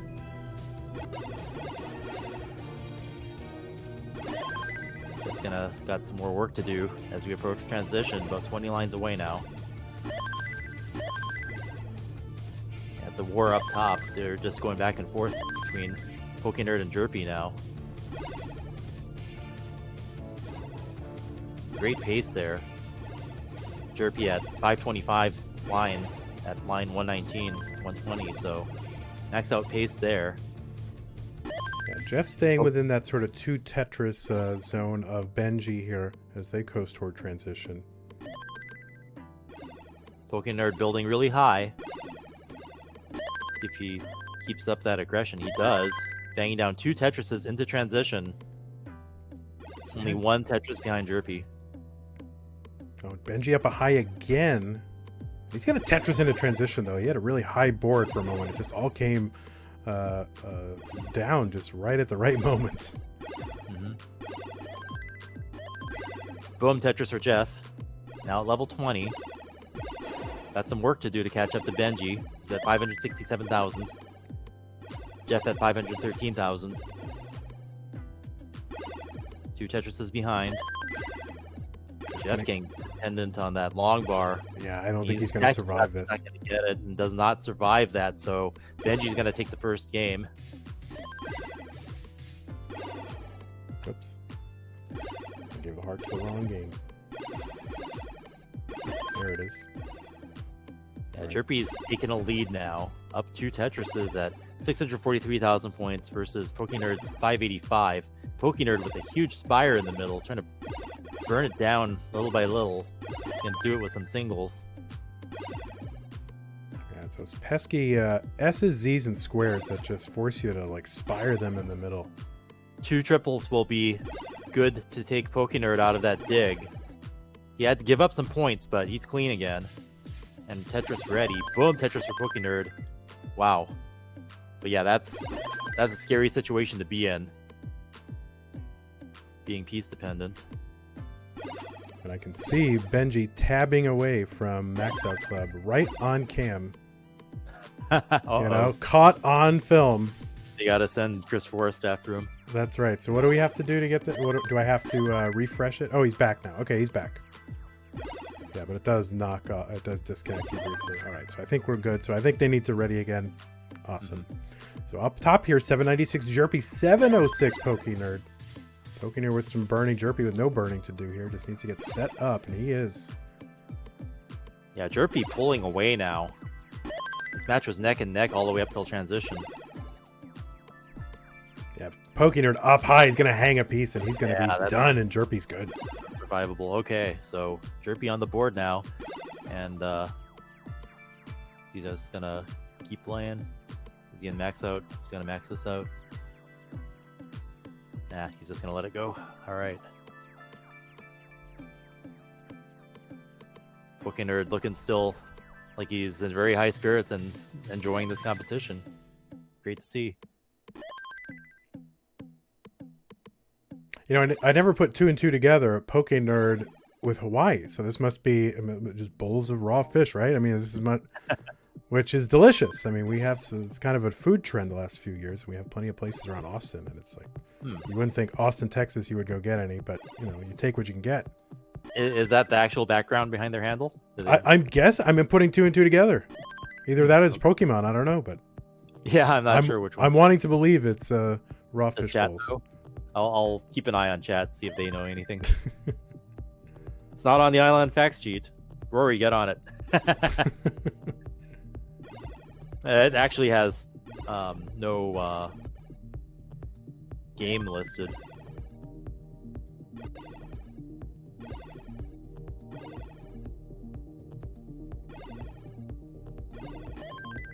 Dusler in chat recommending some poke places, so I'll be checking those out. Oh wait, I'm not supposed to talk to chat right now. Sorry about that. Okay. Straight. Actually, it does have Super Mario Brothers and Castlevania, but those games aren't Pokemon, so it might not be. That's true. Yeah, I'm going with the fish theory. For Jerpadude's game, it's listing Getting Over It with Bennett Foddy. That's a great game. Game. Yeah. I love all those ragdoll, physics games. Quap and Clop and all the other games like that. Yeah. Jerpadude's yet to Tetris here, and Pokenerd's only got one. So kind of both players in a dig. Jerpy's about to get out of it though, clean. Yeah, Pokenerd's got a lot to clean. And look at Jeff Stack here, up high as well. I think he was in quick tap territory, having to get out of some of this. So it looks like he's going to be able to now. And Benji having to do a lot of digging too. All the screens have been kind of in dig mode for a while. Everyone's messed up. It's all right. See, they want the fish as well. But Jeff clean again. Benji up to a score lead now at 198,000 points to Jeff's 172. But Jeff's starting to get his play field nice, and boom, Tetris for Jeff. Now within a Tetris range. Score difference. And we're neck and neck up top. Jerpy and Pokenerd just right there with each other. Pokenerd still having a bit of problems having to clear them away from his well, but he gets a dirty Tetris there and content to keep the well on row 2.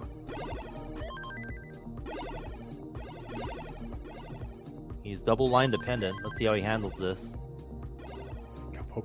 Yeah, he's filling it in rather than taking the Tetris. Yeah, that's risky. So Pokenerd just playing with fire, not taking Tetrises.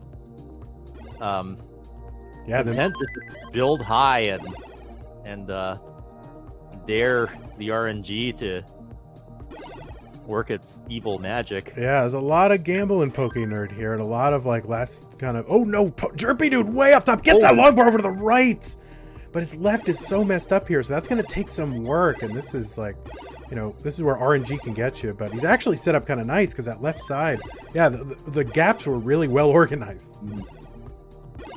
Yeah, Jerpy was playing dangerous up there, but manages to hero dig his way out of it. While Pokenerd's just not taking Tetrises or triples when he can, and just went all out. Yeah, he's trying to downstack with Tetrises. Obviously, the most efficient way to do that, to downstack. He was up to a pretty big lead there. He had as much as a 69,000 point lead. Yeah. Now cut down to 39. Jerpy's field got a lot better just there, so Jerpy's in a position to catch up.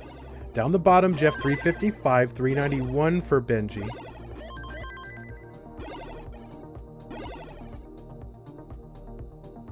And they're nearing transition. Jeff ahead on lines. Pokenerd's board finally back to normal. And he maintained the lead, though. He's up 43,000 points still. Yeah, he's kept that same lead the last couple of decades of lines there. So about 20 lines, he's had about the same lead, and throughout all the downstacking too. So I mean, that's the virtue of kind of downstacking with Tetrises and gambling a bit. You can, maintain a lead or get a lead. So Jeff just made 2 Tetrises there, boom Tetris for Jeff, and was able to catch up. He was in the lead just for an instant there, and Benji just right back in there. Jeff stacking high. We're getting close to transition. Jeff taking the triple and a single. Now at 129 lines, 1 line away. Boom, Tetris for Jeff into transition now at level 19. And Benji within 2 Tetrises of transition as well. Some lines behind. Jeff trying to get his board in order again. He had to do some burns there. Pokenerd taking a lead now, up 82,000 points at 411,000 points. Versus Jerpy's 329, so this is his chance to take a game here. Jeff with a great looking board, but trailing behind by a couple of Tetrises.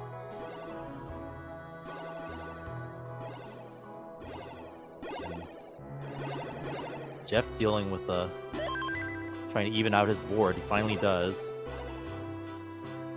Is ready for a Tetris. Benji hitting another Tetris, and Jeff just having to burn with that drought. 24. Finally, boom Tetris for Jeff. Trailing by 65,000 points. Up top, approaching transition. Pokenerd does transition up kind of high. He's up 116,000 points though. So, and he's gonna hang a piece. So he's gonna top out, and Jerpy's in a chase down situation. Left. And Pokenerd not happy about it. So, in a chase down, needs to get to 488. This is about 3 Tetrises.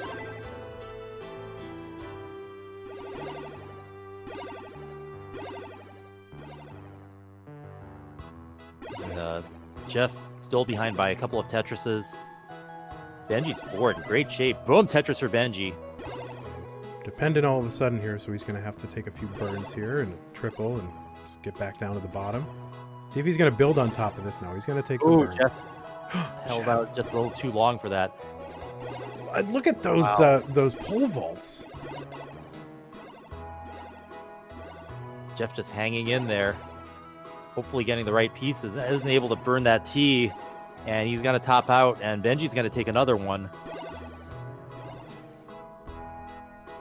Yeah, Benji just playing solid consistently.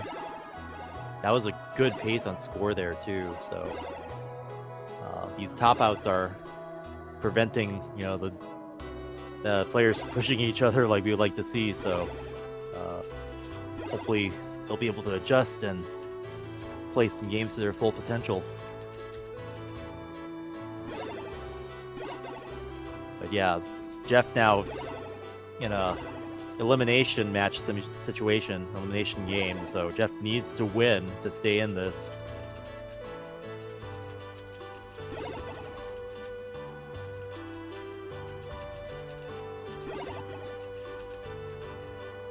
And we're still in the chase down up on top.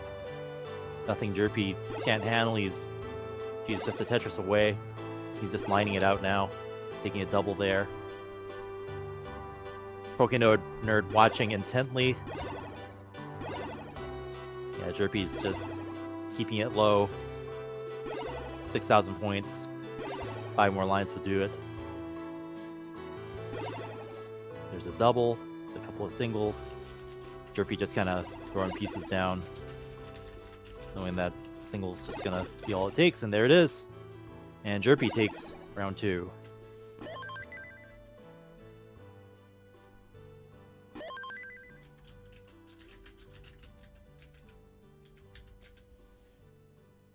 Meanwhile, in this game versus Jeff versus Benji, Jeff needing to win to stay in this. We are completely even scores, neck and neck and neck and neck. It's a lot of necks. Yep. Early on, but nothing too crazy happening. Only difference in Benji taking a single there. Well, Jeff building on top, also having taken a couple of singles to open up the right side again.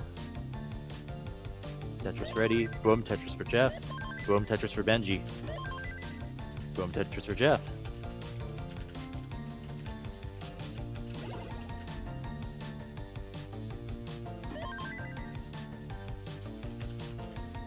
Benji jumping into the lead with that Tetris.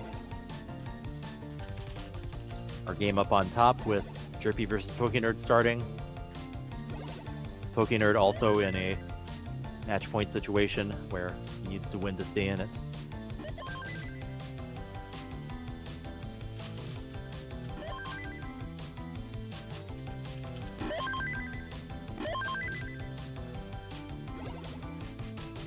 Benji starting to play up high. Knocking down another Tetris. Boom, Tetris for PokeNerd.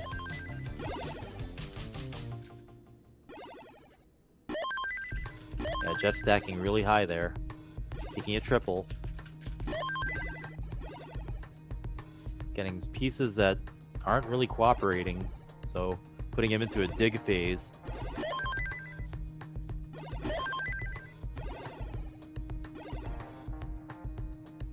But he's almost out of it.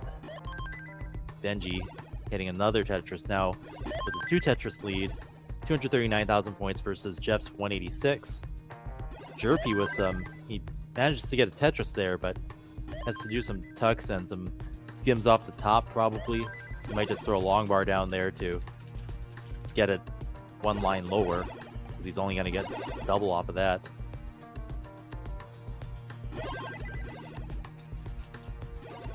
Scores are neck and neck, both scoring a Tetris there. But yeah, Jerpy having to deal with playing off the bottom by 2 lines. So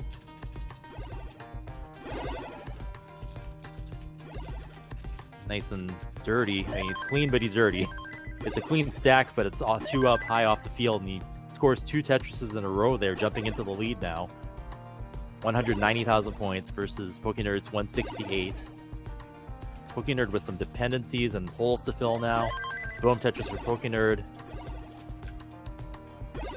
But he's going to throw a long bar down the right, leaving 3 holes on the bottom. So he's playing high off the field. We'll see if he digs back down or if he's content to try to build on top of them and keep his scoring ratio up. Meanwhile, Jeff and Benji have been steadily playing and knocking down Tetrises, so just within about a Tetris and a half away, trailing slightly. Benji just playing super solid. Yeah, these are fair to middling tournament paces through about 90 some odd lines, so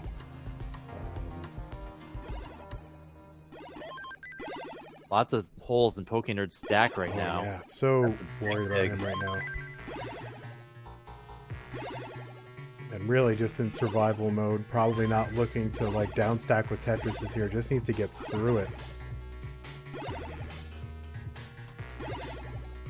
Yeah, he doesn't have any room to top out here. He just needs to survive. And survive to get the kind of score that we'd expect in competition play.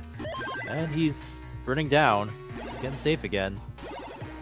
Jerpy just with a clean play field and a nice score advantage of 72,000 points. Now 297,000 points versus PokeNerd's 226,000. PokeNerd's almost clean again. He's still keeping that dirty Tetris well, 1 row off the bottom. He's gonna try to score a Tetris with that, and he does. Boom, Tetris for PokeNerd. Jerpy in trouble, taking a high risk center well there. Yeah, how's he gonna get out of this hang? And not able to survive that. Yeah, that situation spiraled out of control. PokeNerd's in a chase down situation with 27,000 points to go. Yep, needs to get to 302 and change, so about 303 would do it. could be the opportunity PokeNerds needs to get back into this, put those previous two Jeff, games behind him. Not quite a clean transition, but manages to open his well right afterwards. And Benji ready to transition too with the Tetris there. Boom Tetris for Jeff. Benji still up by half a Tetris. Jeff having to do some cleanup to get back down to the bottom. And PokeNerd wins the chase down, gets on the board, and stays in this fight. And Jeff just clearing things away, getting his field clean again. Post-transition, probably a good idea. He might be able to get a Tetris off that center well. He does. Boom Tetris for Jeff. Benji with a really clean playfield. They're neck and neck. Jeff's ahead by lines though, so maybe Benji has a pace advantage here. That's coming from pushdown points. You can see Jeff's ones digit is incremented, meaning there are some pushdown points in there. Yep, pushdown points being the new frontier. Of course, yeah, this is prediction, Tang 2020. Yep. We'll see. We'll open the time capsule in a couple of years and see if you were right. It's going to happen. It's inevitable. It's the only free points that people are giving up. When you have games that are, double 1.1s, where can you go? Theoretically, if that ever were to have happened, of course, no spoilers. Jeff 616, Benji 663, Jeff with a Tetris 648. So Benji with a Tetris as well, 694. I was gonna boom Tetris for Benji there, boom Tetris for Jeff, because we are getting down to the wire in this game. For a while, we were neck and neck. Jeff now down by a Tetris and a half. It's a really nice stack for Jeff. Good stacking for Benji here. Pretty good too, right? 43,000 point lead for Benji, 755 for him. He's going to Tetris 787. Jeff 714. PokeNerd up there having to dig, and Jerpy Dude jumping into the lead with a much cleaner field. So PokeNerd's going to have to get out of that dig as fast and efficiently as he can. Needs the pieces. That left side so tough. Gets the T over. Oh, what a great L for PokeNerd here. That could have saved him right there. Doesn't get that L, he might be gone. Not out of the woods yet. Jeff with a bit of a mess he's having to clean up here, and that's going to let Benji take a commanding lead now. 858,000, 92,000 points ahead of Jeff at 668,000. Boom Tetris for Jeff, managing to keep a clean play field through all that. Boom Tetris for Jeff again, but Benji is not letting up one bit. Yeah, Benji still ahead, 92,000 points. Nice spin there by Benji. Yeah, level 28 for Benji, 941. Jeff at 875. Two Tetrises behind at 228. So he's going to have to set up for two no matter what. And now actually for three, which is might not be able to do anything here. Yeah, as a DAS player, that's not going to happen. And Benji's going to take this one in a sweep with a kill screen game there. Max out. And that reaction from Benji, very pleased with his performance. And as he should be. Defeating a legend, really. I mean, Jeff is a legend and really one of the reasons that surviving we're all here. Jeff and back into the game. But unfortunately, of course, that does mean that Jeff is out of the tournament. Certainly, again, a legend here. And always fun to have Jeff here. What a great promoter and supporter of this scene here. And just a nice guy. But good to see a game go to max out. Oh, yeah, for sure. I think we've been a little bit short on that today, to be honest. Yeah. Well, after yesterday, every day is going to come a little short for max outs. But yeah, today it's good to see Jeff, a legend like Jeff, perform so well and push his opponent to max out like that. Yep. So congratulations to you, Jeff, for getting this far again. It's just so hard to even get to crack the bracket at all, and you did it, and you gave us some thrills here. So hope to see you again in the future. The chat going well. Jeff with a huge fan base, of course. With his involvement in the community and just such generosity, and regardless of what happened here, with Jeff going out in the bracket, his legacy and doing things like providing the nests for Indonesian player to play. Like, he had to send that thing to Nenu. Yeah. Do you know how hard it is to mail something to Indonesia? Like, that is not trivial. Like in the world situation that's going on today, like to even make that happen, and now Nenu's definitely in a favored position to do well in the top 8. So yeah, I mean, honestly, if Adam, Trey, and Vince haven't sent him his card already, they need to get that thing in the mail like right now. But yeah, Jeff making a difference in so many ways just for our scene, and we're very thankful for that.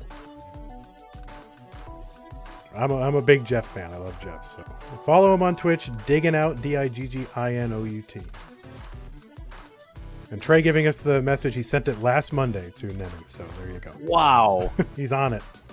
So yeah, even that the tech and wow, thanks for the mail system pulling through, and that's clutch. Haven't heard from Trey, by the way, in 4 hours. He chimes in, so there you go. Thanks for the update, Trey. Good to see you're still alive. I love Trey. He knows it. 492 for Jerpy Dude, 408 for Poke Nerd. We are heading into transition. Poke Nerd with not a great stack right now. Yeah, 4 lines. A lot of digs. Yeah, a lot of gamble from Poke Nerd, and sometimes it pays off, and often it doesn't. Oh, and he missed the tap. He over-tapped it, and that's not going to do it. Position for transition, and that can be fatal. And Jerpy's going to take this. But a lot of great digs by Poke Nerd, and having to play a lot of games. Well, yeah, so Jerpy is good. And again, congratulations to you, Poke Nerd, for cracking the bracket and making your way through a match here. Super fun to watch you, and I think everybody should watch you on Twitch, so we'll find him on Twitch. I feel like watching Poke Nerd play the game and just enjoy it so much. It makes my day brighter. Yeah. I think I'm never going to forget that. So I look forward to seeing you play again. And Chris, we gotta, you're Hawaiian, he's Hawaiian. You gotta figure something out here. Maybe some co-stream or something down the line. Yeah, there's a great gaming community in Hawaii, so hopefully the fans there are pleased by his performance as well. Yeah, Hawaii qualifier when, Chris. Make it happen, okay? I'll go, if they want to send me out, by the way, to commentate, I'll be happy to be sent out to Hawaii. That would be pretty cool. I mean, we're having them all over the place now, so. All right, hopefully when live events return. Oh, and then our crack stats team here doing the research and finding out that Poke Nerd does in fact come from both the Fish Dish and from Pokemon. So confirmation. Really? You asked, they made it happen. They did the research, and now we know. All right. All right, guys. Well, we have a bracket here. We should probably look at it and just kind of see where we stand. All right, there it is. So we've got matches coming up. It's going to be Joseph and Joseph and Richard. Huge matchup. Two of the best hyper tappers, two of the best players in the world, met up several times. And while they may not list themselves as their primary rivals, there is a bit of a friendly rivalry going on between these two. They've met up several times in the online scene. And then, of course, down here in the second chance bracket, we've got Jerpy Dude and Benji. So that will be our next group. We are trying to get this down to our final 8 players. We've got 6 of them in the can already, in the bag, ready to go this weekend. Classic Tetris and Classic Tetris 2. Sunday, we're trying to figure out who the last 2 are that we're going to send to the bracket. Now, once we do that, can you watch all this? Where are you going to be able to watch it? Well, you're going to be able to watch it right there. December 6th. December 6th, the top 8 main event right here on this channel. This Batfoy time, this Batfoy channel. On twitch.tv/Classic Tetris. You can watch it live. We've got, I don't want to get away in case this makes some probably won't be cut into anything. But if you haven't watched it, go watch all the VODs before Adam pulls them down, because he will do that. He's known for that. And go watch him. We'll find out who's in the main event, and then we'll watch it on December 6th. And Chris Tang, who is going to be the commentary duo for that main event? It's going to be Chris Tang, that's myself, and James Chen, just like you've seen on ESPN. So it's going to be, we sort of round our experience learning about all these great online competitors here in the last couple of weeks and getting to know them and getting to watch these amazing matches. And we're all pumped and primed and ready for the main event. And that's coming December 6th.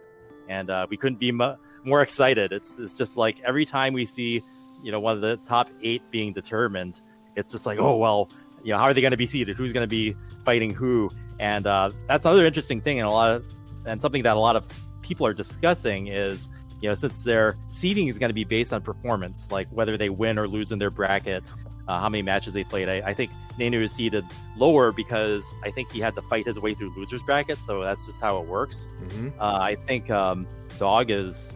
Am I allowed to talk about the? I don't know. I don't know. I don't know anyway. if you are or not.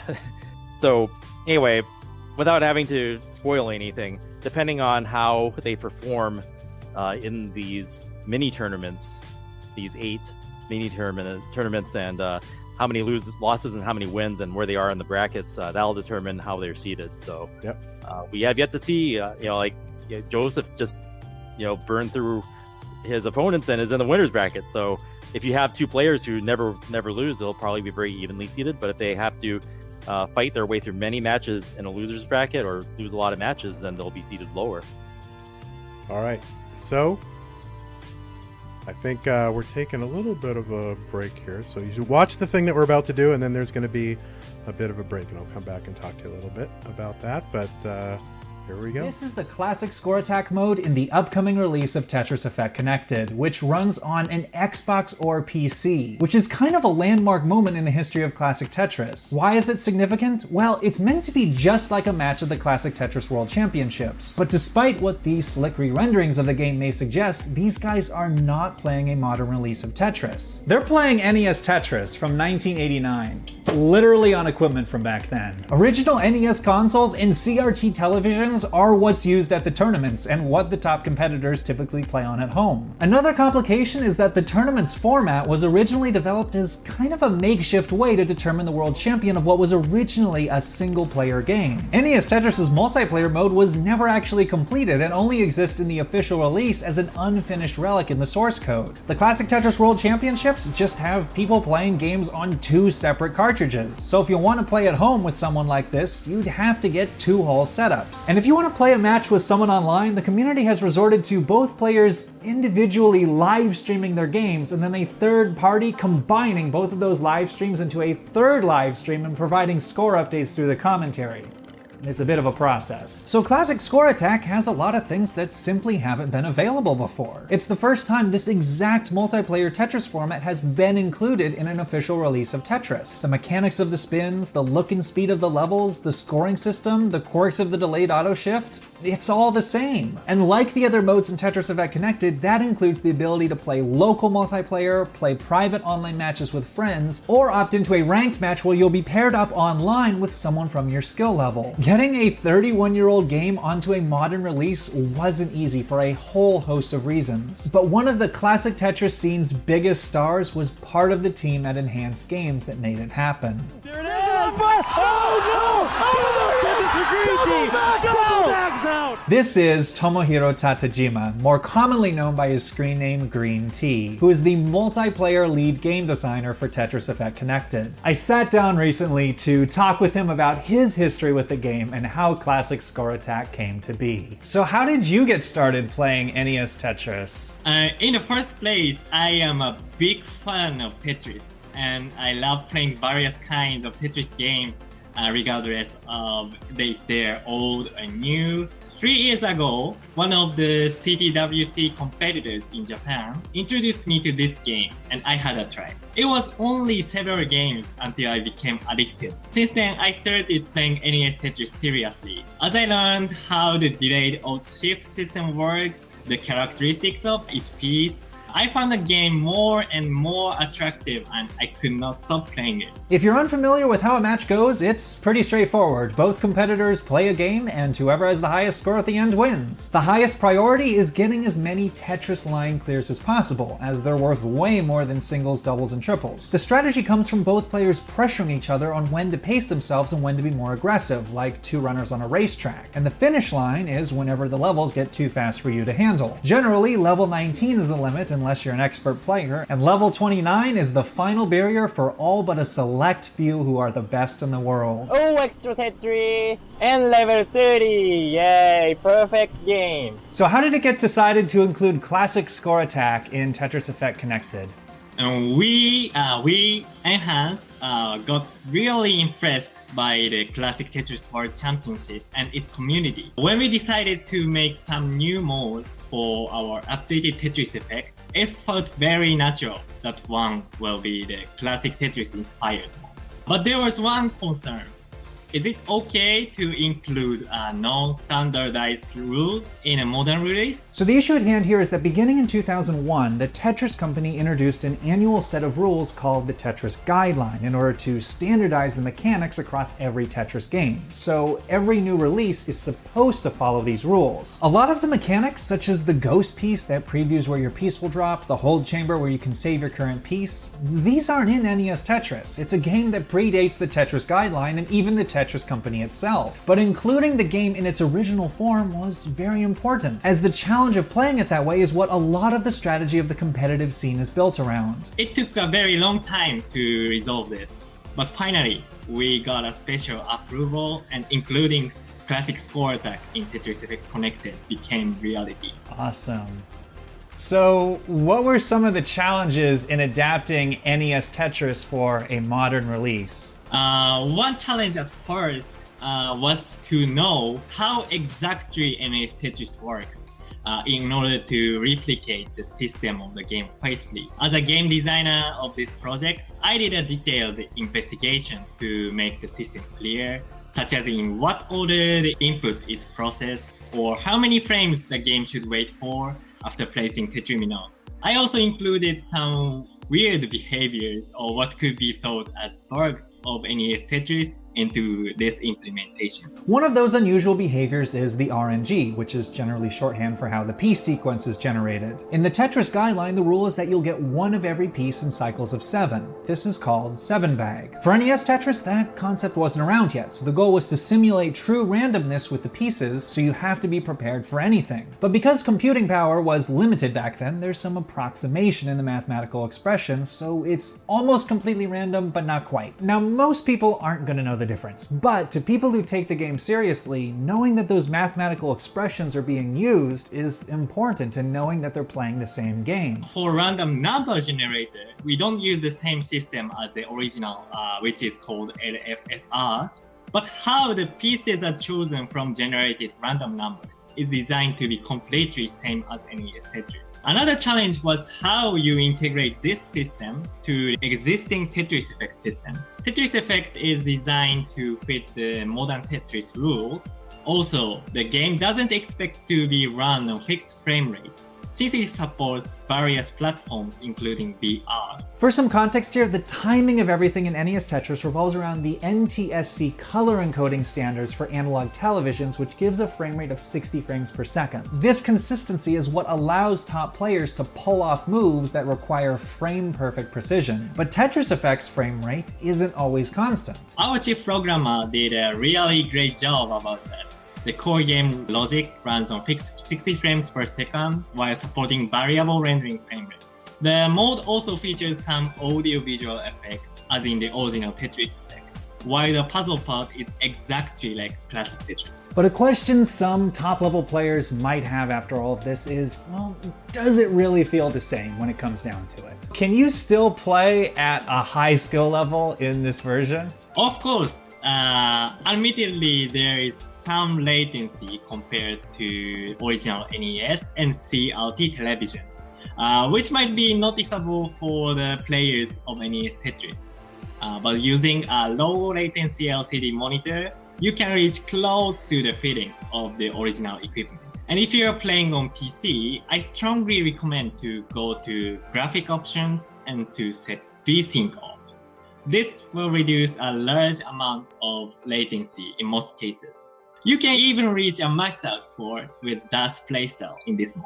Green Tea wasn't kidding. Shortly after our interview, he sent me a video of what I can presume is the first ever 1,000,000-point score, or max out, gotten on this mode. And for what it's worth, when I got to test out the game, it felt the same to me. I was able to get similar scores to what I normally get on an original console. But one of the hidden benefits of all this is, after all the work to faithfully replicate the original game, it also gave the designers the ability to add some additional options that were never there before. If you want to practice for the Classic Tetris World Championships, of course, you aren't going to want to change these settings, but if you want to, here's a rundown of what you can change. If the side-to-side piece movements are too slow for you, you can increase the speed. If the almost entirely random piece sequences get to be a little bit too frustrating, you can switch it over to 7-bag if you want. You can also toggle on and off a 2-minute time limit for the player with the deficit to chase down the leading player's score after they top out, giving pressure throughout for both players to never get too far behind from one another. If you want to marathon on one level indefinitely, you can do that. If you want to adjust how much each line clear is worth, you can do that too. And if you've got some time, you can even increase the number of games it takes to win up to 99. Another question I've been seeing from the community after the initial announcement about this mode is if there's a single player option, to which the answer is technically no, but in practicality, yes. Because there's no garbage sending in this mode, the two games on the screen don't directly interact, so you can set yourself up to play against an AI on the loading screen and then just choose whether or not to pay attention to the AI's score. And there's actually a whole other similar mode on this game that I haven't even talked about yet, which is Score Attack. So this mode is the same in that it's got the NES color palette and you win by getting a higher score than your opponent before both of you top out, but this mode has all the Tetris guideline rules like the hold piece, the ghost piece, multiple piece previews, etc. So if you're more familiar with that, this might be the mode for you. So here, Tetris line clears are still valuable, but even more important now are T-spins, because they're more efficient in getting you points with only spending 2 burned lines, so you won't move up to the impossible speeds as fast. Which, full disclosure, this is not footage of me playing, this is Green Tea. This is what it looks like when I play out that level. Oh dear. Yeah, it's pretty darn fast. Anyways, I'm looking forward to how these modes are potentially going to integrate into the classic Tetris scene, because a lot of people in the community weren't ever sure something like this would be possible, both from a logistical and legal perspective. So I'm really glad that Green Tea and the rest of the team have put in the work to make this happen and to really try and focus on making this happen right. Tetris Effect Connected is coming out on November 10th on the Xbox One, Xbox Series X, and on Windows 10 PCs through the Microsoft Store. It's also on Xbox Game Pass, so if that's something you have, that's a way to get it without even having to pay for anything. Anyways, I will see you guys in the next deep dive video, and thanks for watching.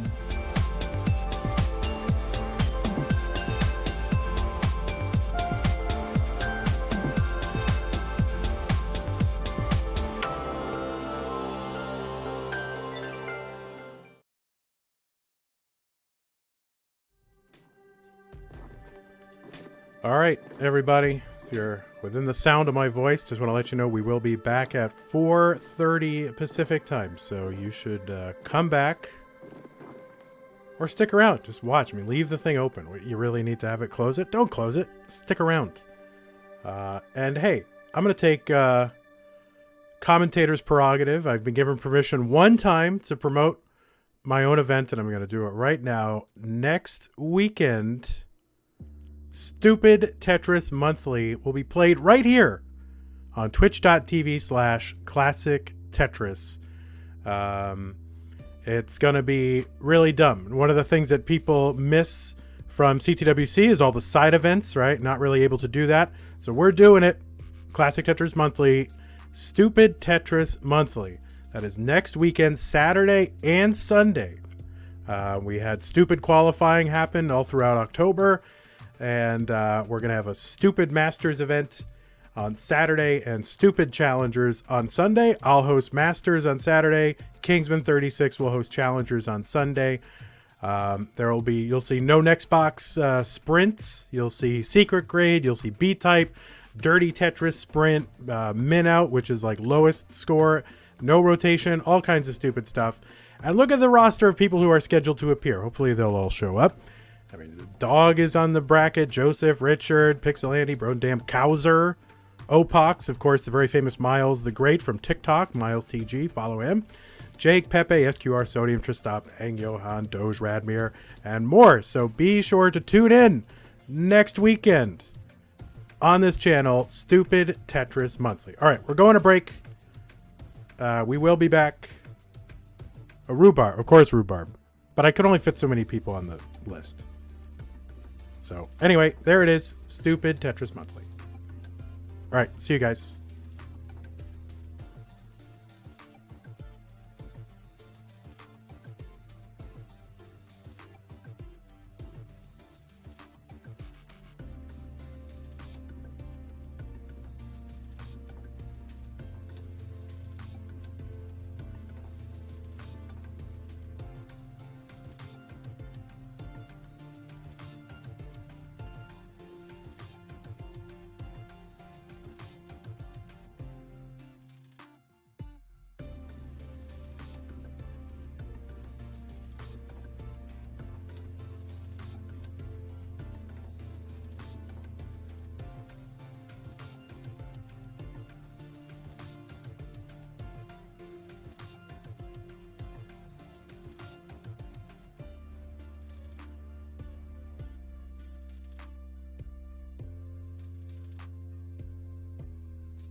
All right. Oh my God, we're alive.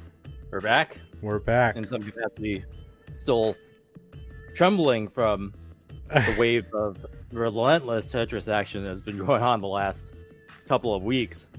I actually was watching Classic Tetris 2, and yeah, there's been some good stuff there. I guess we're not supposed to spoil it, but tune in there if you haven't yet already. There's still a DAS player alive there, so hopefully y'all will have someone left in the top 8 for that style of play to continue on. Right. For us, we've got Joseph and Richard coming up, and Jerpy Dude versus Benji. So hopefully we'll see some good Tetris matches. We haven't seen too many like crazy double max outs or double 1.1s or like several 100-point score differentials like we did yesterday, but it's still got me on the edge of my seat. So yeah, we're just still getting this set up a little bit, guys, so we're just gonna hang out here for a moment, and let me just I don't know why Richard's dealio is like that, but we'll get them all set up, situated.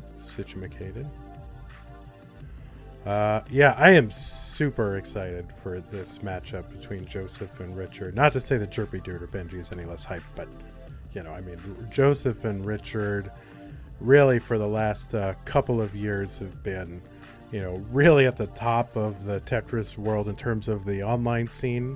Richard, of course, winning my CTM Masters event twice. Joseph winning it 5 times, second only to Corian, who's won it 11 times. Wow. Yeah, he's won it a lot. Now, to be fair, when Corian won, some of it was kind of like more than 2 years ago, and the skill gap has narrowed considerably. So that's one thing. Watching this year is really eye-opening because you have the same players playing, but they're actually getting better. Then you have new players coming onto the scene who are kind of naturally good, starting off at that level of skill. But people like Corian, if you put 2020 Corian into say 2016 CTWC, he would have just wiped everybody out completely. Yeah. So it's really these players pushing each other and raising that skill bar to the point where they actually have to bring it. And who knows where we're going to be. Like I said, there's new frontiers out there, push down points and getting all those singles post 29. Yeah. And I think there's a lot.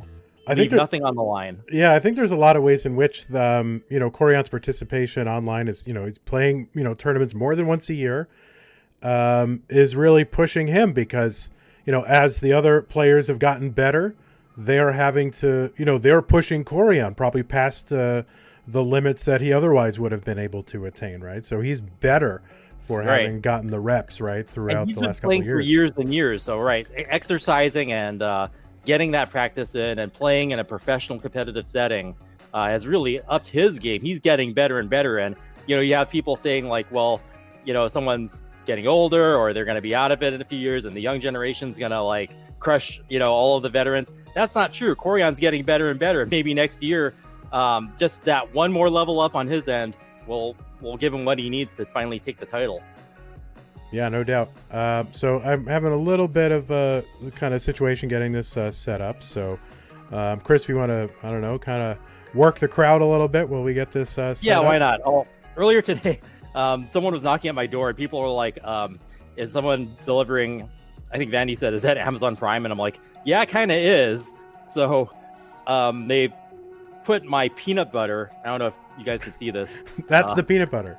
It's a sunflower butter. It's like fake peanut butter made out of sunflowers. And they put this in the box that you'd think the electronics would be in. And then my bubble mailer, they put my electronics, which is this a NES Switch PC USB CAD, which I bought for Tetris Effect Connected. It works fantastically. I mean, I'm actually able to hyper tap on this thing. Oh, wow. So it's my Dark Walker. I don't know what Dark Walker is. Wow. It's like this generic brand. And it works fine. You plug it in and the buttons all match up. I didn't even have to change anything in the options. That it just works for Tetris Effect Connected. And I'm after all this is over, I'm gonna jump on that and start playing it because I'm in the beta program. And from what I've played so far, it is just the Tetris game of my dreams. And it's probably gonna overtake my former favorite game, which is Super Tetris 2 plus Blombliss on the Super Famicom, which probably no one's ever heard of before. But I really like that game because it had like a really fast DAS, but you could also tap it either way, and it just had really smooth control, and it had a really high frame rate. Yeah. Like it was like the first 60 FPS Tetris game I had ever played, and it had good music, and it had the bombless mode with all these explosions. So if I go boom Tetris for you, maybe it could be me getting addicted to the explosions in that old Tetris bombless game. Well, it's a high bar having to beat Super Tetris 2 plus Bombless, right? So, but somehow Enhanced was able to do it. So amazing accomplishment there. But no, I actually like all the Bombless variants. I think those are like super fun to play. Yeah, I mean, back in those 90s, they were doing a lot of different experiments with Tetris. So you had things like Bombless, and you had like my favorite thing about Bombless is you could like set up a roof, and then you can put two long bars on top of each other, and then you can detonate that roof, and then you have this giant like 8 tall long bar just sliding into this giant center well, and it just blows up, and it counts up like da, da, da, da, da, da, and it just felt really satisfying. Yeah. So those experimental concepts made for a fun game, but I guess we haven't seen that too much since, and traditional Tetris has kind of risen to the top. But with games like Tetris Effect, you're seeing some of that creativity again, and might end up being my ideal Tetris game, especially just how relaxing it is and just how good the music in that game is. Ooh, just love it. Yeah, I'm super excited to play it. Unfortunately, I took off vacation time, right? Starting last Friday, the day before we started the first weekend, and I've got one more day off tomorrow because, believe me, I'm going to need it. And of course, Tetris Effect releases the next day, so I'm going to have like back to work, buried in emails, and no chance to play it. So I'm like, I'm going to carve out some time. But well, the good thing about Tetris Effect Connected is you can play the modes in like little bite-sized chunks. So the campaign mode, I guess it's called Journey mode. Mm-hmm. It's split into different sectors, and after every 3 levels, you can take a break, and it'll save your progress. And the next time you jump into it, you can play the next 3 levels. So I'm really glad they kind of like broke it off, because when I was playing it and I had to do a lot this week, I could only play it in those 3 level chunks. Whereas when the game first came out, I just marathoned like the whole thing. But I was really busy this week, of course, with all the CTWC stuff and things going on, and it was really smart for them to kind of like give you just like, okay, you only got 15 minutes to play. Well, here's your 15 minutes. Enjoy it, and take a break every once in a while if you need to. Yeah, probably a good opportunity at this time, now that we're talking about it, just to remind folks that that mode is coming out this week. It'll be launched on Xbox Series X and Series S on Xbox One and on PC through the Microsoft Store. And if you have Game Pass, you'll be getting that as well. And if you already have it on PS4, Tetris Effect base game on PS4, Oculus Quest, or from the Epic Game Store, you'll be getting the Tetris Effect Connected update next summer for free.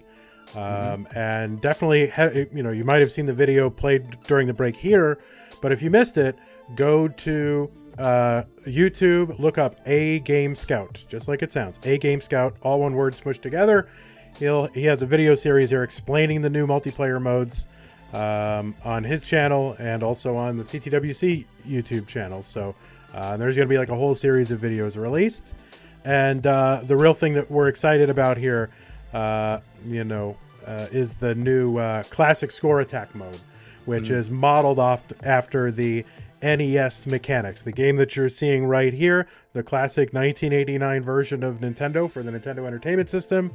Never before really available, those mechanics in a modern game, and finally they are, with the help of Enhance, who's added that onto Tetris Effect, and as well as our very own Green Tea, who you won't be seeing in competition this year, but certainly a fan favorite, and the whole reason he's not playing, he's working on this for you guys. So super what a excited great for way that. for the community to sort of like create the environment for it to be made.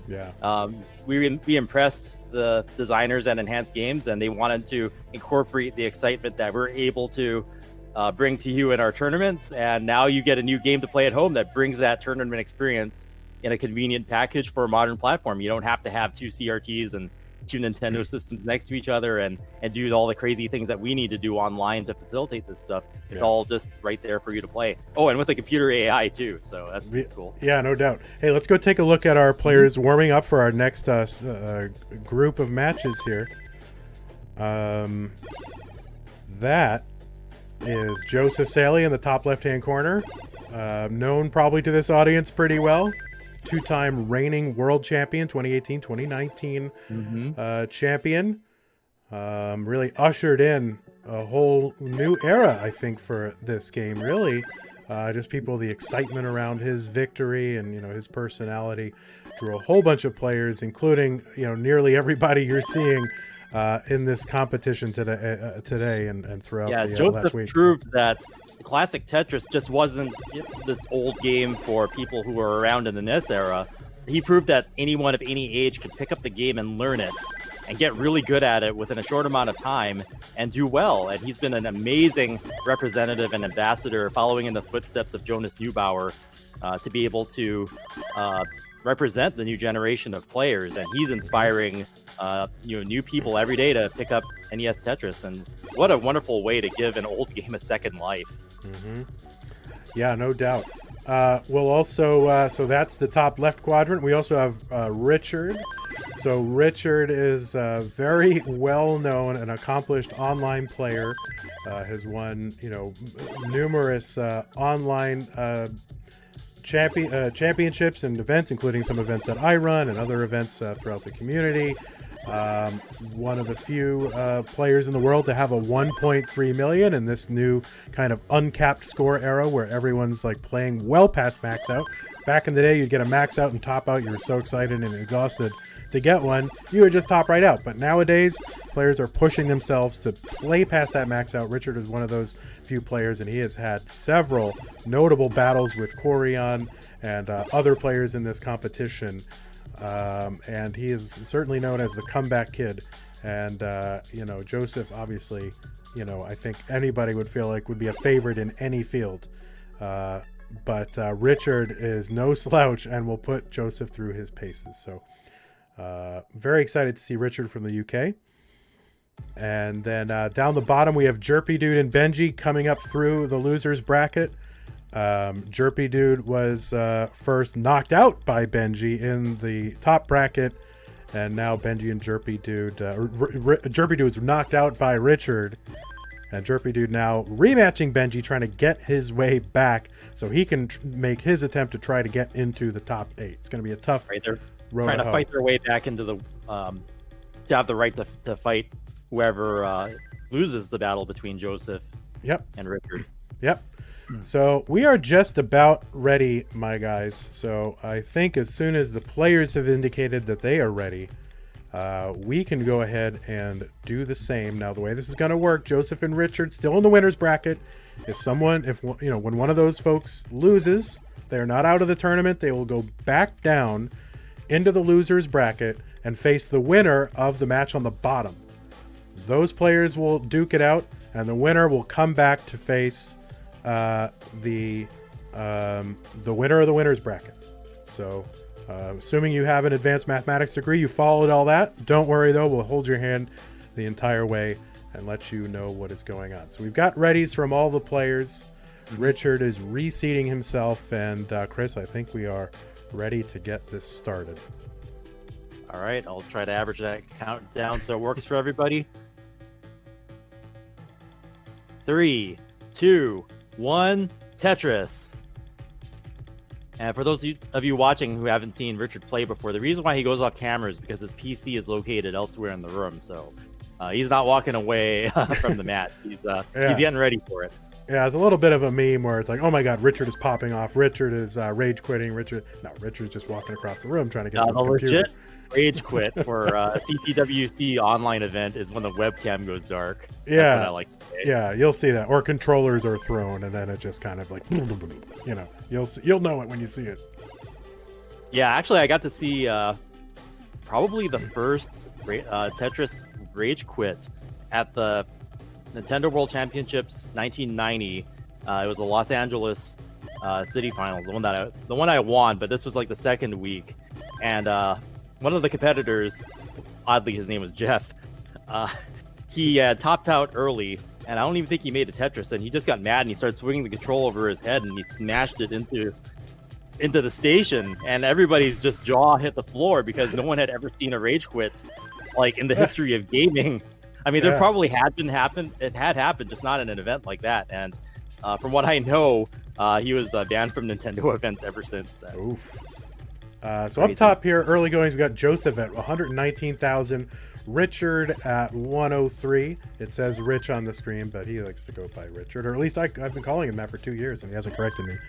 And then down there's only so many letters that you could fit up there, so that's why it's Rich. That's right. And then we've got Jerpy Dude 162 and Benji 127. So Joseph slowing down here for the first time. Lots of garbage over on the right side, but yeah, gonna clear away just pretty up to quickly. a slight lead now, but effectively dealing with that. Richard way up there, just demonstrating his survival skills just at the top of the screen, that piece maneuverability. Go up Tetris for Richard. Yeah. So I think some of the dynamic you're going to see here is, I mean, Richard knows who he's up against, played him before, knows what he's capable of. Joseph, you know, he has the high score world record in addition to being the reigning world champion. He has an unofficial 1.4 million game that happened off stream and unrecorded. We all believe him, but you know, we only, there's no actual evidence, but we know it's true.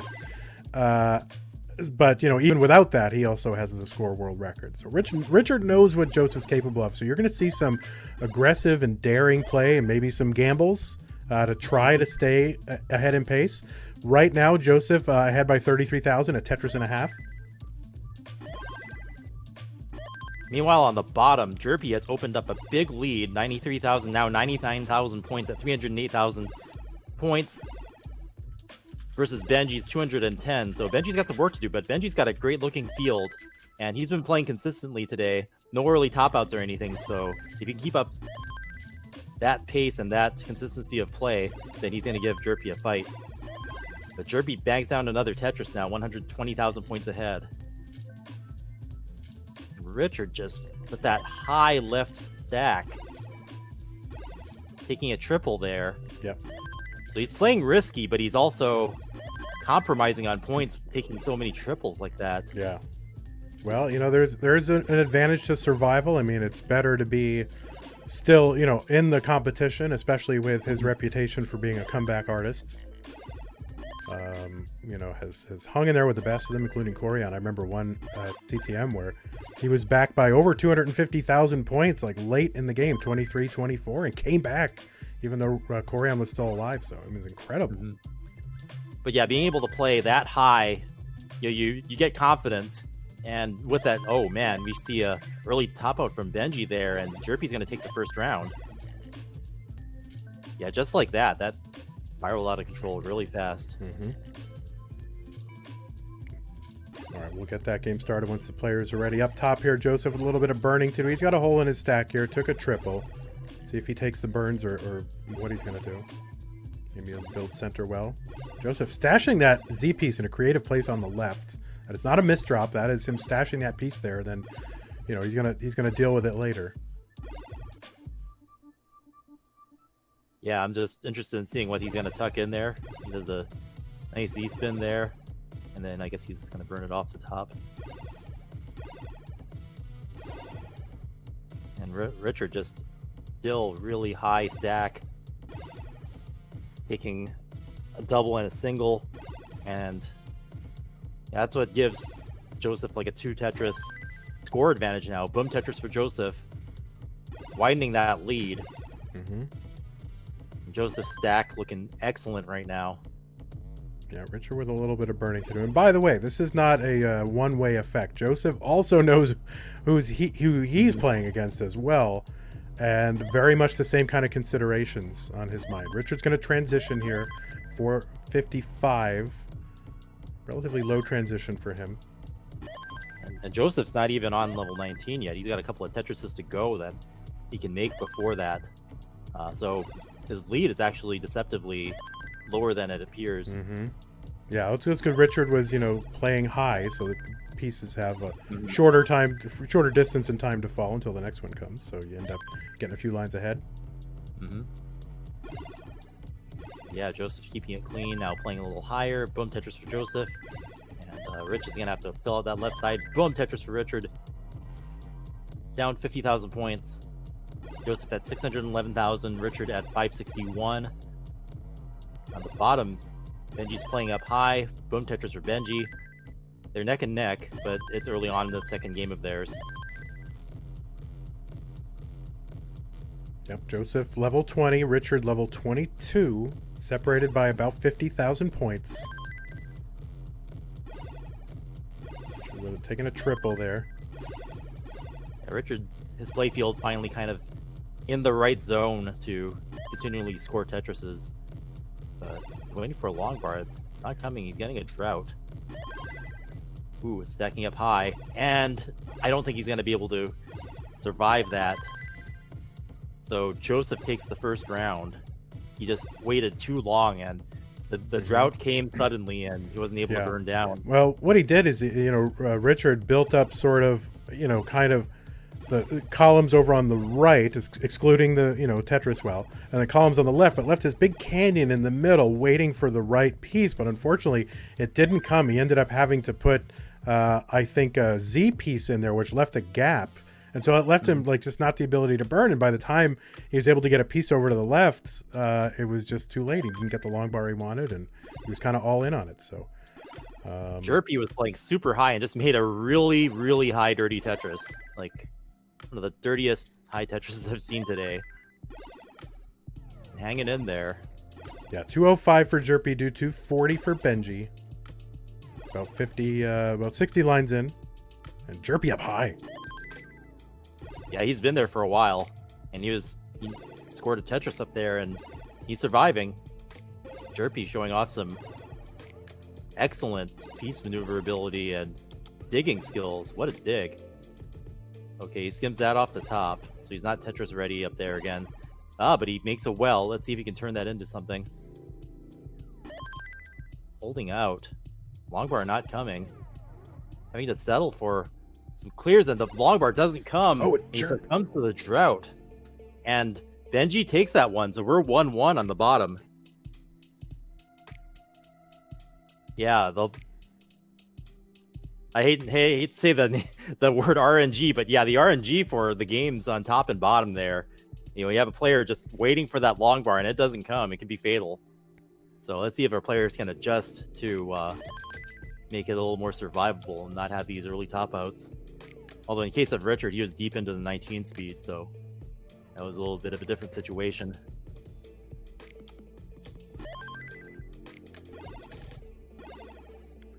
So there is a huge advantage coming through the winner's bracket, right? So the player that you have to be I've said this a few times, yesterday and last weekend, but we might have some new people here. This is a double elimination tournament, and that means in order to be eliminated from the tournament, you have to lose twice, and that even includes the finals. So the player coming out of the winner's bracket into the finals would have to be defeated twice in order for the loser's player winner to move on. So huge advantage to come out of the winner's bracket. What is Jerpy building in the middle there? Oh, I don't know. Is he trying to speed run here? Like raise that stack to... Yeah, tree strats. Well, he's got an eye tuck set up, column 9, but not getting the eye, so he has to clear it all away. I guess that was like a stylish triple bird down the middle. It's beautiful, but that allows Benji to pull ahead in points somewhat. Benji with a nice field here and half a Tetris ahead. Boom Tetris for Benji. Jerpy looking good again.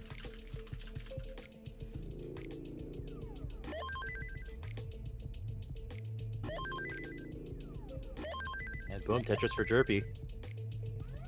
Yeah, it looked like Jerpy was building some kind of tuck configuration there, and it just didn't work out. And he might have been going for a line spin there, but it didn't work out either. So we're seeing some tucks and spins, but Jerpy's overall kind of leaving a lot of gaps in his field. So he's gonna have to clean that up. That's costing him some pace and lines, and Benji's pulling ahead. Boom Tetris for Joseph. He's getting slight lead now, about Tetris and a half ahead, but Boom Tetris for Richard right in there as we approach 50 lines, still early on in the second game of theirs. Now, I do want to alert folks here that, might be just stumbling on this. There are 2 channels of action. The other one, twitch.tv/Classic Tetris 2. So look up Classic Tetris 2 because the final for the other half of this tournament is going on right there. So you'll want to check that out right now.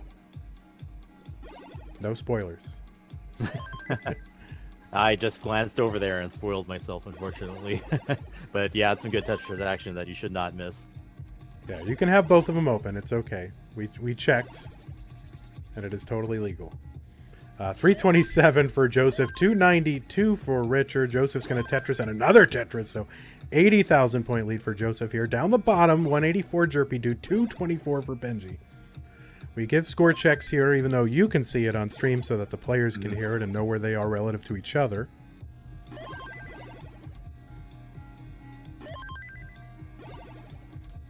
But yeah, that dig by Jerpy earlier with those strange tuck and overhang setups allows Benji to take a pretty commanding lead this early on.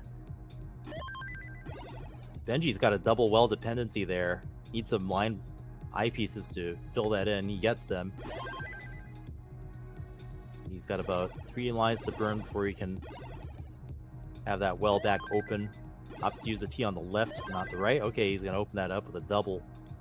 And he's ready to score. He had to cover it up. Yeah, both Jerpy and Benji now. Good play fields and starting to score Tetrises again. Yeah, within a Tetris of each other. Benji trying to fill in a little mini spire there. He's Tetris ready now. Jerpy with a tuck is Tetris ready and Tetrises. So 310 Jerpy, 307 for Benji. Neck and neck. Neck and neck and very evenly matched at this point. 1 game apiece here in a best of 5. And we're getting a close game up top too. With Rich with a good play field and Joseph with some holes to fill. But he should be out of that fairly quickly. They're within a Tetris of each other. Rich now developing some gaps in the play field he'll have to burn. They're kind of going back on and forth on that. Joseph having to take split triple there. Up by 1. Is Rich going to transfer to the left? Yeah, Rich might left well this, and he does. Boom Tetris for Rich on the left well. Yeah, he gets an efficient transfer of the right, and that's exactly what you're looking for when you're trying to transfer your well. Oh, he is going to keep it to the left. Yeah. Generally speaking, yeah, you're trying to stay on the right, of course, and if you do have to transfer, you'd like to do it with a Tetris so you don't waste any lines.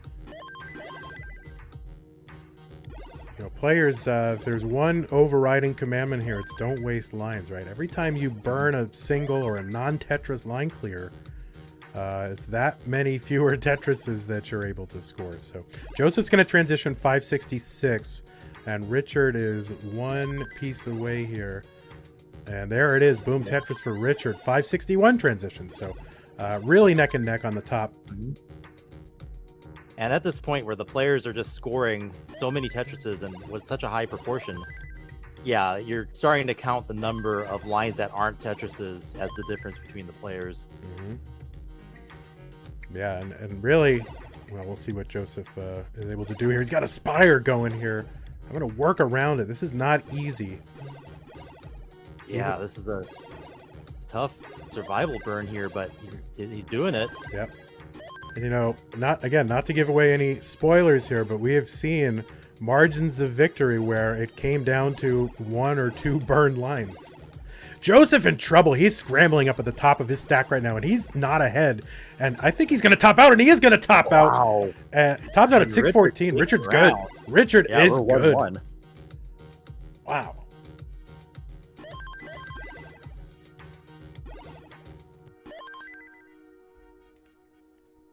We're starting to see the players push each other. They're way up there playing aggressively, and that's what can happen. That's exactly what you were talking about, where these players push each other to, kind of build higher and higher in more daring ways and take more gambles.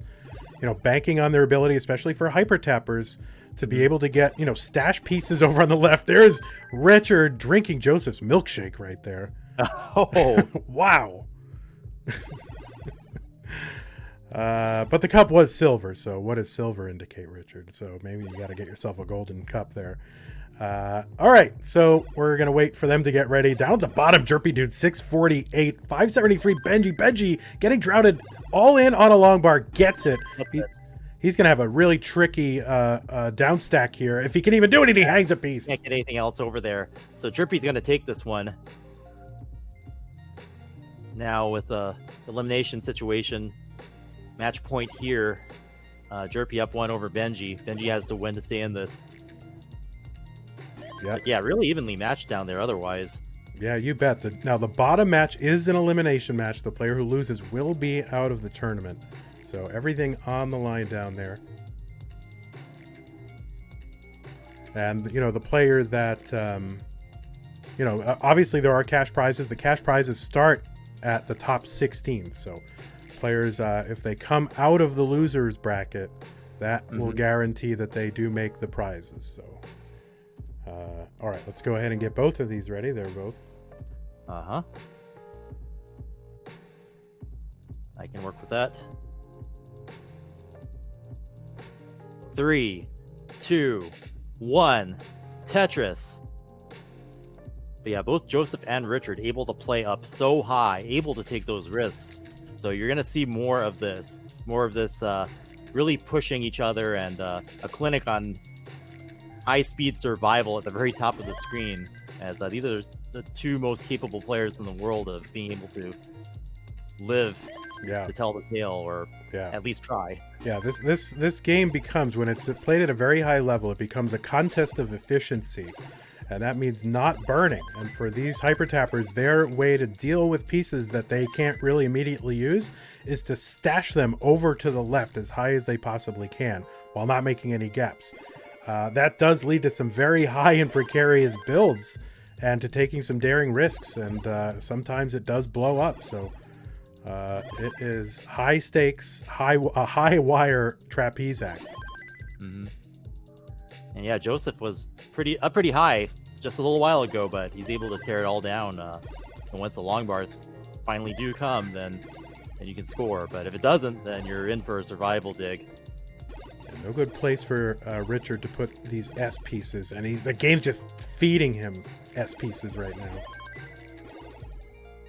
I think sometimes the game knows that you don't want them. Yeah, that's what Tetris nightmares are made out of, those Z's and S bursts. Yeah, and square bursts, which Richard is also getting. So Richard opens up the right side, though. He's going to Tetris. He is back to safety. 111 Richard, small lead over Joseph, who has 104.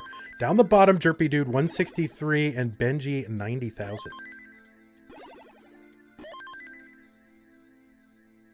Yeah, both players playing pretty clean down there. Jerpy up a bit high, but he's just waiting for long bars at that point to keep things manageable. And Jerpy up to a 50,000 point lead at 188,000 points versus Benji's 136. Benji building over his well pretty high on the right. He's going to be in dig mode for a while. Well, actually, he's kind of getting the right pieces now, so this could actually clear away if he can avoid putting additional weight on row 10, and he's going to Tetris out of it, so he is back to safety. Benji. Yeah, he built a 2 high roof over that and was able to just turn it into a double, so that looked really good. Good strategy. Rich way up there. Need to deal with the dependent thing in the middle there, and he's able to get the J to fill it in. Having that ideal too wide mouth to the well. Yeah, no. Joseph setting up a vertical iTuck setup, which is kind of sort of a trend over the last few months, where players setting up column 9 tucks for vertical long bars. So, some people want to call it a Moo thing after Moodus, who has sort of popularized it, but some of the players don't like Moodus, especially because he's kind of like an anti-hyper tapper, so they've named it something else. Some inside Tetris drama. Yeah, I can't wait to hear about all that internal Yeah. Tetris online drama. Now, I originally tried to get it called the death-defying vertical long bar slide after what That's what I've heard it called. Yeah, what Adam Cornelius called it when Harry Hung did it in the Ecstasy of Order. But that was good for a couple of months, but then the Moodoos co-opted it. So Joseph has opened up a huge lead now, 110,000 points, and increasing, approaching the 100 lines mark.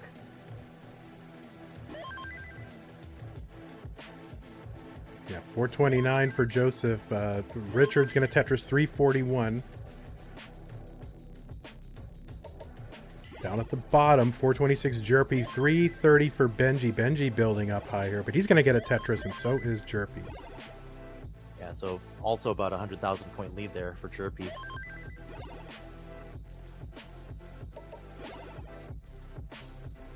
Yeah, Joseph stacking up high on the left now. Rich with the fire in the middle, navigating around it.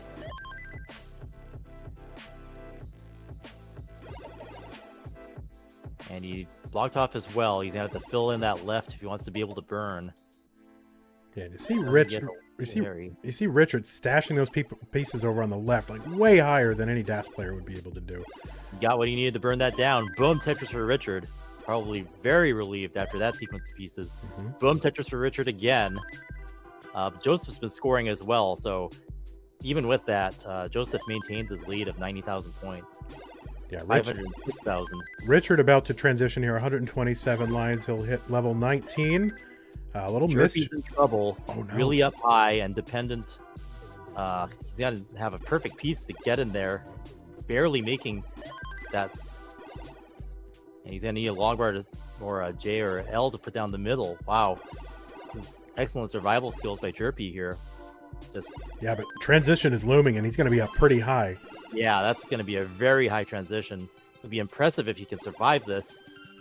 And yeah, it's not even giving him what he needs to make it out.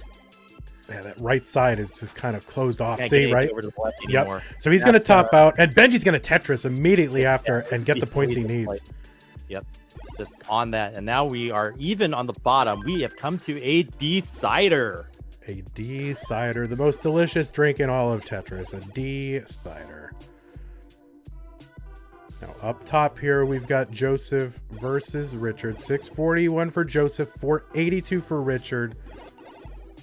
Richard with some burning to do. Joseph with a little burning to do as well. 134,000 point lead for Joseph, our reigning world champion. Yeah, he's been ahead like pretty much this entire round. Just more efficient in burning lines than Rich has been.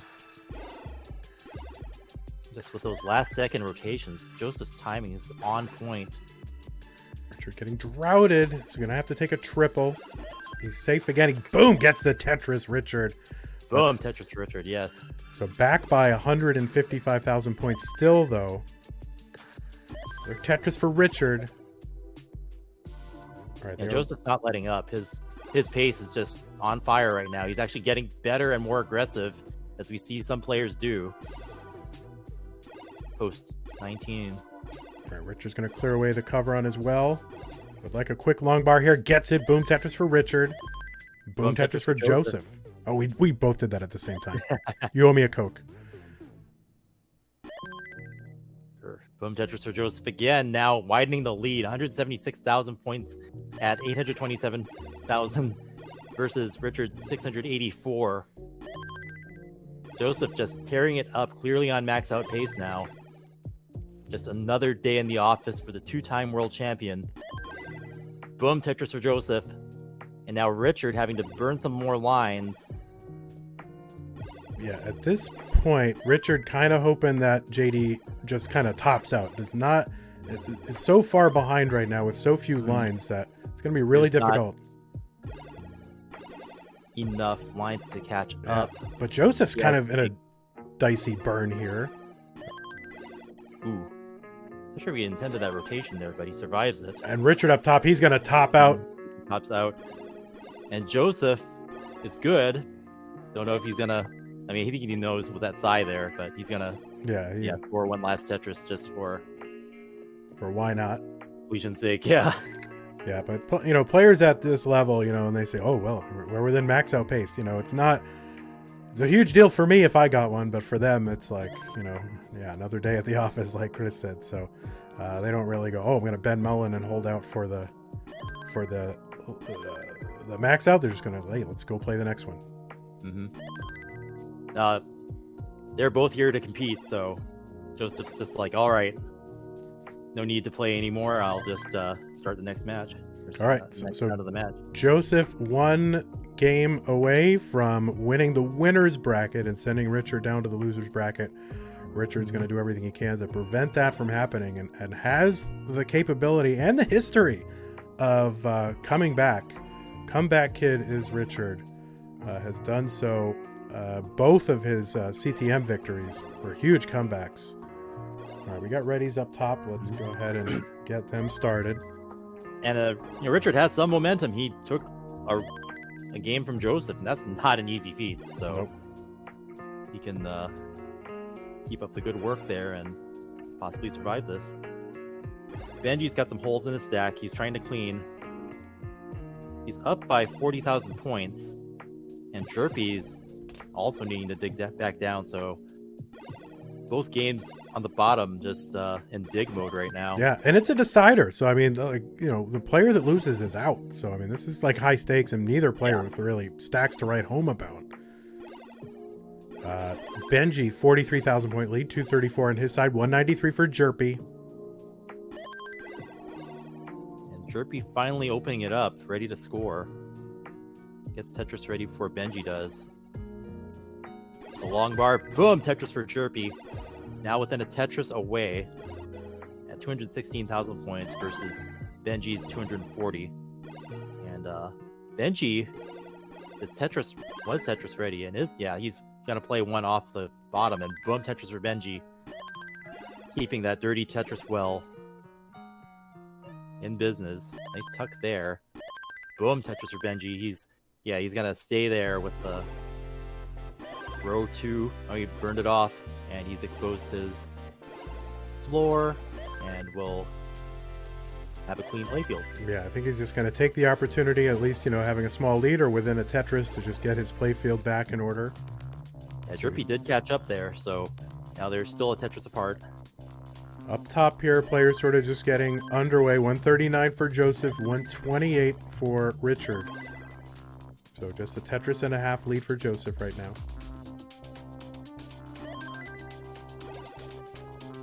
And Richard playing way high, taking those risks, and then burning those singles and triples when the time comes.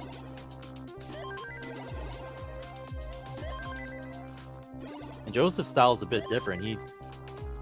He really goes for optimization, and he'll burn a single or double if he can, but if not, I mean, he'll set himself up into something that looks really dangerous, and then take his way out.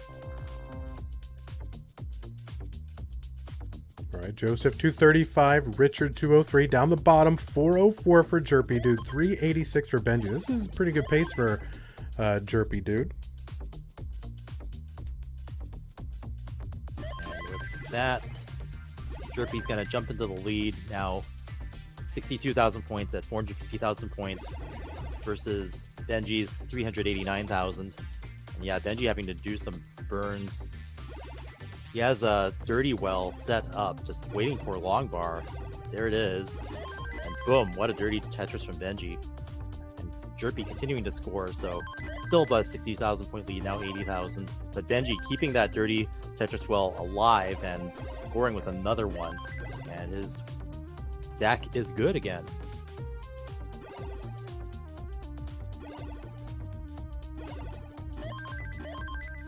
Another Tetris for Joseph.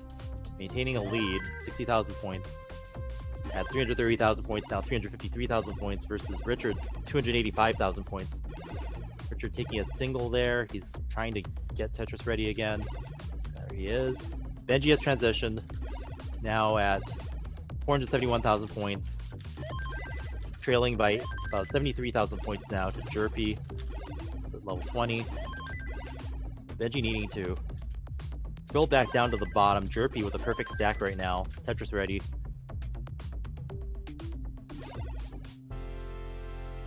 Boom Tetris for Jerpy. Widening the lead now. 91,000 points. Benji fighting back slightly with that Tetris. Benji's stack now much more in better shape than it was. Richard with the Tetris there. And Joseph and Richard are playing very well and very aggressively and very clean right now. Good stacks on both of their... Benji's left side, he knows he can't do anything, and he is going to top out, and Jerpy, dude, will survive in the loser's bracket, and Benji is out. Yeah, Benji was keeping up for a while there, but then Jerpy just pulled ahead, and then Benji wasn't able to salvage that situation.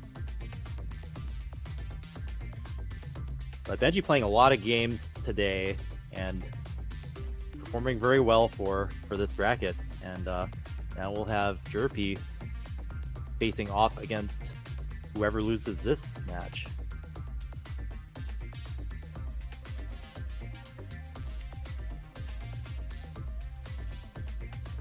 Joseph building up high.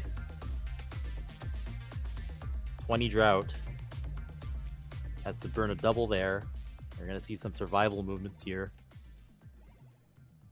Nothing Joseph can't handle. Burns that roof right off. Some last second spins there. Nice. And boom Tetris for Joseph. And boom Tetris for Rich. Into transition, level 19.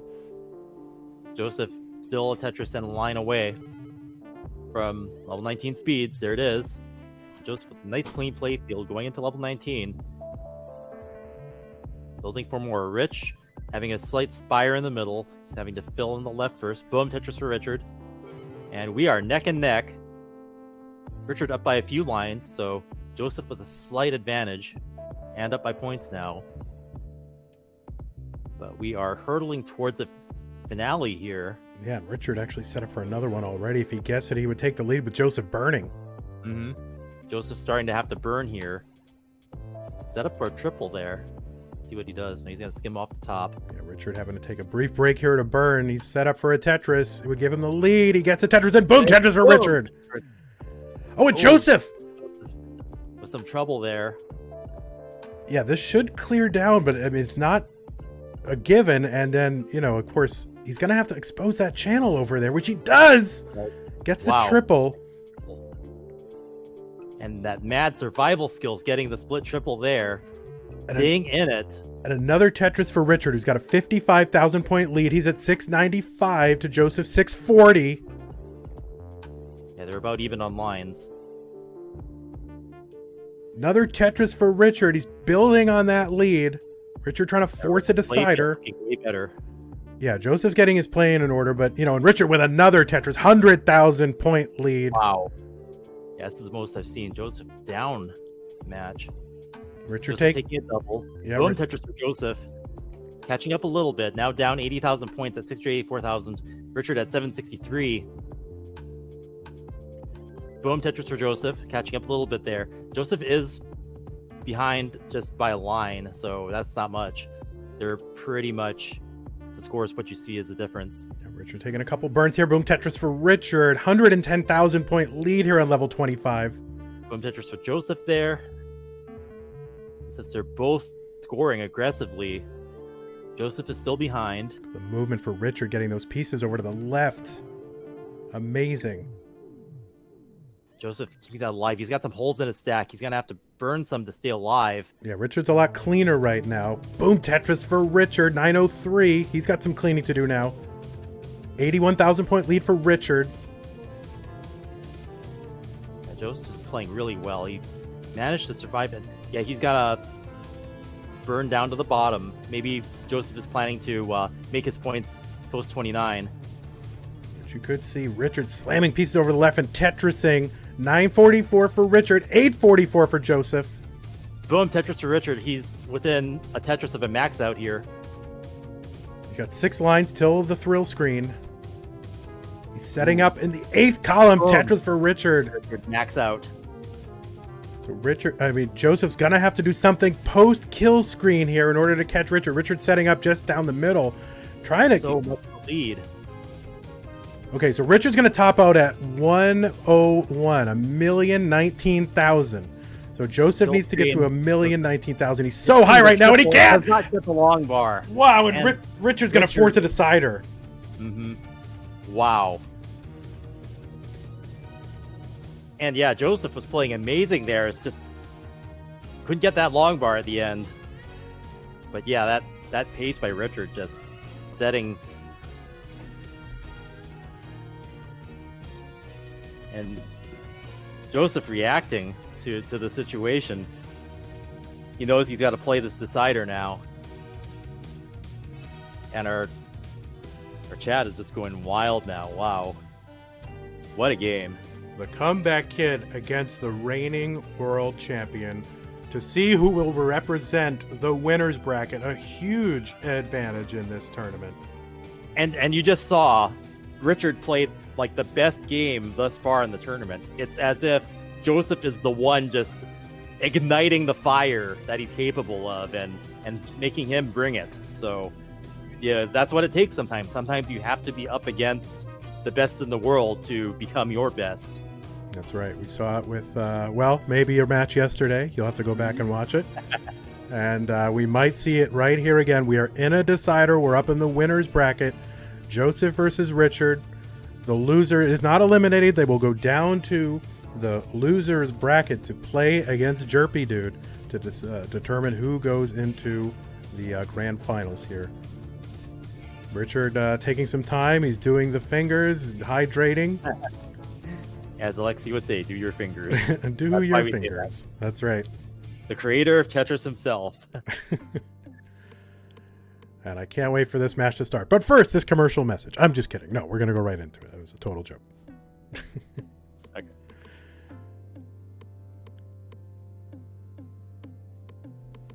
Yeah, players are getting prepared. This is a big match for these guys.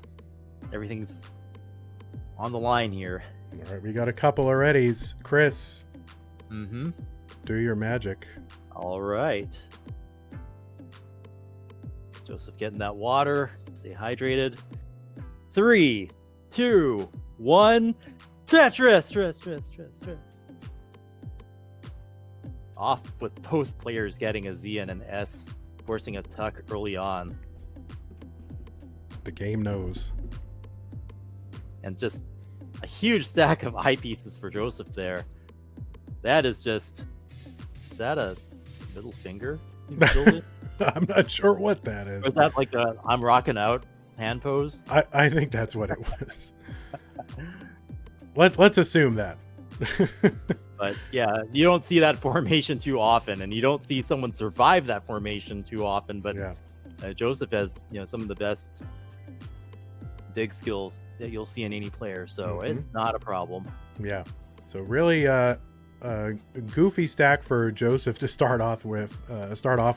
Richard with a good stack. He's 77,000. Joseph here yet to Tetris.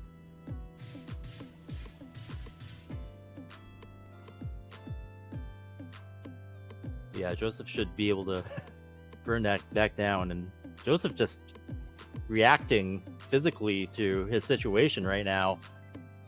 Boom, Tetris for Joseph finally, and guess he's gonna try to get stable here. And Richard's board's just fine right now. He's waiting for a long bar. Joseph a bit jagged, but nothing too bad. He's got to tuck that T piece in there. He's gonna stash that L. Boom, Tetris for Joseph. Richard Tetris ready again. Boom, Tetris for Richard. Widening the lead now, 63,000 points at 131,000 points versus Joseph 70,000. Joseph finally with a clean stack here, and he's going to Tetris 93. And now Richard is the one who's burning. Joseph with a spin there. He's going to set that up for a single.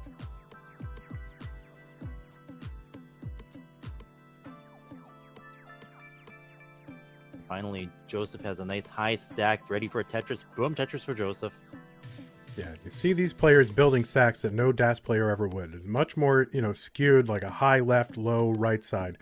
DAS player would be building a little bit flatter, so that's what the hyper tap allows you to do.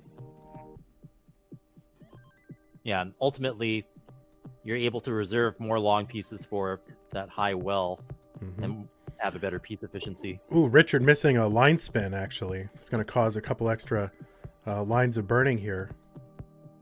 That's going to give Joseph a chance here, possibly, to build back up. But Joseph not really ready to capitalize, so he will be momentarily.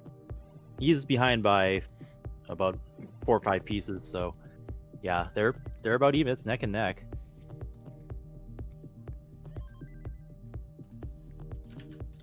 Yeah, Joseph off to a slightly rough start with that weird formation, but things have kind of evened out, and they're pretty much in line with each other now. Joseph taking a slight lead. Richard, great playfield. Stacking right around where he usually does. And boom, Tetris for Richard. He gets 2 in a row.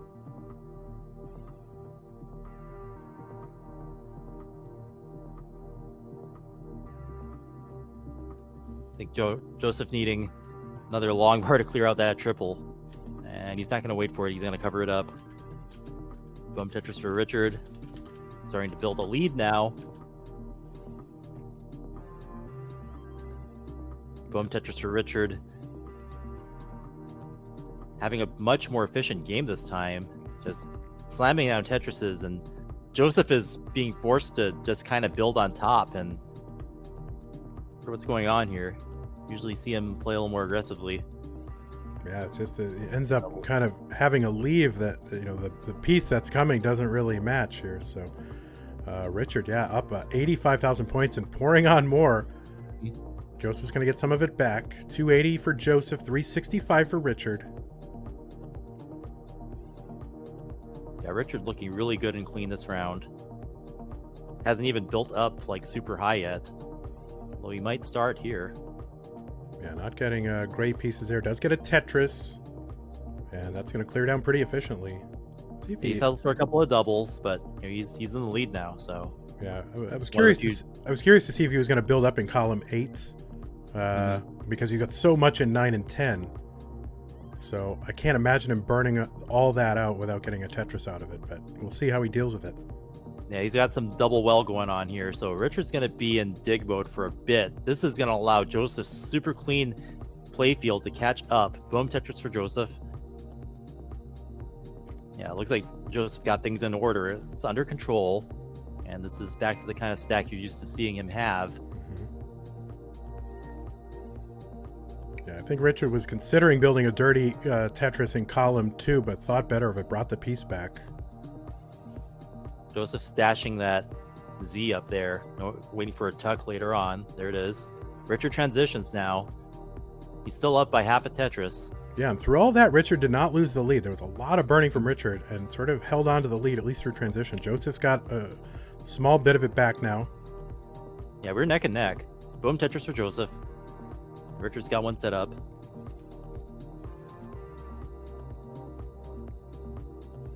And boom, Tetris for Richard. Neck and neck. Here we go. To the level 19 speeds. You know, this boom, Tetris for Joseph. Richard with a spire in the middle. That's going to be tough for him to clear. He's going to need... Oh, that right side. He's going to hang a piece. Joseph is good! And yeah, Joseph got things together at the level 19 speeds. And yeah, Richard just couldn't fight his way out of that spire. Yeah, there was an opportunity he had to take a burn or to just kind of leave a long bar dependency. Chose to take the long bar dependency, kind of over neatness and gambling on that long bar. It didn't come. And there's Joseph's controller, custom controller. So yeah, Joseph's going to take that one, sending Richard to the loser/second chance bracket where he'll face Jerpy Dude. All right, so let us... All right, so before... all right, so it's good. Yeah, Richard versus Jerpy Dude coming up. The winner of that match will go on to face Joseph. So this is basically the semifinals of this 8-person bracket. And we'll be back in a moment.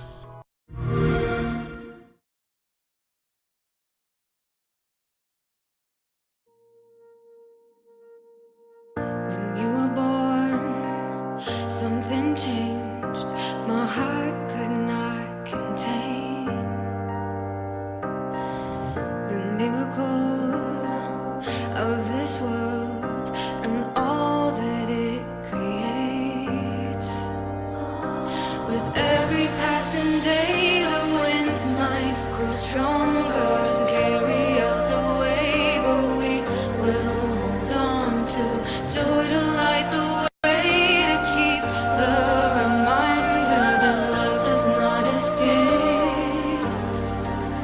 I'm yours forever. There is no end in sight for us, nothing could measure the kind of strength inside our hearts. It's all connected. We're all together in this love, don't you forget it. We're all connected in this love.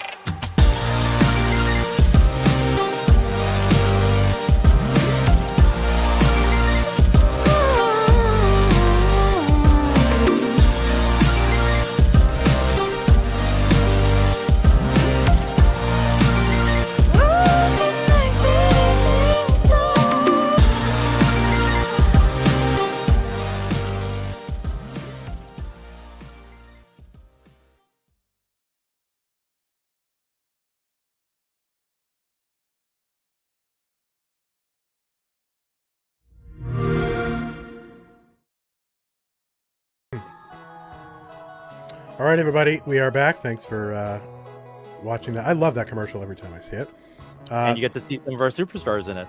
Yeah, Finally. yeah, including Joseph, who you just saw, win his way into the finals. We will be playing Richard versus Jerpy Dude here for the losers finals. The winners of that will go on and play Joseph. And I'm so pumped. I mean, this really lived up to all the hype from the very beginning. Joseph versus Moodus and Jeff and Richard. I mean, incredible matchups and so much fun today. Mm-hmm. So Yeah, having it already taken to a decider, and yeah, we're not even done yet. All right, so we're just setting up this match here between Jerpy Dude and Richard.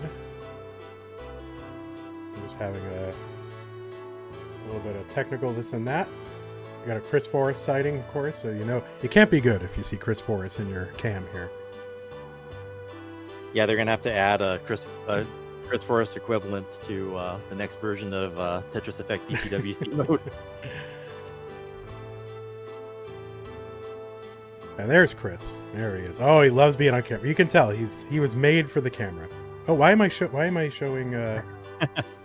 That's not right. Here, let me cut that back over there. So that's the wrong person. This is supposed to be Richard over here. Oh no, it's Richard over here. Yeah, that's right. They call that whoop cam. Whoop cam. Yeah, he loves it.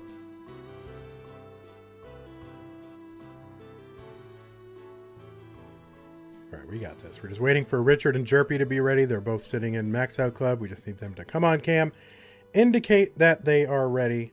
Oh yeah. I mean, Richard is off cam between his rounds, no matter what. Jerpy, on the other hand, yep, he's right there. Okay. It's a pretty cool table. I want one like that. It's got like this hinge on it. Oh yeah. We should have like the CTWC rate my setup, like competition or something. Yeah, totally. Yeah, I totally agree. Yeah, everyone just kind of say, okay, here's my whole NES, my table, my desk, my this and that, battle stations, Yeah. right? I'd like to have like be able to set my background in Tetris Effect, so you know I can put myself pretend to be one of the players or something. All right. So there are some facts. You can read the facts, and then we will get this underway. Diablo 2 getting ripped, and watching Dragon Ball Z apparently. Yeah, that's Richard's hobby, is getting ripped.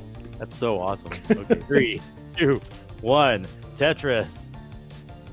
And I remember I had like a metaphor that I had to use that involved Dragon Ball Z before, and it was like Anna and Uncle Mike, you know, doing triple flips and playing left well.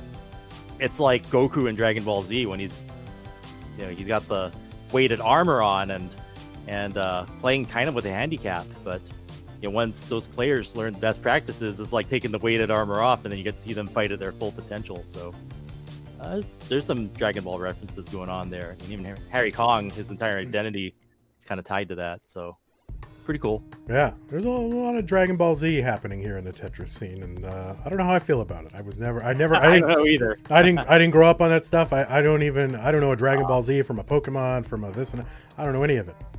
Boom Tetris for Jerpy, really dirty up there, but effective. Managing to stay within a Tetris or two of Richard. Trying to get clean again. It's that T-piece that he needs. High elevation tucks there. Yeah, Jerpy just waiting for a log bar. Yeah, that's a difficult sequence there. Boom Tetris for Richard. Widening the lead now, up 60,000 points at 118,000. And finally, Jerpy gets a nice clean Tetris down the right side. Skimming a couple singles off the top and getting back into clean state. Boom Tetris for Jerpy. There it is. He's open for business again. Richard with the clean stack. Players within a Tetris of each other. Richard at 166,000, Jerpy at 131.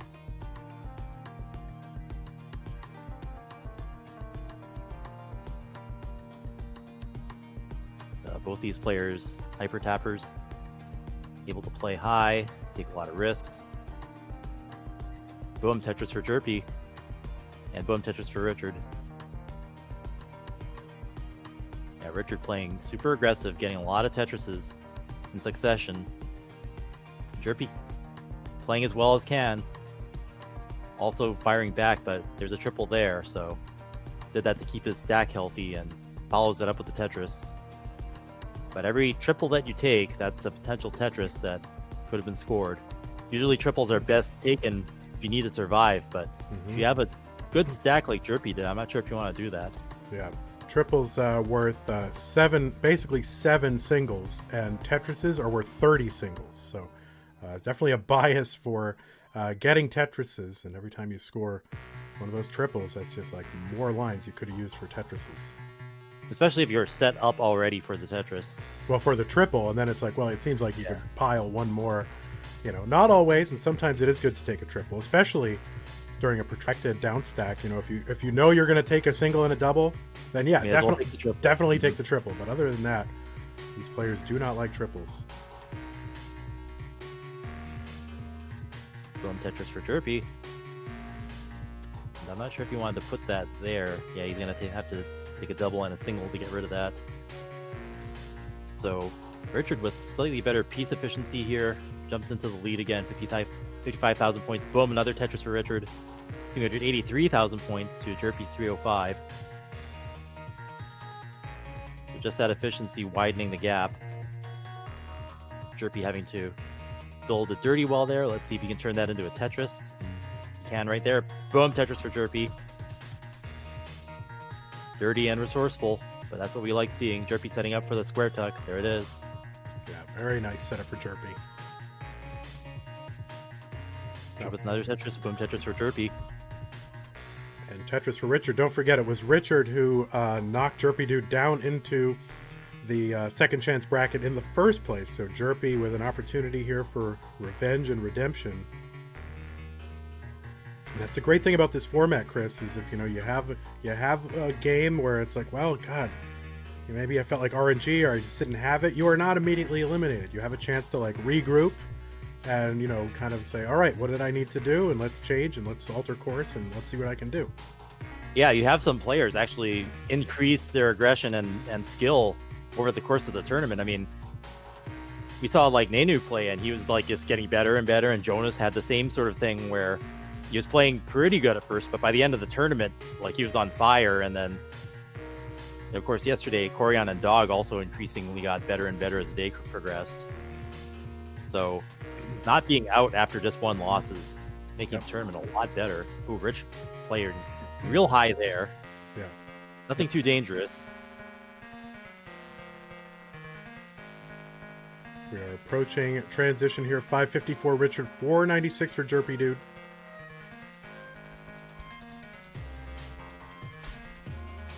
Now, it's the tournament is double elimination only through the 8-player brackets, these sort of mini brackets, right? And that's to account for the fact that we can't really have same piece sets and things like that. So we try to eliminate as much of the RNG and variance as possible. Once we get down to the top 8, though, we will be introducing the same piece set cartridges, and so it will go back to a single elimination. Yeah, that is interesting. I mean, it could kind of go either way, but I think, yeah, with same piece sets, then that's really what people want to see. Okay, Richard doing well after transition. Jerpy with a really clean field now. Catching up, now in the lead, 11,000 points. Richard firing back. We are neck and neck after transition. Nice fields on both screens. Boom, Tetris for Richard. Jerpy taking a triple. Gonna fall behind slightly because of that. Boom, Tetris for Richard, pouring on the aggression. Yeah, we've seen this where after level 19, some competitors just pour on the pressure, and that's what we're seeing now from Richard. Boom, Tetris for Richard again. Not compromising and not letting up one bit. Boom, Tetris for Jerpy. Catching up a little, that's what he needs to do to catch up. There's not much else he can do, really, with Richard just consistently making Tetrises now. Okay, Richard taking a triple there, and boom, Tetris for Richard. That was a good place for him to take a triple, though. Boom, Tetris for Jerpy. Now we're neck and neck again. Wow. Jerpy up So ahead by a few lines. yeah, so close here. 816 Richard, 806 Jerpy, dude. Level 24. Boom, Tetris for Tetris for Richard. Dirty. Moving the well over, adjusting to the pieces that he got. I mean, this is some pace for Jerpy, dude, here. And for Richard, I mean, 880 before 200 lines. Yeah, we're This max is out pace here. We can see a double. definitely higher than max out, 1.1. Boom, Tetris for Jerpy. Now within just half a Tetris of each other, even less. Boom, Tetris for Jerpy into the lead now, 21,000 points. Richard firing right back. This is going to be a race to the finish here, a duel to the death. What we came here to see. Boom, left well Tetris for Richard. Really resourceful now. Taking the opportunities and adjusting so well. Richard just Boom, Tetris for Jerpy. barely ahead. Well, actually, Jerpy now ahead. But Richard's got those extra 6 lines in hand here that he, So Jerpy's going to hit the 1,000,000 points. Richard with the 1,000,000 points. And Richard maxing out too. We are post max out at level 28, heading towards kill screen, and still going back and forth. Boom, Tetris for Jerpy, kill screen. He's behind though. He's behind. He needs something here and can't get it. And Richard is going to take that one. Richard's going to Tetris for the 1.1. Wow. And is he going to get another one? And it doesn't give him the long bar. So he's going to get a 1.1 there. Exclamation point on that performance by Richard. Amazing. And we've got another double max out, double kill screen performance. Yeah, that's game 1. So we can have 4 more of these right now. And yeah, Jerpy playing the best Tetris thus far in the tournament. He is actually getting better the longer the day goes on. It's so What a weird. game. I did not expect that. For me, it's more about, like, I'm thinking these players are going to get fatigued. They're going to start to make mental lapses. But it seems like they just get more focused and more motivated and then daring. And then they're just like sharpening, their blade the entire time until they get to these end matches. And we're seeing some of the best performances come toward the end. Now, of course, that's the players who have survived. And there's Richard taking a sip of tea. No problem. Yeah, but those are the players pushing themselves in these later rounds to these huge scores at the end. So let's go ahead and get Jerpy this. did so well there. Just he was ahead for a while, but yeah, Richard turning it on too, just at the end there. Both players playing their best game right there.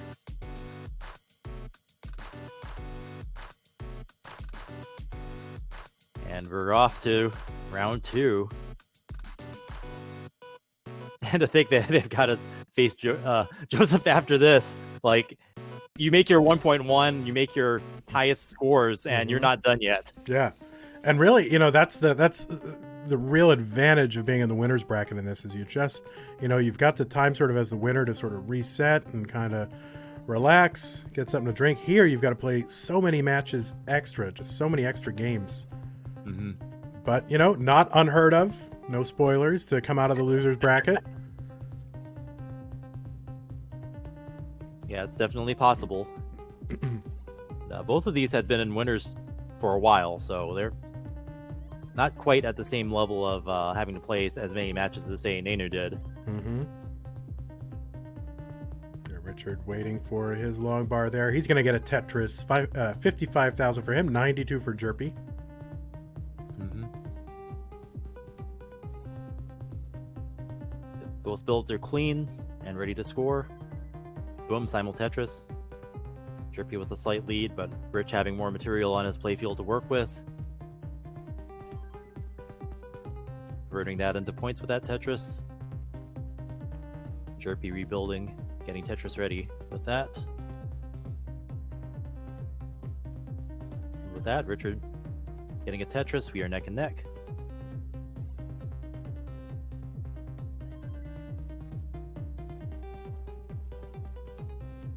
Okay, Richard just with a double burn to regain access to the well.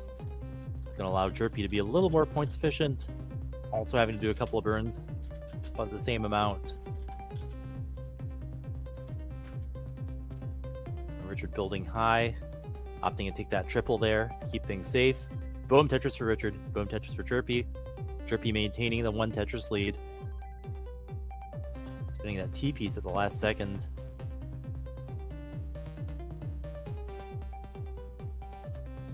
Jerpy kind of with a... He's going to do some tucks to keep that clean. Boom, Tetris for Jerpy. I mean, sometimes things don't work out. Sometimes you see a place, you can just keep it clean by doing a couple of tucks, and that's what Jerpy did.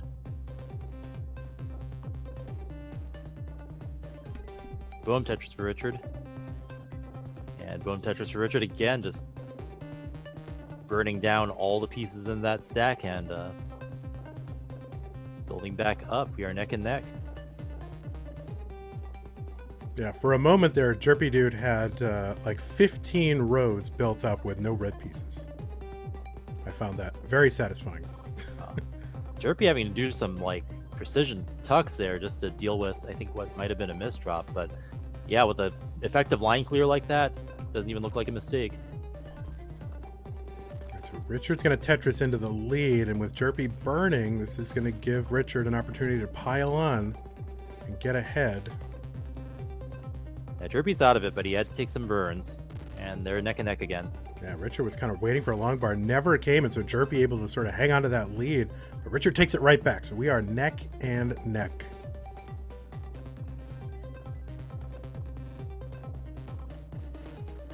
Yeah, Richard making some mid-drop adjustments there. Seeing that a bit more from him.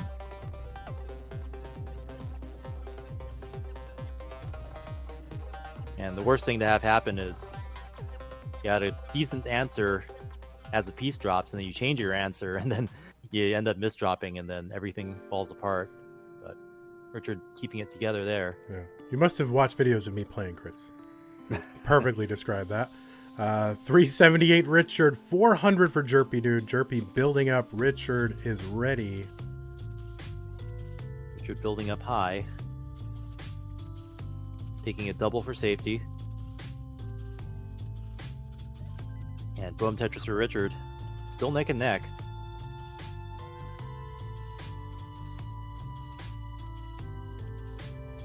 Cross the 100 lines threshold, so we're headed towards level 19 transition. Game's going to speed up and then get to see if they get to pour on the aggression, which we've seen Richard do. Jerpy's been able to keep up under those circumstances as well. See if we get to see that epic situation pushing each other past the max out like we just saw in the last round. Richard, high left stack there. He's going to burn down a Tetris to get access to the left side. Richard now a Tetris away from level 19. Stashing that piece. He's going to have to burn that at some point. He's got some holes in his stack now. Jerpy in much better position. He's gonna Tetris into transition. Level 19. Good stack. Ready to Tetris again. Boom, Tetris for Jerpy. And that's gonna widen the lead now. He's behind in lines and ahead in score, so Jerpy in great shape this round. And Richard kind of building in the center there. He has a well starting on the left. Let's see if he keeps that or if he decides to transfer over to the right.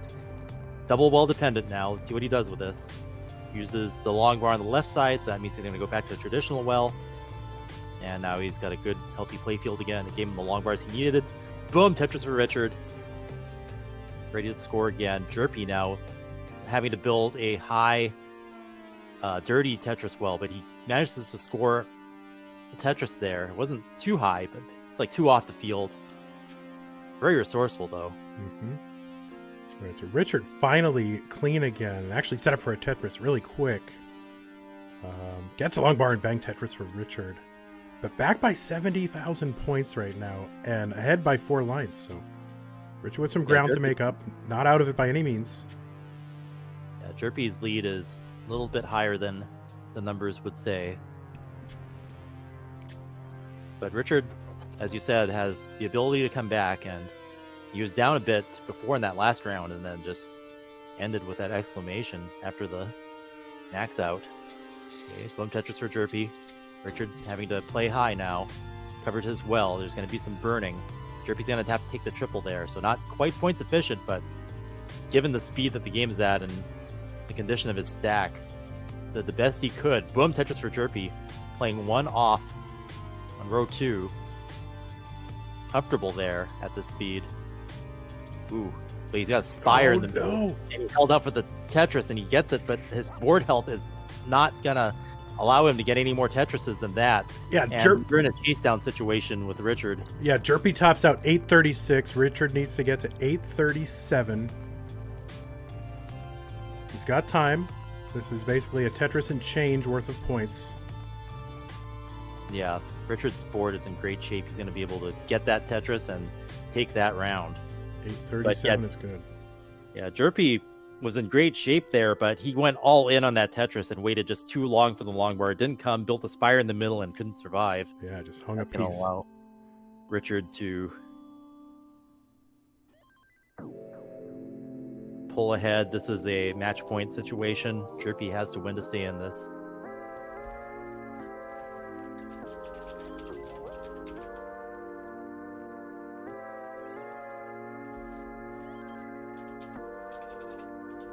I think Richard needs a heart. He is getting. he is getting. Yes, everyone.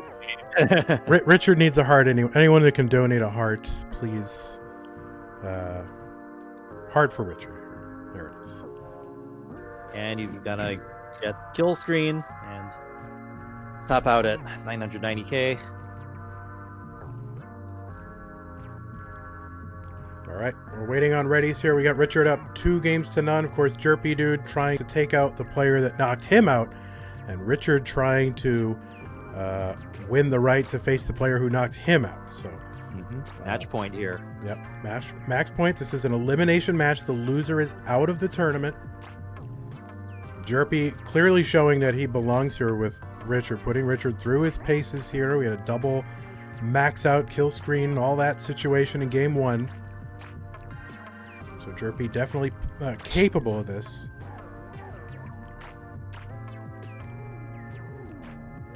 Yeah, and at the end of this bracket, we're seeing some really high-level play and some great games.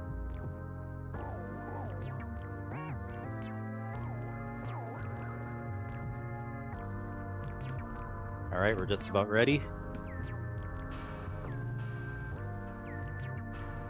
3, 2, 1, Tetris. And yeah, if you look at their seeding, they're like right there with each other, 16 and 17, even though it didn't start off like this in the bracket.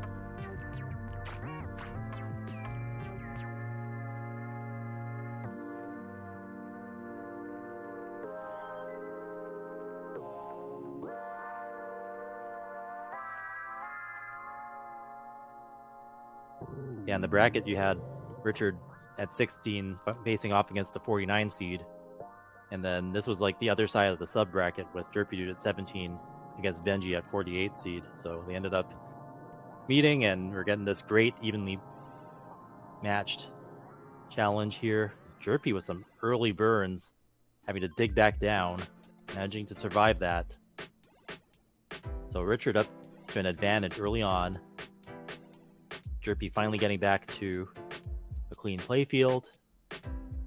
Didn't lose too much. He's about a Tetris behind. Yeah, it's such a challenge to play sort of on the wrong end of a match point situation, because on the one hand, you know, you got to win the match, but on the other hand, you also have to not lose the match. So it's a really delicate dance you have to do between aggression and then just, you know, survival. Yeah, and you have to make those decisions in real time. Like, you could see Jerpy going all in on that Tetris because it felt like it was getting to the end. But yeah, Richard's board was in such better shape that he could just wait it out if Jerpy topped out, and that's what happened. All right, 145 Richard, 128 Jerpy Dude. Jerpy Dude Tetrises. So we are neck and neck here through about 35 lines. Mm-hmm.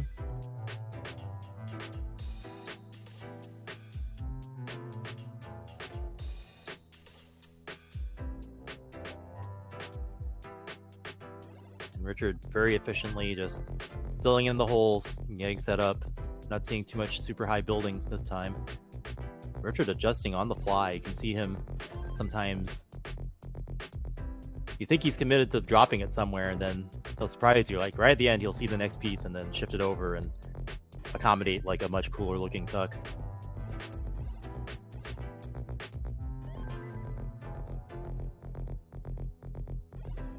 Richard doing a couple of burns there. I think he's... Yeah, he was waiting for a S piece there.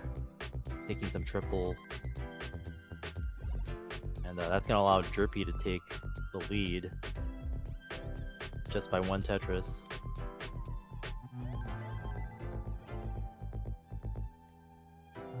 But yeah, they're efficient burns. It's just any burns at all at this level of play start to matter later on. That's such a tense situation right now. I mean, I can't even function, Chris. I mean, I'm just like mesmerized by what's happening. I mean, just to be in a situation where, you know, Richard trying to claw his way back, Jerpy Dude trying to stay in this tournament. Two very accomplished, very capable players. And it's all gonna, you know, that part's gonna end in about 5 minutes. We have no idea what it is. I'm just like, I can't handle it, Chris. Yeah, I'm glad we get to see them play on 18, because right now I'm really getting to appreciate Richard's piece placement. I have to say the meme just because, right? Yeah. Seeing him adjust and improve the drop that he makes based on the next piece. Like, I don't see that happen in too many players, but that's something that's in his skill set. Yeah. It is kind of a double-edged sword, because, you know, on the one hand, obviously, it allows you to make some huge, big brain plays, right? And adapt to changing circumstances. On the other hand, it can lead to like second guessing and, you know, kind of, and a lot of what you'll find with the top players, they do much better in a lot of ways on 19 because they're not overthinking it. They're just playing with their accumulated skill that they've acquired subconsciously. And instinct. It's just natural to take that first decision. I do worse when I second guess myself. So maybe that's part of why I appreciate Richard being able to pull it off. And you know, when I see a player play and has something about their style that I feel like I can learn from, that's awesome. We are so close right now, Chris. 446 for Richard, 430 for Jerpy Dude. Just trading the lead back and forth over the past like 50 lines. Neck and neck. Love saying it. Yeah. I mean, that phrase was built for this situation here. I mean, such a close battle. Even though Richard's up 2-0, it could easily be the other way.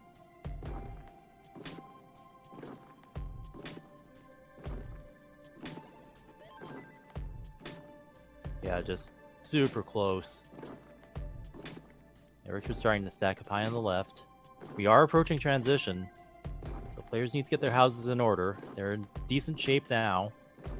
Jerpy building a spire in the middle. Let's see if he can clear that out before transition comes. It's going to happen in about 5 lines, 4. And he's going to have to take a split triple there. He's got a single before transition. It's not the best place to be, but it gives him what he needs to dig back down. That gives Richard a lead now, 75,000 points. Richard at 595,000 to Jerpy's 546. But Jerpy able to have a fairly rough transition and then dig his way out of it. So good survival skills there by Jerpy. So it's kind of Richard's turn to be digging a little bit. He's got a lead of about a Tetris and change. Jerpy's clean, Richard's not. Boom, Tetris for Jerpy. Starting to build that momentum. Richard's still digging. Jerpy's clean. Boom, Tetris for Jerpy.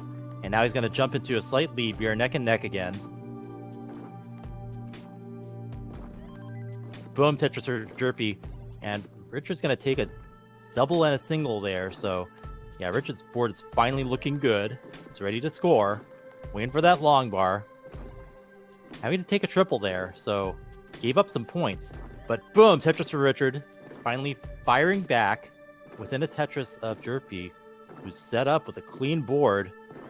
Boom, Tetris for Richard. Into a slight lead, neck and neck. Oh, and Jerpy messes up the top of his board there, but he scores a Tetris. So now Jerpy's going to be in dig mode for a while. Kind of piece dependent, so let's see if he can survive this. Richard with a slight lead now, having to do a dig of his own. Jerpy taking a triple, but surviving. Opening up the well back up. He's going to have to take a split triple again. And Richard ready for a Tetris. Boom, Tetris for Richard into the lead. 22,000 points now. Up by 1 Tetris. Jerpy dude fires back with a Tetris of his own. He's a little piece dependent, but he's got a well developing on the left. Wow, split second. Able to turn that into a Tetris well, scoring.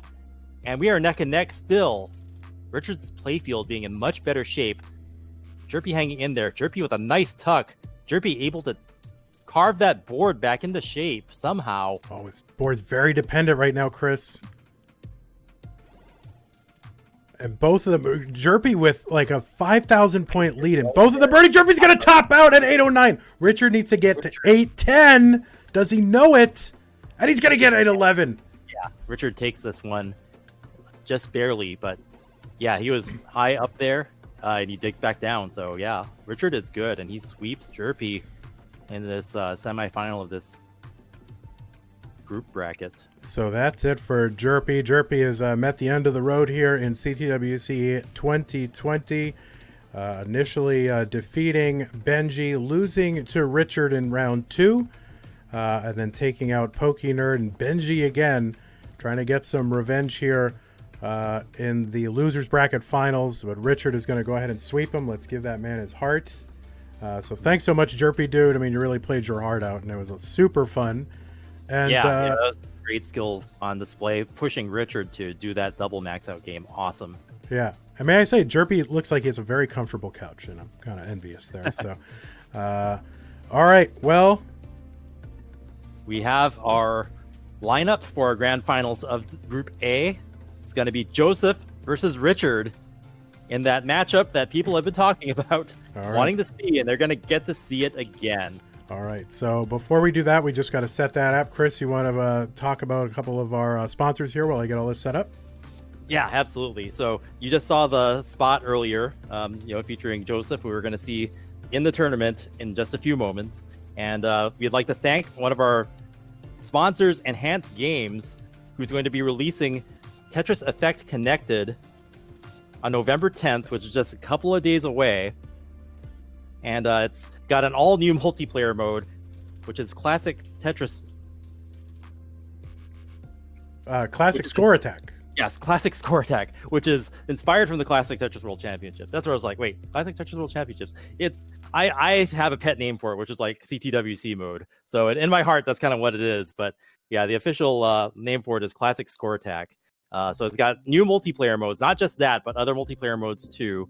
And it even allows you to adjust different parameters that you never could before, like the dash speed and whether or not there's like a time limit to chase down your opponent after like they top out. Like there's like a 2-minute timer that you can add to it. So a bunch of different things that don't exist in any other version of the game.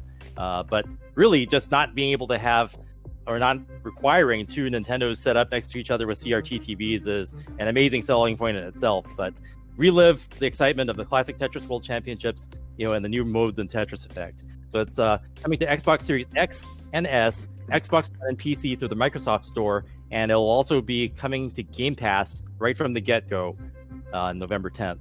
Yeah. And if you're wondering about the other versions on PS4, Oculus Quest, or Epic Game Store, there's going to be a free update coming next summer that will upgrade your game to Tetris Effect Connected on those versions as well. Yeah, no question. And it's going to be good because, Green Tea was involved. Everyone's favorite Green Tea was involved and one of the developers on it. So, I mean, that's got some bona fides there, right? Like, yeah, he's involved. This isn't just like, oh, we don't know what it is. This is somebody who knows the game inside and out, understands the mechanics, and knows how to play it on a high level, and including, all the little quirks that NES Tetris has. So it's going to be huge, and I can't wait. And you're going to be able to play it, like, really soon. Chris, I think we also want to mention Xbox as well, who's our newest sponsor. November 10th, they're going to be releasing the new Xbox Series X and Series S. And the Series X will be among the most powerful, performant, immersive, and compatible next-gen console gaming experiences. And it's going to provide you the freedom to play your games with your friends anytime, anywhere. And then the Xbox Series S will be all digital next-gen console designed to deliver everything at its core to next-generation gaming, faster load times, higher frame rates, and richer, more dynamic worlds in the smallest, sleekest Xbox ever. The Xbox Series X and S launch will continue the awesome legacy of a lot of game franchises, like with Assassin's Creed Valhalla, Gears Tactics, and of course, Tetris Effect Connected. So it's going to be available just in a couple days, like 2 days from now, November 10th. So that's Tuesday. I mean, what else are you going to do on Tuesday? Go get one of those and play it. Goodness. Play Tetris and get hyped up for our December 6 finals. Yeah, and I think probably a huge thanks should go out to Tetris, right? The Tetris brand, Tetris Official. Yeah, for sponsoring. Why they sponsored all the cash prizes for this year's event. And they're giving you, the viewers, a chance to win some really cool prizes. Now, how can you qualify to win these prizes? What do you got to do? Go to Instagram. It's on the internet. You've probably heard of it. Look up the little search box. Look up Tetris_official. Do it right now while we're waiting for Joseph and Richard to set up. Do it. Literally do it right now. Open up another browser tab. Go on your phone. Tetris_official on Instagram to learn more about these cool prizes that they're going to give you a chance to win. So super excited about all that. I don't know. I think we've paid the bills there, Chris. Unless you want to mention Cogworks. Let's mention Cogworks. Let's do it. Yeah. At our live events, we've had a booth conducting scientific research. And they're from the Rensselaer Polytechnic Institute. And 5 years ago, Dr. Wayne Ray and his Cogworks team came to the CTWC for the first time and were blown away by the impossible speeds and deeds of our CTWC champions. And ever since, they've been coming back every year to figure out how much they can do when they play Tetris, in terms of decision-making speeds and, their reflexes and their reaction times. So just having them present and proving that Tetris isn't just a game to play for fun, but can also help further scientific research. It's a great feeling. So thanks to Cogworks and the team from Rensselaer. And one other thing, since we're mentioning everybody, of course, TetrisChampion.net. Is it Champions? Champions.com. That's what it is. TetrisChampions.com. That is a documentary from CTWC a few years ago, and it's a Kickstarter project that's going to be a documentary film, sort of in the spirit, the spiritual successor of the Great Ecstasy of Order. And you should go and back that. And there are some really super cool rewards you can get. Among others, you can actually get an hour of one-on-one coaching, conversation, trading recipes, whatever, with any of the three former CTWC champions, Joseph Saley, Harry Hong, and Jonas Neubauer. So yeah, I think we've mentioned everybody. Yeah, that should do it. All right, look at that. So there you go. Although I'm wondering, with that Kickstarter tier, like let's say if we have a new champion this year, like are they going to add them to the Kickstarter? I wonder. Well, they sure as hell better, Chris. They sure as hell better. All right. Well, I think I am ready to get this underway. Chris, are you ready to get this underway? Absolutely. This is going to be our grand finals for Group A. Classic Tetris World Championships 2020, the bracket match finale. We've gone from 64 players and we're determining the top 8, and this is going to be one of the 8 decided here. Are you ready out there in chat? Yeah, we're not going to start this until literally everyone in chat says they're ready. So I need you, we're going to count. We'll literally say you're ready and we will get this kicked off. There it is. Let's go. Ready. So now, of course, we need the players to say that they're ready. Now, of course, there's going to be like 12 people that say not ready because there's always those people. Hilarious. Yeah, chat's pumped. All right. Let's do this, guys. Joseph versus Richard. And already kind of a rematch. We saw them battle earlier.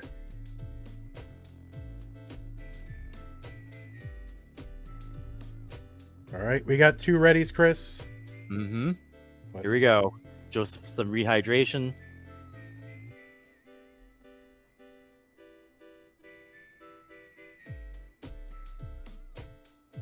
Richard doing his hands, as Alexei Pajitnov would say. All right. And we're off. Whew. It was a long road to get here, but I mean, what an entertaining tournament we've had so far. And I mean, who even knows what we're in store for? Just to set a little bit of the context here, this is a double elimination tournament. Joseph has won his way through the winner's bracket, and he just needs to win one match, best of 5, against Richard. Richard was relegated to the loser's bracket by Joseph, and he's going to actually have to win 2 best of 5 matches in a row against Joseph if he wants to be the representative from Group A in our top 8. Mm-hmm. And not too many people are expecting anyone to take games off Joseph, but Richard has done it, so anything can happen. Boom, Tetris for Richard. And Joseph having to do a burn there. It's going to allow Richard to keep his lead. Richard ready for a Tetris, and there's one. Setting up for more. Joseph doing a dig. See if Joseph builds on top of it or if he just drills back down. Yeah, he's got kind of like a shape dependency there. He's going to take a double and probably either a single or another double to get back into Tetris ready. And there he is. Boom, Tetris for Joseph.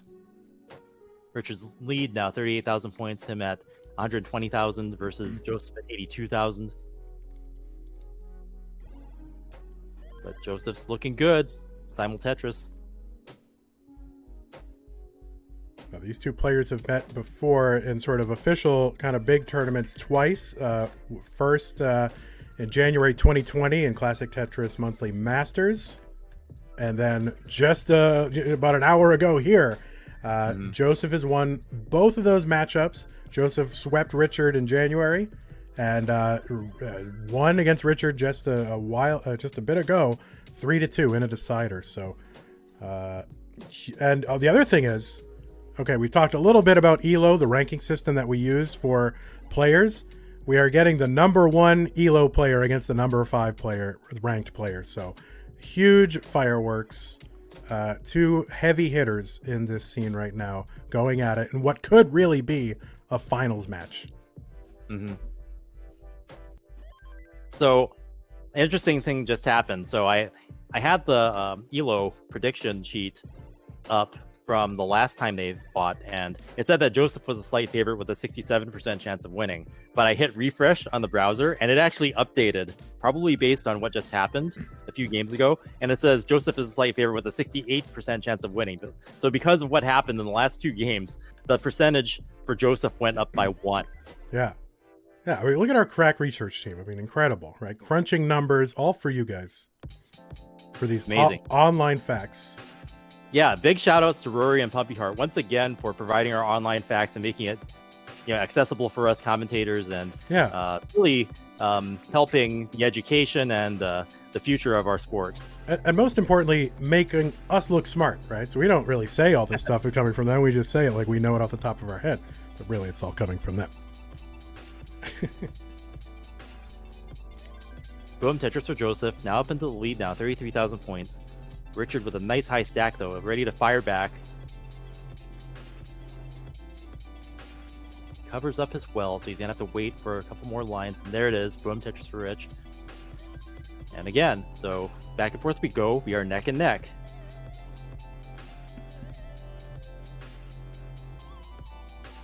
Yeah, so close right now. They're going to be trading this lead back and forth. Richard slightly ahead in lines, 5 to 8 at any given time. Well, Joseph actually going to take the lead in lines here, but 413 Joseph, and now 398 for Richard. Yeah, this is a close game. Both players just playing really efficiently right now. We're just at, like 9,700 lines and already at 400k. 2 in the morning in the UK where Richard lives. Joseph with a high stack. Boom, Tetris for Joseph. Boom, Tetris for Richard. Yeah, they're bringing their best here. We're in a neck and neck game. Joseph just waiting for the long bar now, having a bit of a drought. 20 pieces now. There it is. Boom, Tetris for Joseph. Richard also waiting on one. Boom, Tetris for Richard. And Joseph getting one in between there. Raining Tetrises now for Joseph as we head towards transition. Both play fields looking good. Richard stacked up a bit high. Got some time to do some burns. Boom, Tetris for Joseph. He's gonna hit level 19 within the next couple of Tetrises. And Richard with his next one as well. Richard with that last second adjustment, able to put that J in there at the last possible moment. Yeah, and another one with that. Transition. Yeah, and another one with that long bar kind of making room for the other piece as well. So certainly something we see Richard feature a lot. Mm-hmm. Just, the timing and the reflex involved. Yep, 605 Joseph, 578 Richard. Yeah, just a Tetris apart.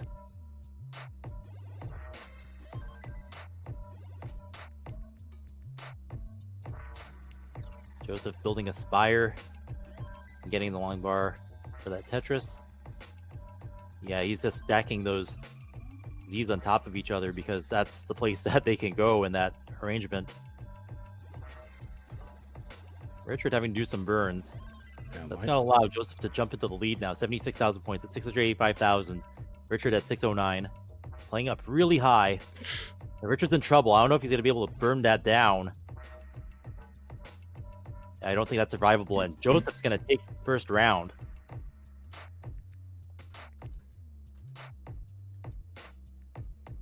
But yeah, that was a very close match just right up until Richard topped out right there. Yeah, it was. I mean, Richard kind of, got up in the middle there, built a line dependency, and was just never able to fill that line dependency. And it just kind of spirals, as it so often does when you get up high like that, kind of high in the center. Mm-hmm.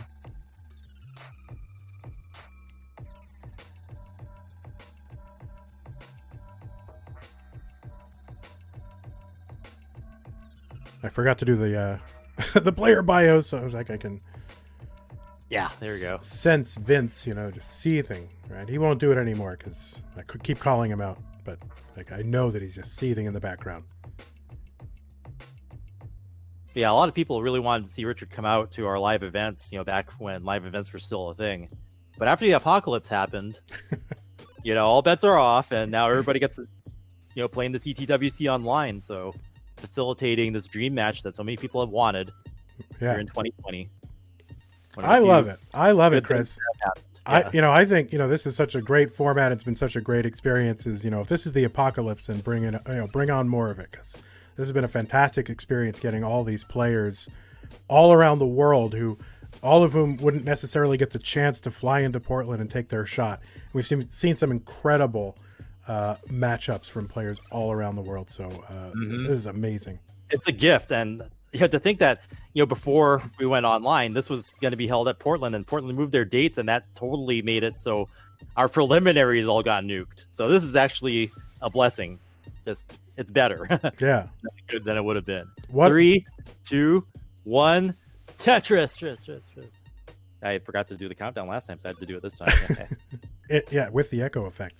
And what a way to go, Chris. If we have to go, I want to go watching Tetris. Yeah.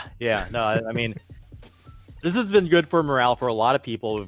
We're gaining fans, week after week, and with video games kind of actually increasing in popularity now, and everybody kind of like staying home and finding ways to be productive. Why not become a competitive Tetris player? It's kind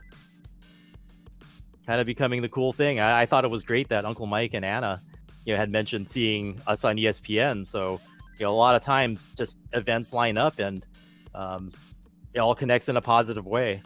And if one thing didn't happen, then maybe they wouldn't have gotten into competitive Tetris had they not seen it on TV. Ooh, 0-point differential. Neck and neck and neck and neck. Love that. Boom Tetris for Richard. And Joseph's just waiting on that long bar. We don't even have same piece sets yet. So close.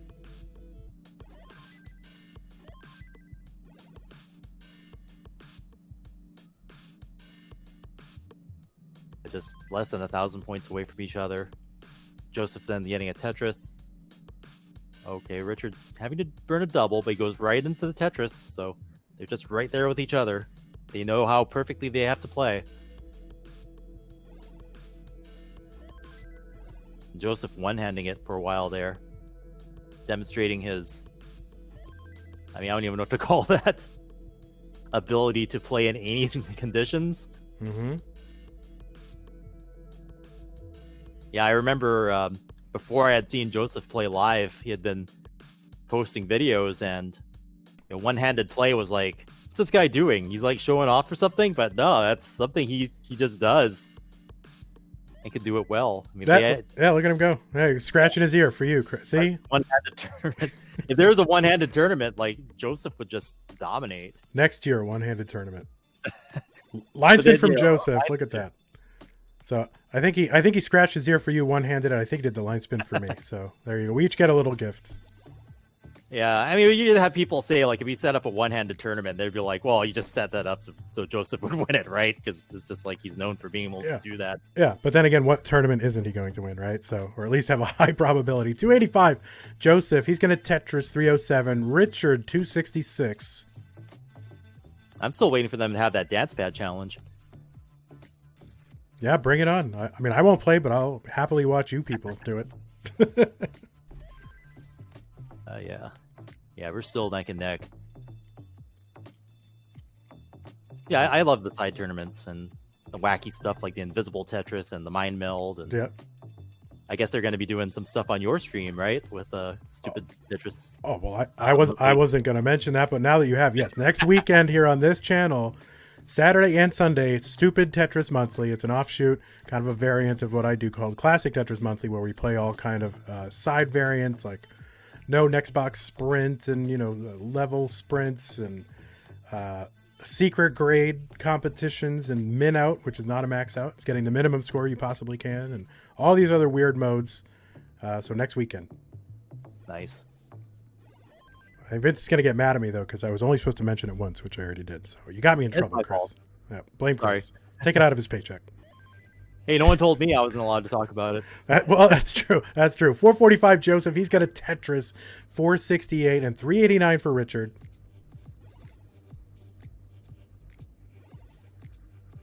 Richard building up high. Joseph keeping it manageable.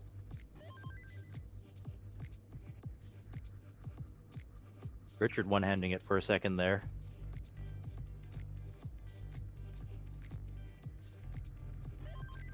Boom Tetris for Joseph. Boom Tetris for Richard. As we cross the 100 line threshold, we head towards transition. Both players just at a great pace. I mean, look at that score. Joseph 537 on 104 lines to Richard's 463. So Joseph up to a 50,000 point lead. He's going to build high there. See if he burns it down a bit before transition here. Boom Tetris for Joseph. Boom Tetris for Richard. Joseph's clean again, just like that.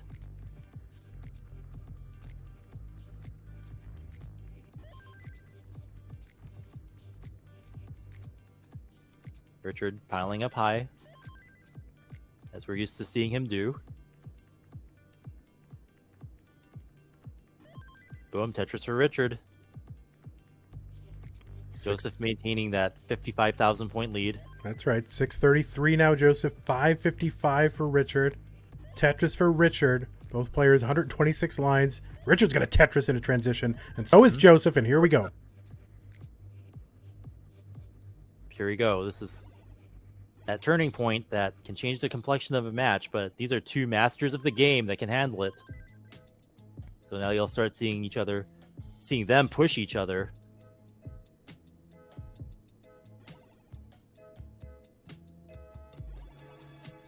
Joseph taking a burn there, but right into a Tetris. Winding the lead now, 79,000 points. At 715 versus Richard, who just Tetris with 661.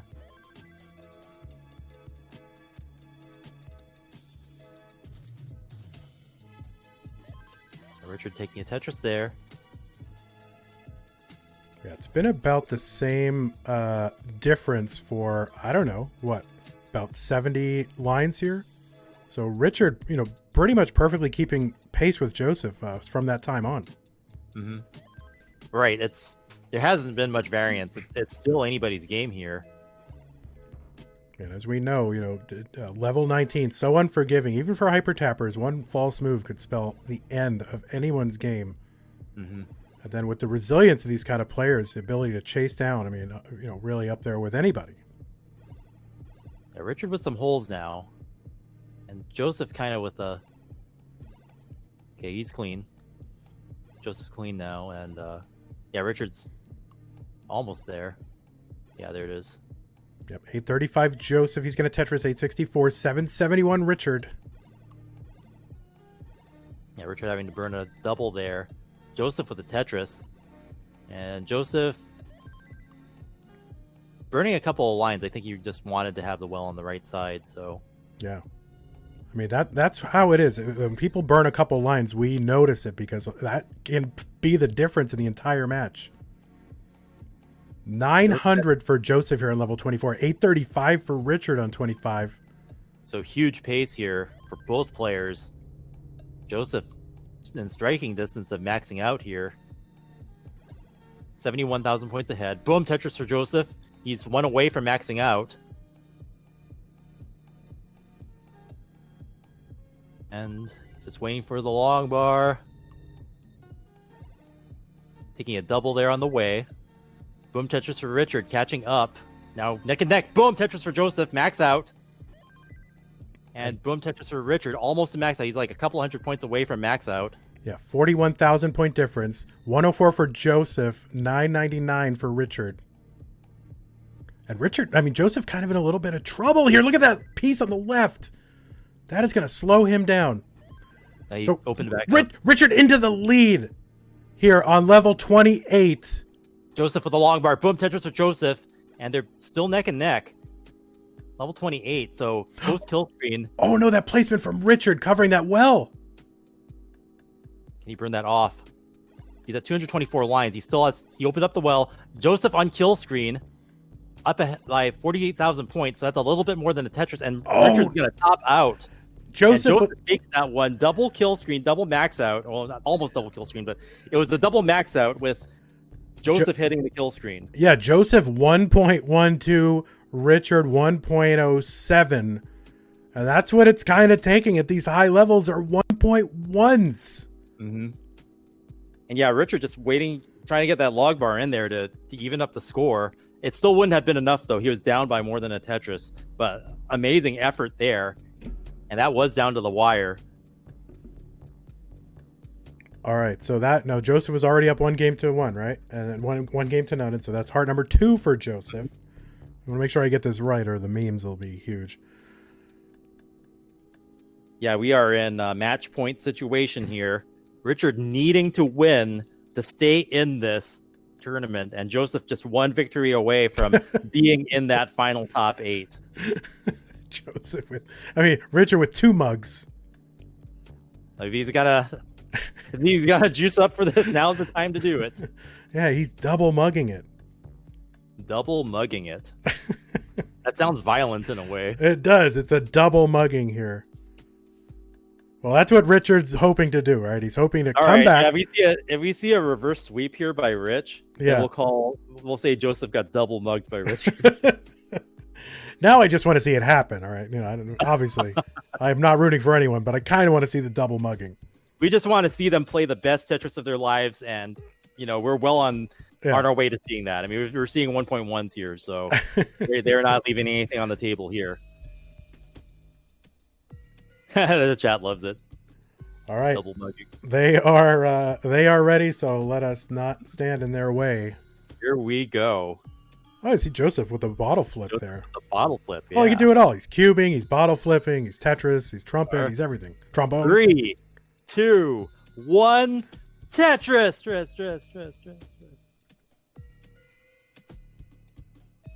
And here we go.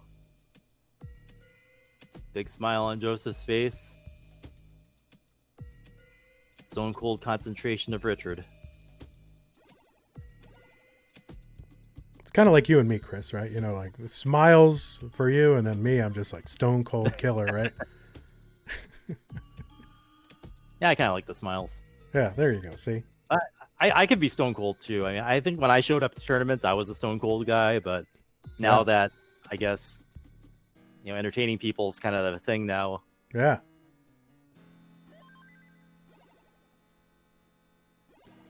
All right, 69,000 for Joseph, 27,000, and now 50,000 for Richard. We are underway. Mm-hmm.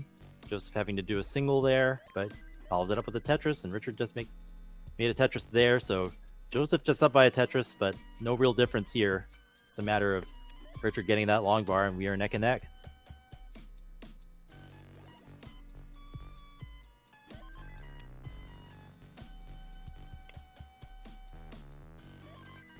Trading Tetrises and the lead back and forth. Mm-hmm. I stepped on a boom. I'm sorry to everyone watching. No worries.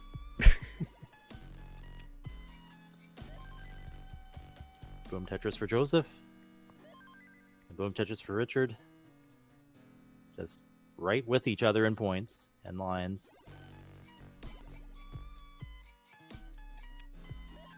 Boom Tetris for Joseph. Boom Tetris for Richard.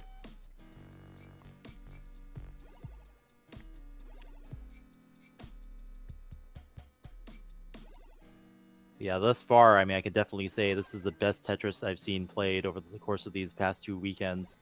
The bar has definitely been raised. I can't wait to see what happens in December. Yeah, I mean, who knows? These plays could get even better. That's the sick part about it. Yeah. Well, the bar is continually being raised, and the fact that the game is 30 years old and it's only like jumping by leaps and bounds now, I mean, it just amazes me. So they are keeping right in pace with one another, trading Tetris for Tetris, swapping the lead back and forth.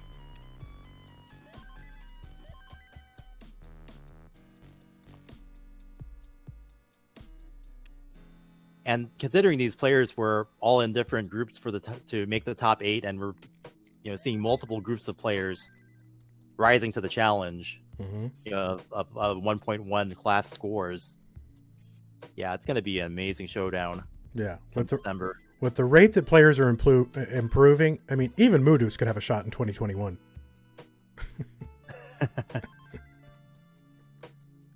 Yeah, I mean, the comparison I do like to make is, Corian in 2020 versus Corian in 2016. All we have to do is build the man a time machine and and watch the chaos ensue. Yeah, I mean, it's incredible.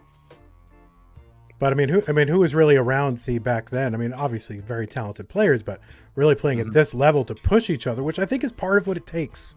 It takes the other players like around you making you better. Yes. That's what we're seeing. That's what raising the bar is all about. And Richard raising the bar, the score now up ahead by 70,000 points at 377,000 versus Joseph's 306. Joseph with a 53 drought right now. Do you see this? Yes. Finally, a long bar and boom, Tetris for Joseph. That's the reason why he was behind for the most part. But yeah, now battling back, only down by 40,000 now. So this could Richard be with a nice high stack. could be- Tetris for Richard. I mean, this could be the opening that Richard needs here. A little misshift from Richard, kind of an overtap.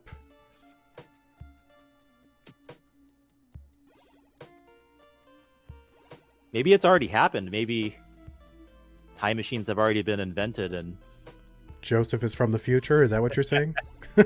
something like that.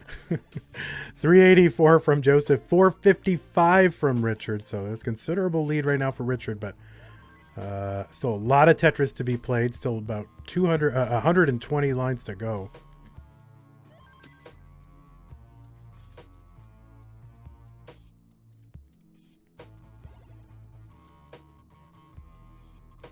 Yeah, Richard with the early lead here. Behind in lines too, so Joseph has a little bit of ground to catch up with. Got time to do it, but transitions coming in 15 lines. Both players with somewhat high stacks. We'll see how they get their houses in order on the way there. Joseph just dumping those S pieces to the left. Yeah, we've got to ask our research team what is the longest route so far at CTWC. Let's see if they have that. How about that? Probably do. You're daring them to provide. That's right.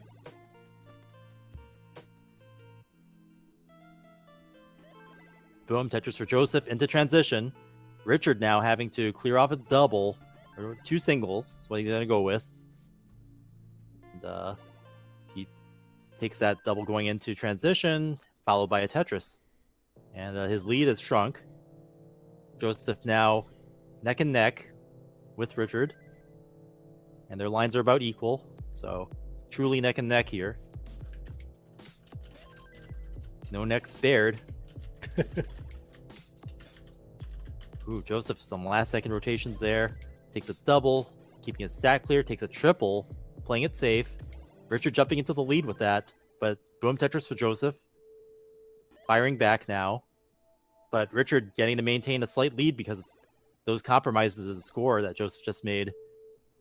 So aggression is going to matter at this stage, and at these players' scoring potential being a factor. Richard with a 50,000 point lead now at 697,000 points. Joseph at 647, so we're at max out pace here. Boom, Tetris for Joseph, but he had to stash an S there. Let's see how he takes care of it. He's got some holes in his stack. Meanwhile, Richard doesn't, but still takes the triple there. Joseph really efficiently getting rid of that, though. And we're clean again. Double line dependent. Let's see how he handles this. Boom, Tetris for Joseph. He uses the bar on the right, and he might have to develop a left side well to make the best use of those pieces, so he does. Boom, Tetris for Joseph. Is he going to use this opportunity to move the well back over? Yes, he does. Very smart plays by Joseph here. He's having to take a couple of burns, but it's just minimal. Richard building high, taking a triple. Boom, Tetris for Richard. Super close game now. Richard just up by a Tetris and a half. Another Tetris for Richard. Joseph with a Tetris. 777 for him. 814 for Richard. Level 25. Yeah, Joseph just behind by a little bit. Boom, Tetris for Joseph. And that's got to put them neck and neck. Richard with the Tetris now. Trading back and forth. Boom, Tetris for Richard. Richard increasing his pace here. Oh, Joseph with a spire. Joseph's going to top out at 808. And Richard stays in this, getting on the board. Joseph up by 1 now. So Richard surviving in this series, living to play another game. Great matchup here. Amazing.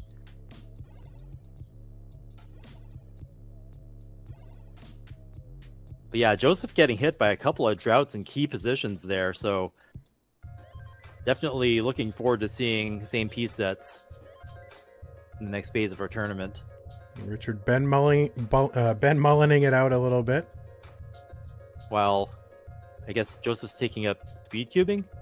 Oh yeah, he's got times. I think he's getting under like 18 seconds, or sometimes. And Richard going for the 1.1.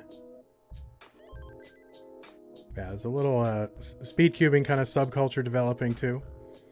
Richard setting up for the Tetris. There's your 1.1 from Richard. Yeah, there we go. Oh, he couldn't get the piece over for the other Tetris. But yeah, Richard making a statement saying, "I'm still here. I'm still a threat," and Joseph now having to play more Tetris to secure his spot in the top 8. Richard assuring everyone he's walking away for benevolent reasons. So the double mugging has begun. We'll see how far this is.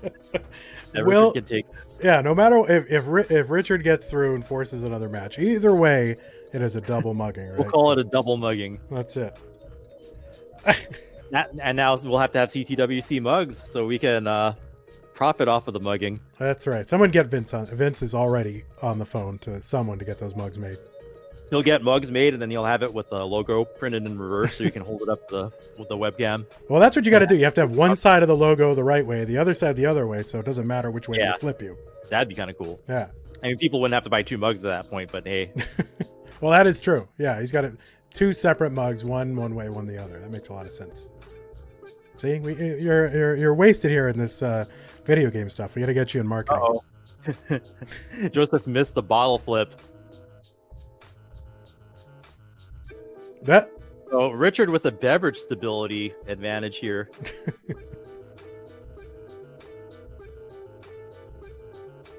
Okay. He's going to rehydrate. Now let's see if that missed bottle flip will affect his performance. Oh, he missed the start. Well, his game starts with or without him, and he's off. That's right. The beverage stability advantage now is being quoted. Nerves not a factor for the newbies in the finals.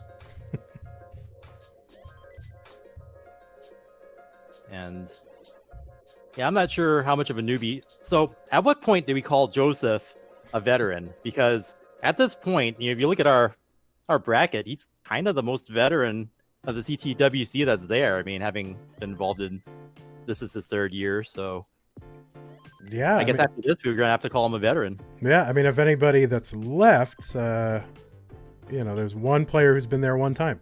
Mm-hmm.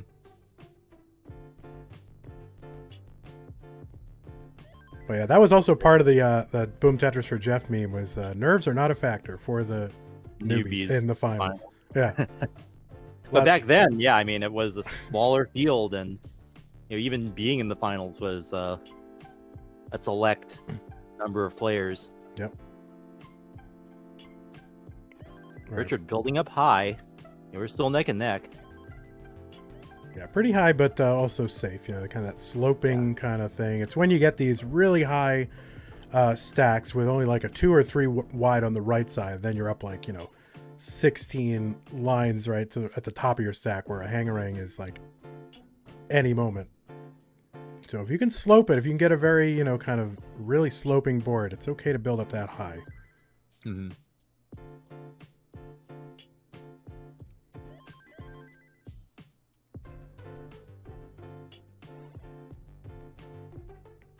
Two games to 1 for Joseph. Joseph 1 heart away from clinching his spot in the final 8, and Richard having to get through this match and then play another match against Joseph in order to make that happen for him. Yeah, Richard looking for a bracket reset. So yeah, even if he wins this set, it's not over. And that may or may not have already happened one time in this tournament, but you'll have to figure that out. Although I think we're about to spoil. We have a whole bracket graphic here with everybody on it, so eventually the cat will be out of the bag. But But yeah, I mean, Joseph being our new final boss, it's like, those games where you beat the boss and then he like goes, rah, and he gets like a whole lot stronger and Yeah. is all powered up. So we might, if Richard pull it off, we might see that. 344 for Joseph, 283 for Richard. Richard up pretty high right here. Getting a little like mini droughted, but when you're this high, mini drought is a big drought. Yeah, and Joseph's gonna. Oh no, Richard! You can see they're so painful. Richard's gonna top out. He knew he couldn't get it over to the left, and that's gonna put an end to that run. Joseph is in our top 8. The winner of Group A, Joseph Saley, the 2-time Classic Tetris World Champion, has punched his ticket to the finals. Wow. Well, I think this might have been in a lot of people's predicted bracket, but it was definitely not an easy road here. There it is. Look at that. JDMFX with the Fields Joseph Bear right there. I made, by the way, that little graphic on there, I made that, just so you know. Oh, nice. And he had put it on a thing, so that was amazing. If we can, somebody find a way. Joseph, are you able to join us? We'd like to talk to you a little bit here, and then if if Richard is around and wants to get on Discord, that's totally fine, but totally optional, up to you. But Joseph, CT1 players in Discord, if you're able to jump in there, that'd be great.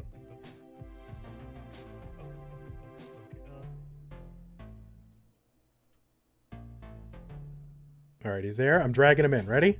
All right. It's happening. Joseph, Sorry, am I supposed to be in this channel? you're in this Yes, channel you now, are. man. I put You you in want there. me here? That's right. Sorry. All right, now I can hear you. Hello. Hey, Hey. Congratulations on your Yeah. victory and making it to the top 8. Wow, what a ride. And, I look at the chat and there's some people who say like, oh, well, they kind of expect this or whatever. But you had to earn that versus Richard. Richard played some of the best Tetris we've seen thus far in the tournament. How did you feel about that matchup? And tell us your thoughts on how that went down. Yeah, I mean, geez, the first time around, that was like actually insane. I was it was a 3-2 finish, but it was really like scary for me. And I don't know, I guess I was getting mad and I wasn't in the right mindset at the time, but I did see you react physically, like probably Yes. more than I've ever seen you in a physical, or in an official match. Maybe I've seen you do that on some of your streams, but yeah, having an official match. And I remember, I think it was like game 3, you're building something really funky. What happened there? Game 3? I'm not too sure if I remember what was happening, but I don't know. That shows like how much, like how intense this tournament was. Like my head is just all over the place, but I was trying my best and it looks like it paid off, so I'm really happy. Yeah, that was a great performance. It was great seeing like those double max out games and having, being pushed to the limit. And you're going to get a lot more of that considering our field for the top 8. Who in the top 8 do you foresee being a challenge? And do you have someone who you want to face or someone you don't want to face in the field? Like, can you give us our thoughts on what you think the field's going to be like as you try to make your way to become a Tetris champion for the 3rd time in a row? Yeah, I mean this oh my gosh, this entire like top 8 is like actually insane. Yeah. There's so many great players. There's like, oh my gosh, am I like the only veteran? No, Broden. Broden did. Alan is there as well. Gordon's got So- 1 year under his belt. Yeah. So, geez, like, it's evolving. Yeah, I mean, we've I don't got know what to say. Yeah. we've got Dog, we've got Cheesy Fish, we've got you, Huffaluffagus, Sam Finch, Nenu, Pixel Andy, and Brodendamp. I mean, I think people would, any tournament, they're going to put you really among the top people that they think are going to get through the tournament. With that lineup, I mean, I can't really put an odds-on favorite on anybody getting through that tournament. It's such a minefield, and with the level of play pushing each other to like post, kill screen, level 31, level 32 kill screen play 1.1s. You can give the performance of your life better than you've ever given and still not make it through that field. Yep. I mean, Not trying I to don't know scare you, what to say. not trying to scare you, but it's possible. No, I am, dude. I'm definitely scared now. So, looking back, I remember when you first started, I mean, it was only a couple of years ago. That wasn't even that long ago. but Jonas was our final boss, and then you had to go up against him, and you were inspired by Boom Tetris for Jeff and Jonas. Now this new generation of players are being inspired by you. They're rising to the challenge because you showed that it was possible. What does it feel like to sort of be the inspiration and be the Tetris hero for this next generation of competitors? I mean, yeah, just being able to like inspire people, like, I don't know, that's like complete. Like, I don't know, I feel so complete after like doing that, and the fact that so many people can like share the same experience that I've experienced, like, I don't know, it's just surreal, and it's just amazing that everyone can enjoy it all together. Yeah, and you just came here to qualify, and really, you set off. I mean, everybody, I would say pretty much everybody that's in the top 8, besides you, probably inspired by, your run and the Boom Tetris for Jeff and all that stuff that came along with you. So for a lot of people, you think going back to when you were watching this tournament and seeing Jonas and Corian and those guys and inspired by them, and then you getting to play against those guys in reality. For these guys, it's a lot of the same thing, and I know, it's a lot to put on a kid. You're a kid, but it's got to be kind of surreal to think of yourself that way. Yeah, definitely. Yeah. So what are you gonna? So this is coming up December 6th, right? You got a month. What are you gonna do? What are you just gonna play? You're gonna study? Or you're gonna just go play trombone? What are you gonna do? Yeah, definitely. I gotta start practicing a little bit more. I came into this tournament like not really prepared. Like I play like 2 games and then like I call it quits. So looking at the competition, definitely I'm gonna have to practice way more. And I don't know, it might not even be enough, but we'll see. I'll try my best. Did you watch the matches over the last week? Yeah. Okay. So you know what you're in for. I know what I'm in for. Yeah. Man, these competitors are insane. Well, keep up the good work. We're going to be looking forward to you defending your title. Yep, I'll try my Gunning best. for that 3rd World Championship. You got like, 7 more to to get the 7. You need like 4 more, 5 more to reach Jonas level of final boss status. Yeah. So you're on your way, and we're cheering for you. Yeah, but at the rate these players are improving, it's looking unlikely. But I don't know. We'll see. Yeah, anything can happen, and if anybody can get through this, I mean, this is going to be your toughest challenge yet, and I think you got a lot of fans out there rooting for you. And honestly, it's hard to root. You can't root against anybody here. Honestly, I'd be so happy if anybody in this field won. And I think obviously you want to win, but I think it's probably a big win for the Tetris community to have this quality of players in the top 8. So great. Yeah, not just the quality of play, but just being a great representative and helping the community grow. Yep. We're very proud of you, Joseph. Definitely. Thank you so much. I really appreciate it. All right, we're going to try to get Richard in here now. We're going to boot Joseph out. Joseph, you're gone. See ya. No. Oh, wait, you want to talk to Richard? No, he's gone. He left. All right, so we're going to try to get Richard in here if that's possible. While we're waiting for that to happen, I'm going to go ahead and show you the top 8 bracket. There it is. Top 8 bracket right here. December 6th, we're going to have on the left side, Dog against Cheesy Fish, you're 1-8.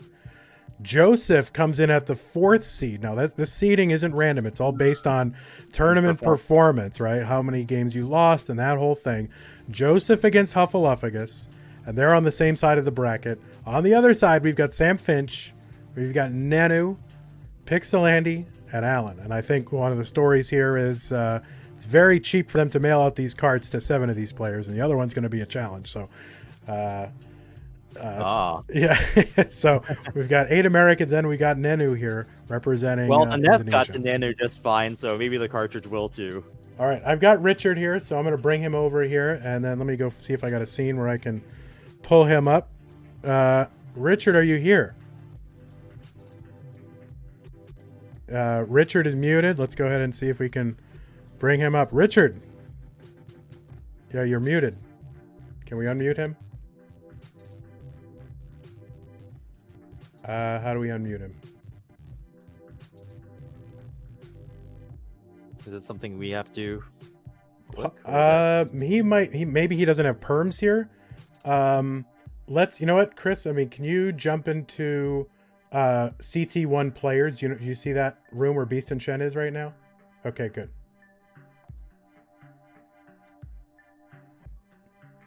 All right, we should all have speaking perms in here, I think.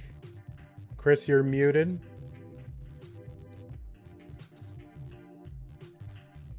We're getting this to happen. Here, hold on. Let me give. I'm just gonna give Richard a roll. And all right, Chris can unmute himself. Richard, are you able to unmute yourself? There you go. Oh, there you go.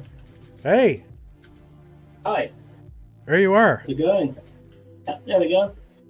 Yeah, congratulations for making the top 16.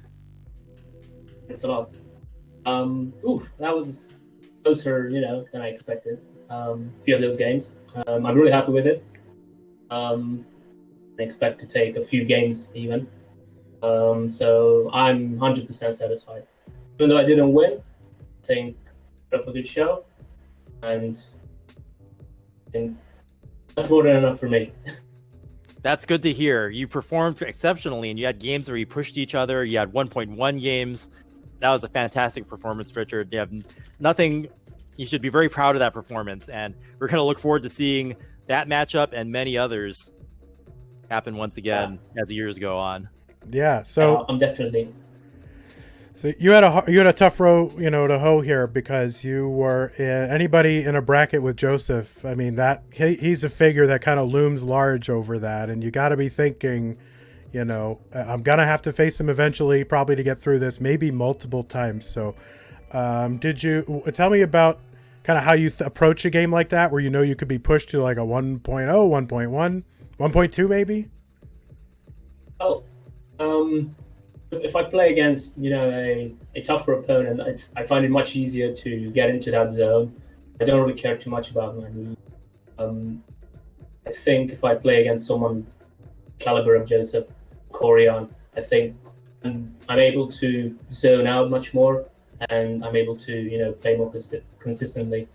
I think that's just the key, to zone out, and it's not easy to pull off, but playing against, the players like Joseph just helps me get into that state where I'm able to play. Was there somebody besides Joseph that you were was on your mind in this going into this bracket? Well, I was looking forward to playing Jeff. I wasn't able to. Also, Jerpy was a opponent. Pretty much everyone, whoever got into these brackets, they demonstrated that they're really tough to beat, no matter who you are. You got a good day, if you got a bad day, you're gonna lose to anyone, or you could win against anyone.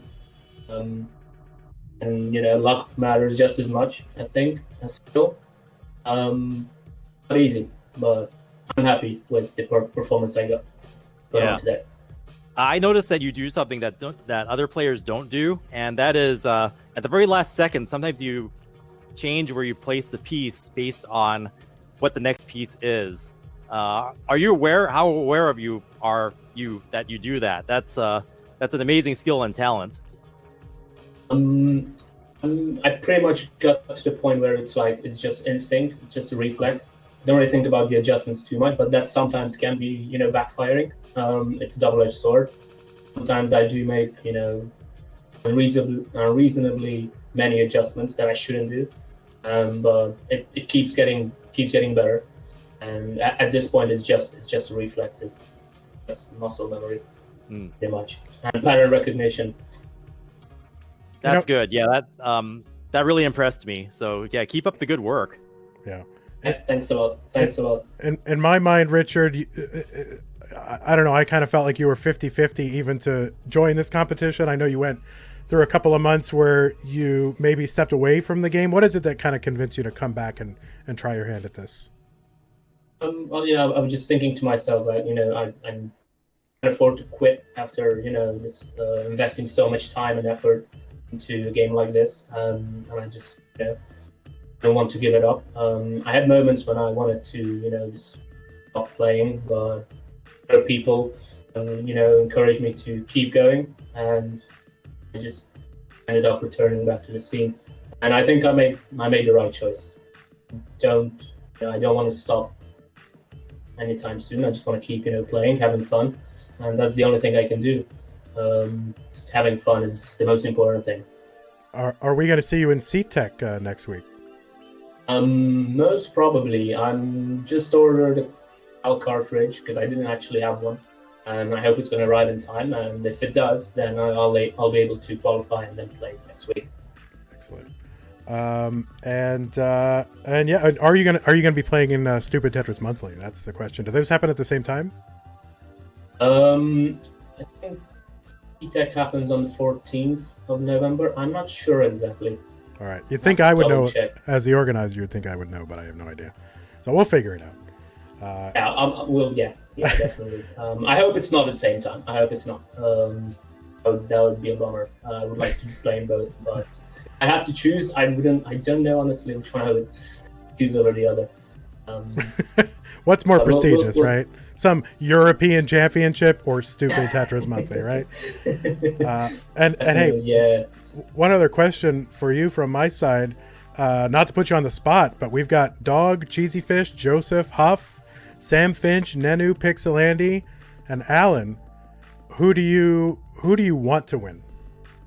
I mean, do I want to win? Okay. Yeah. Well, I think I'm going to be just rooting for everyone because every single one of these guys, they're pretty much friends. We know each other online, of course. I'll be rooting for everyone. But if I don't know, if I have to choose, if Joseph beats me, I'm just going to be rooting for him to just win it all. Nice, good answer. But I'm going to be wishing the best of luck to every single one of the top 8 players who got in. They performed excellent. They proved that they can play excellent Tetris, and good luck to every single one of them. And I'll probably be rooting for Joseph. Cool. Okay, so I see this in chat, and I think it has to do with you putting in the bio that you're busy getting ripped in your spare time. People want to see you flex your biceps. So now that we got you on camera, can you do that? Yeah, sure. No, that's fine. Oh my God. The gym was closed last week, so I'm really, I'm not in shape, but Wow, amazing. I'm gonna get back in shape. Nice. Yeah, geez, slacker. My goodness gracious. All right, well, I think we're crossing some TOS boundaries here on Twitch, so I don't know if we're allowed to do that, but we got to get you impressed. We'll get you an ASMR microphone. You can flex. You can do some ASMR. You'll make $1 million. Cool. Well, thanks so much, Richard. Boy, it was you put a real show on for us both this time and also just your play and your participation in the scene all year long. And you're such a joy, really, to everyone and to me personally. So thank you so much for participating here, and congratulations. Thank you so much. I share the same, opinion about you guys. Thank you so much for hosting this event. I'm looking forward to, participate next year. Mm-hmm. And I hope to, play again. I'll try to keep improving. And I'm going to play in CTMs as well, probably. I'm not going to get too busy. Yes, I'm looking forward to many more events like this. Thank you so much for hosting it. And I'm glad I was able to play. All right. Awesome. Richard. Great seeing you play. And yeah, congratulations for making top 16. Looking forward to the future. All right. Thanks, Chris. Thanks. All right. Thanks, We're kicking you out of here. Let's get you out somewhere else. Have a good night. Bye-bye. And hey, I'm going to drag us back into our normal channel here so that my setup works. Yeah, CT1. Camera back on. Yep, I think this should be good. So let's take one last look here at today's bracket, just so you know what happened. This is what happened. Joseph was the winner. He went through Moodus, through Jeff, of course, one of his inspirations to get into the scene, through Richard, and then through Richard again. So a really tough road here, of course, having to go through Moodus, one of the best DAS players in the world, severely underrated at a 64 seed. So that is what happened today. Joseph will be going through. And then just to give you a look at what awaits you a month from now, bang. December 6th. There it is. the top 8. Dog and Cheese, Joseph and Huff, Sam and Nenu, Pixelandy, and Alan. And I think the prospect here, if you look at opposite sides of the bracket, Chris, Dog and Pixelandy. Yeah, Dog's on the same side as Joseph, and then Pixelandy's on the opposite side. So yeah, we could see brother against brother in the finals. Quite possible. A lot of potential drama there. It's very exciting, and all those top 8. I mean, after seeing them perform, and after seeing what they had to go through to make top 8, it's a tough call. All right, I'm going to throw us on video one last time. So let's see. Let me get my makeup going. All right, there we go. All right, Chris, it was a real pleasure doing this with you and all you folks out there. 2 weekends of more Tetris we could handle, and it turned out great. I hope we put on a good show for all of you. It was an honor and a pleasure to be involved in this very unique but groundbreaking CTWC 2020. Yeah, it was a real question of whether there would even be a CTWC this year, and it was sort of decided, in April, hey, we're throwing it up on Twitter, we will crown a winner.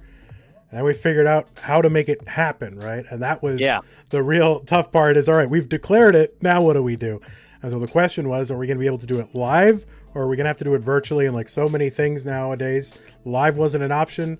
We're a great team. Trey, Adam, Vince, our great judges. I mean, there's too many people to thank. So our great judges like Sean and our stats Chris team, Forrest, our stats team. And of course our sister channel there, Classic Tetris 2 with Beast and Chen and James Chen and Chris Bidwell and Kingsman, I guess. Everyone. I mean, there's a million people that I'm not thanking that have a hand in this. And the other thing is our incredible sponsors, the Tetris company, Tetris Official, Enhance made this happen. For Tetris Effect Connected. And our new sponsor, Microsoft, that is just such a huge thing for just our scene in our community. I'm so proud of us for getting that one. Cogswell and Rensselaer Polytechnic Institute. Best of 5, the Classic Tetris Champions at TetrisChampion.com. Documentary, more content coming out from us. So, yeah, it's going to be an incredible time. Now, this is not the end, right? This is just this whole 2 weekends was to determine who the final 8 are going to be. And those final 8 are going to meet a month from now in the main event here on Classic Tetris. It's going to be you, Chris, along with your longtime partner here, James Chen. So that should be super exciting. Tell me about what you're anticipating.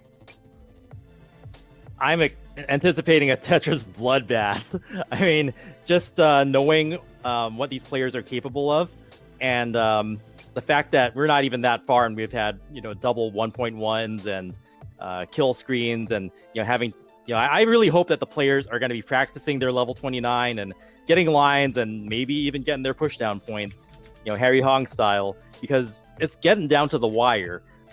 Anytime you're giving up points, whether it's a burn or not pushing down, you never know, right? Like, we're getting that close. So the sky's the limit when it comes to pushing each other when you get players of this caliber in a competitive environment. And I can't wait to see what's going to happen come December 6th.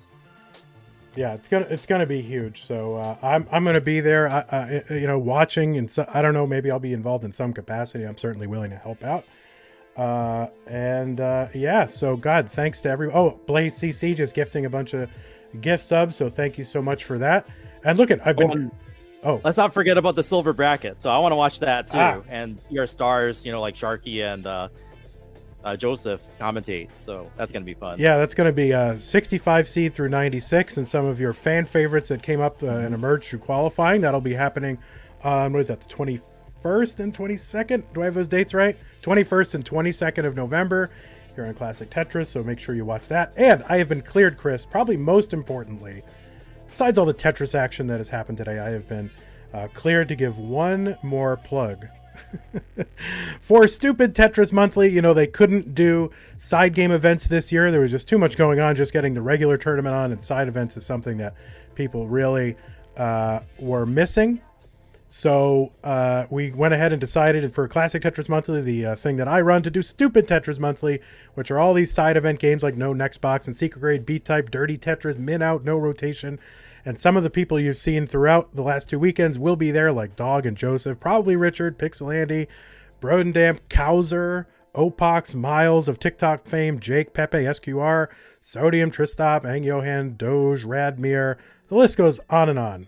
Then Rhubarb, I mean, all these other folks. So please watch that. It's 2 days next weekend. It's going to be me on Saturday and Kingsman on Sunday hosting Stupid Challengers. I'll be doing Stupid Masters. So there should be a pretty fun weekend coming up. And we've been doing them restreamed throughout the community for Stupid Futures and Stupid Community. And these have been really fun matches so far. So I'm really double excited to see what's going to happen. So trying to think, is there anything else that we need to do before we leave?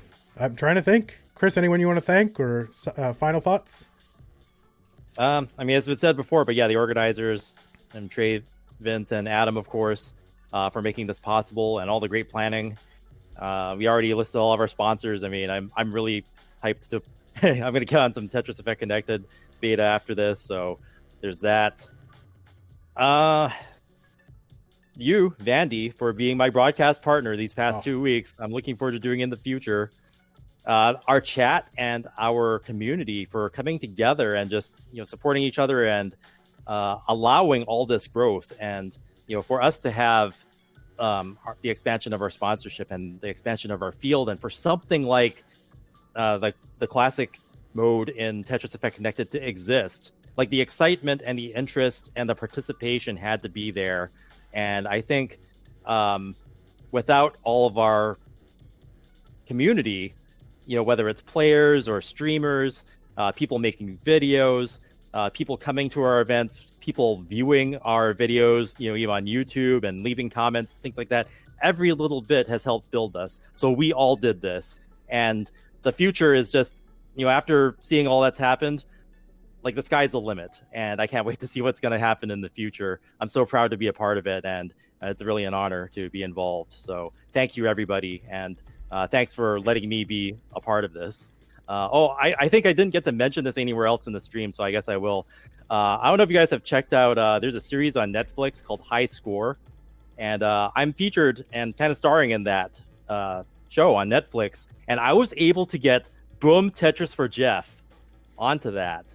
And that was one thing that I was really happy about, that because they cut down the footage, and a very small part of it got in, like maybe 1/10 of what they filmed. But I was able to get the Ecstasy Award of the Tetris Masters, the CTWC logo pin, and Boom Tetris for Jeff, including like the footage from the CTWC on there for just a second. So you can check that out on Netflix. It's called High Score. It's in episode 4. I'm going to watch it right now. Well, I think you said it all, Chris. So for Chris, I am Keith, aka Van Dweller. He's Boomtang.